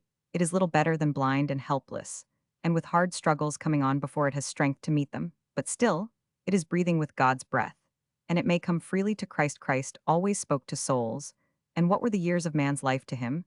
So I take it as an invitation in such a case as this, when he says, "Suffer the little children to come unto me." Oh, may the way be kept clear for this infant soul to come to him.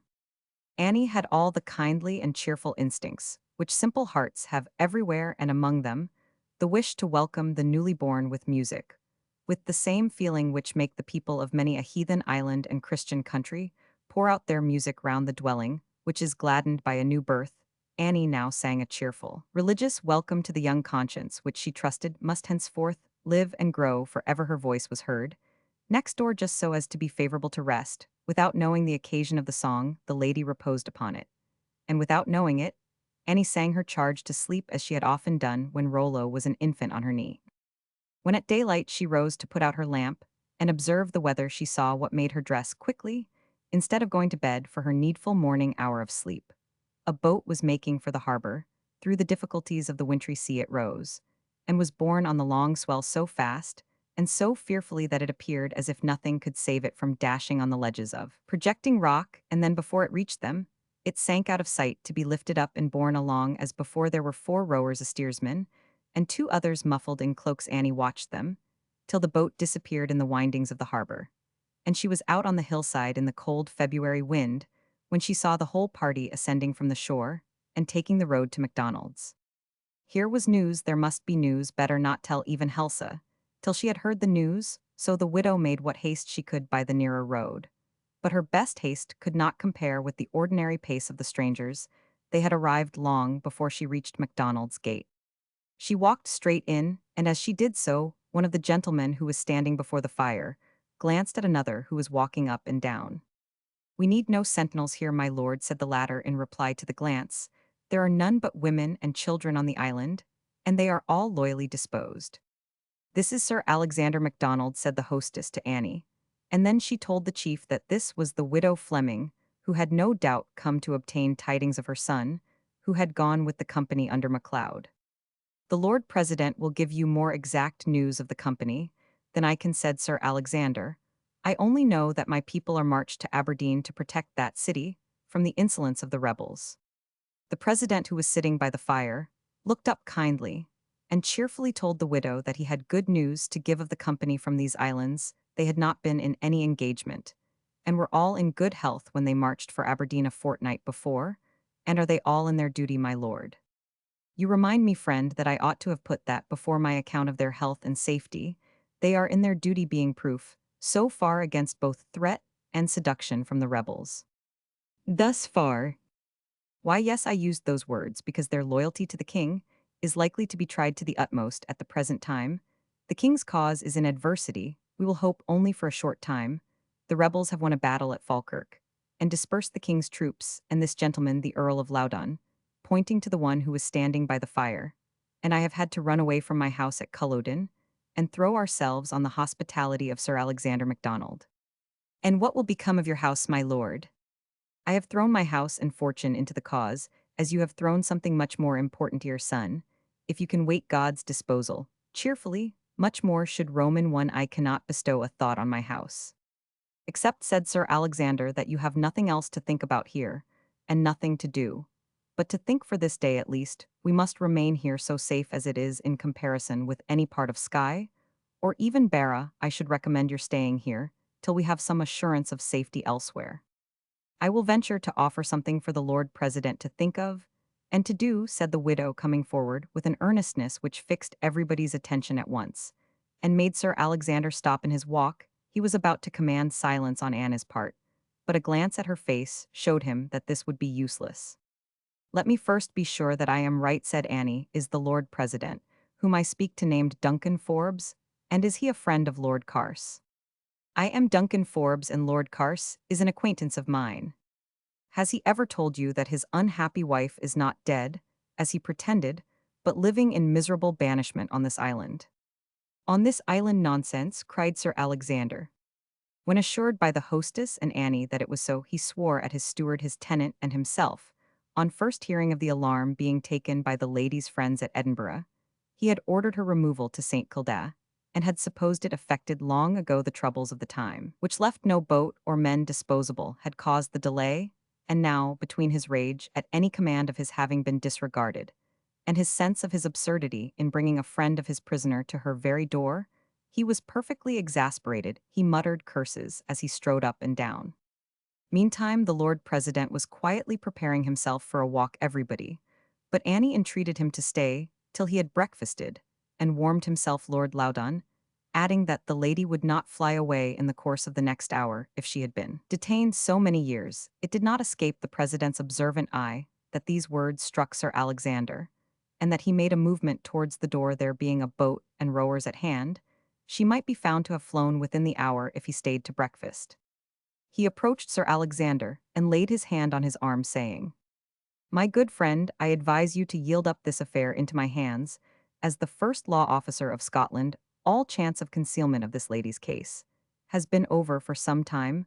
Measures have been taken for some months to compel you to resign the charge, which you surely cannot wish to retain."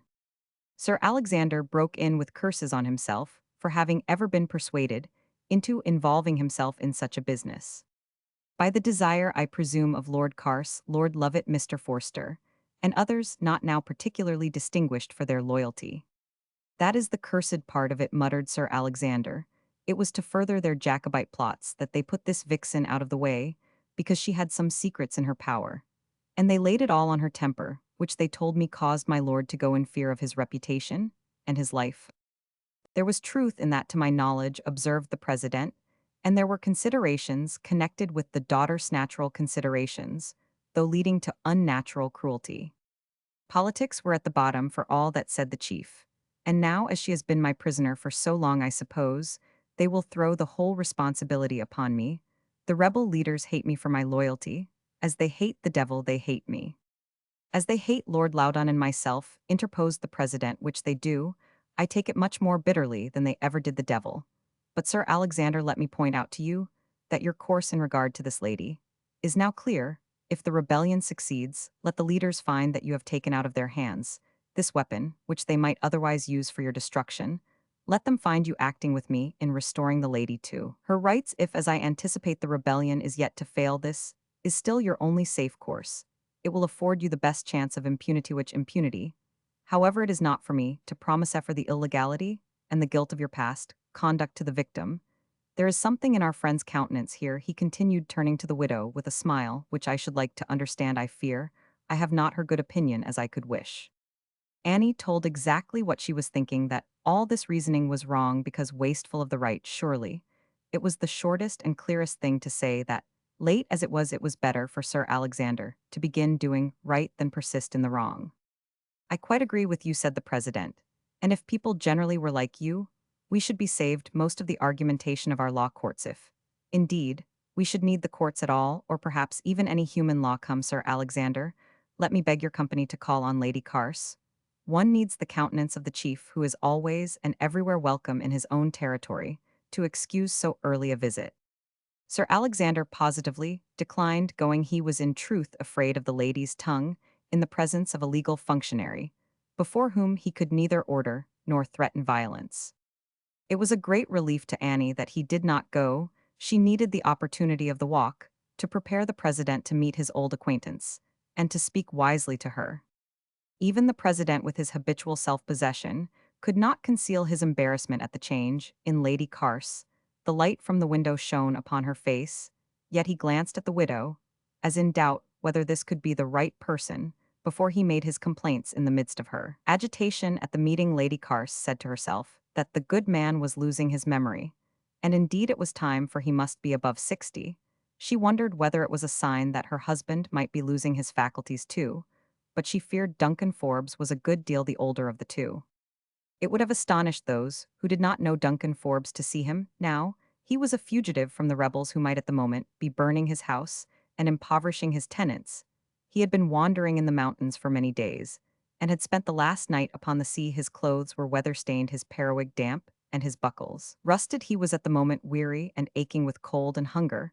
He was in the presence of a lady whom he had for years supposed dead and buried, and he was under the shock of seeing a face once full of health and animation, now not only wasted, but alive with misery in every fiber.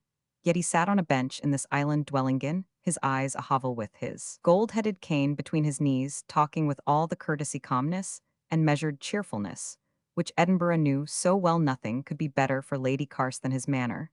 It actually took away the sense of wonder at their meeting, and meeting thus, while he had stood at the threshold.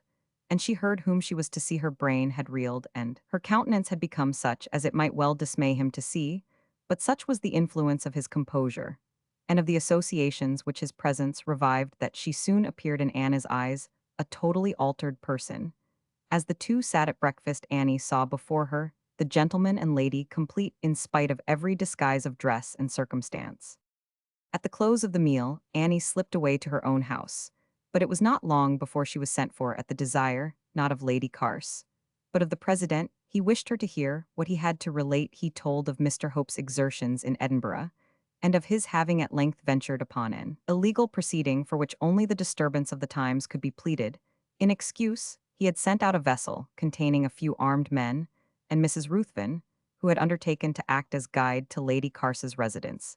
It was understood that the captain had set Mrs. Ruthven ashore in Lorne, through some disagreement between them, and that the vessel had proceeded as far as Barra, when the captain was so certainly informed that the lady had been removed to the mainland, that he turned back, pleading further that there was such evident want of sense in Mrs. Ruthven and such contradictory testimony between her and her husband that he doubted whether any portion of their story was true.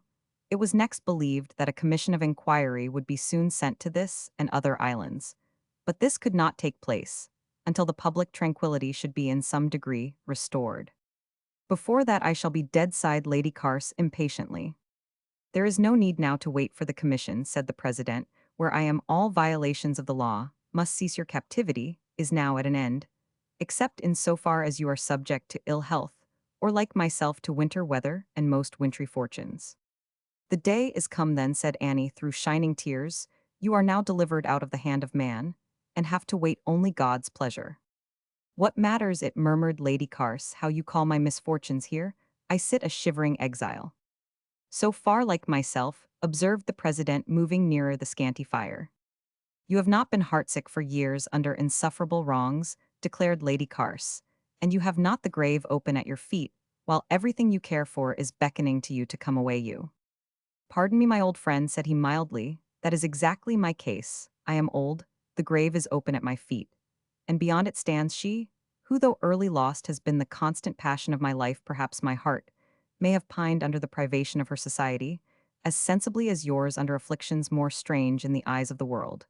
But it is not wise, it does not give strength, but impair it this to compare. Human afflictions I should prefer, cheerfully encouraging each other to wait for release. I see little prospect of any release this day for us exiles, so let me see what my memory is worth in my old age. Let me see what I can recall of our Janet.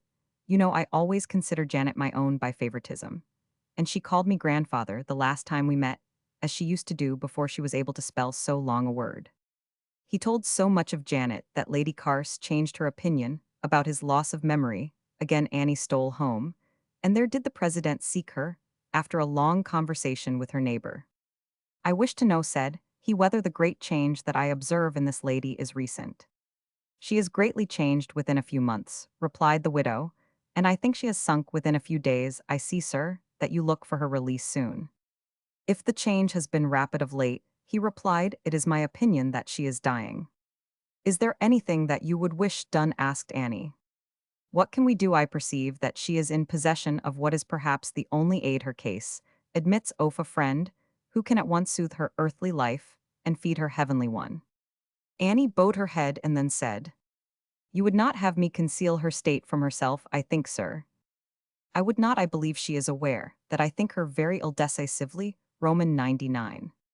I hope she is. I have seen in her of late that which makes me desire for her the happy knowledge that she is going home to a place where she may find more peace than near her enemies, in a city of the earth. Fancying that the president shook his head, Annie went on. I would not be presumptuous, sir, for another any more than for myself, but when a better life is permitted to begin, ever so feebly here, surely God sends death not to put it out, but to remove it to a safer place. The president smiled kindly and walked away. Chapter 19. Free at last.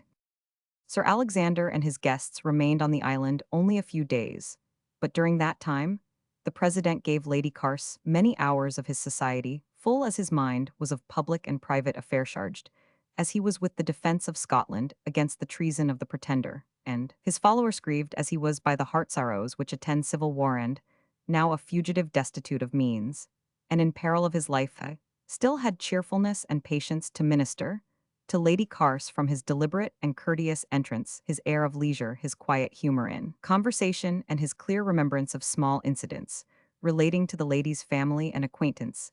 Anyone would have supposed that he had not a care in the world for the hour. Lady Carse almost felt as if she had none. She declared herself getting quite well, and she did strive by a self-command and prudence such as astonished even Annie to gain such ground as should enable her to leave the island when the president did that, is as she and others supposed when the spring should favor the sending an English army to contest the empire once more with the still successful Pretender. But in 4 days there was a sudden break-up. A faithful boatman of Sir Alexander's came over from Skye to give warning of danger. There were no 3 men in Scotland so hated by the rebels as the 3 gentlemen now on the island, and no expense or pains were to be spared in capturing them. They must not remain from any mere hope of secrecy. In a place which contained only women and children, they must go where they could not only hide, but be guarded by fighting men. It was decided to be off that very moment. The president desired one half-hour, that he might see Lady Carse, and assure her of his care and protection, and of relief. As soon as he could command the means, he entered as deliberately as usual and merely looked at his watch, and said that he had 10 minutes and no more. You must not go, said she. We cannot spare you. Oh, you need not fear any danger. We have admirable hiding places in our rock, where to my knowledge you can have good fires, and a soft bed of warm sand. You are better here. You must not go. Of course the president said he must, and civilly stopped the remonstrance. Then she declared with a forced quietness, if you will go, I must go with you. Do not say a word against it. I have your promise, and I will hold you to it. Oh yes, I am fit to go fitter than to stay. If I stay, I shall die this night. If I go, I shall live to keep a certain promise of mine. To go and see my Lord Lovat's head fall. I will not detain you. We have 5 minutes of your 10. Yet I will be across the threshold before your 10 minutes are up. Helsa, come with me. What is to be done? Asked the president of Annie. You know her best. What if I compel her to stay? Would there be danger? I think she would probably die tonight, as she says. If she could convince herself of her weakness, that would be best. She cannot walk to the shore, she cannot sit in an open boat in winter weather. You are right, I will let her try. She may endure conviction by such means.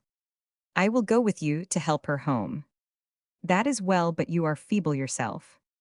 I am, sir, but I must try what I can do. Lady Carse was over the threshold, within the 10 minutes, followed by Helsa with a bundle of clothes. She cast a glance of fiery triumph back at the dwelling, and round the whole desolate scene. For a few steps she walked, firmly. Then she silently accepted the president's arm. Further on, she was glad to have Helsa's on the other side. Let me advise you to return, said the president, pausing, when the descent became steeper, by recruiting here till the spring. I will recruit elsewhere, thank you. When I once get into the boat, I shall do very well. It is only this steep descent and the treacherous footing. She could not speak further. All her strength was required to keep herself from falling between her 2 supporters. You will not do better in the boat. You mistake your condition, said the president plainly. My conviction is that, if you proceed, you will die.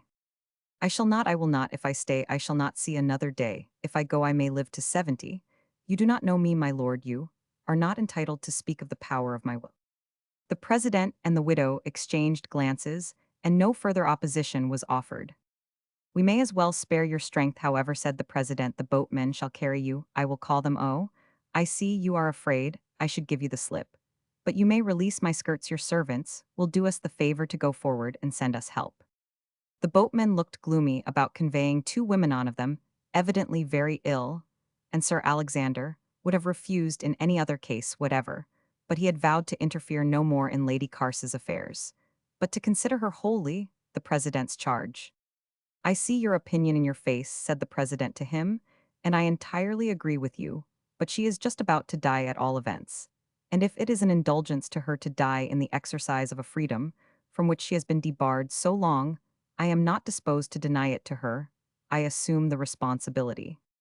My doubt is about the men," observed Sir Alexander, "but I will do what I can." He did what he could by showing an interest in the embarkation of the lady. He laid the cloaks and plaids for her in the bottom of the boat, and spoke cheerfully to Harold most jokingly off the uncertainty of their destination. He lifted her in himself, and placed Helsa beside her, and then his men dared not show further unwillingness but by silence. Lady Carse raised herself and beckoned to Annie. Annie leaned over to her, and said, "Dear Lady Carse, you look very pale. It is not too late to say you will come home with me." Lady Carse tried to laugh, but it was no laugh but a convulsion. She struggled to say, "I shall do very well presently, when I feel I am free. It is only the last prison airs that poison me if we never meet again. We shall not meet in life, Lady Carse. I shall pray for you. I know you will, and I wish to say but I cannot. I know what you would say. Lie down and rest. God be with you." All appeared calm and right on board the boat as long as Annie could watch its course in the harbor. When it disappeared behind a headland, she returned home to look for it again. She saw it soon, and for some time, for it coasted the island to the northernmost point for the chance of being unseen. To the last possible moment, it was evidently proceeding steadily on its course, and Annie hoped that the sense of freedom might be acting as a restorative for the hour to the dying woman. Those on board hoped the same for the lady. When she had covered her face with a handkerchief, lay very still. "She looks comfortable," whispered the president to Sir Alexander. "Can you suggest anything more that we can do?" "Better let her sleep while she can, my lord. She appears comfortable at present." 3 more hours passed without anything being observable in Lady Carse, but such slight movements now and then as showed that she was not asleep. She then drew the handkerchief from her face and looked up at Helsa, who exclaimed at the change in the countenance. The president bent over her and caught her words. "It is not your fault, but I am dying. But I am sure I should have died on land and before this, and I have escaped. Tell my husband so. I will. Shall I raise you?" "No, take no notice. I cannot bear to be pitied. I will not be pitied, as this was my own act, but it is hard. It is hard, but you have only to pass one other threshold courageously, and then you are free indeed. Man cannot harm you there. But today of all seasons.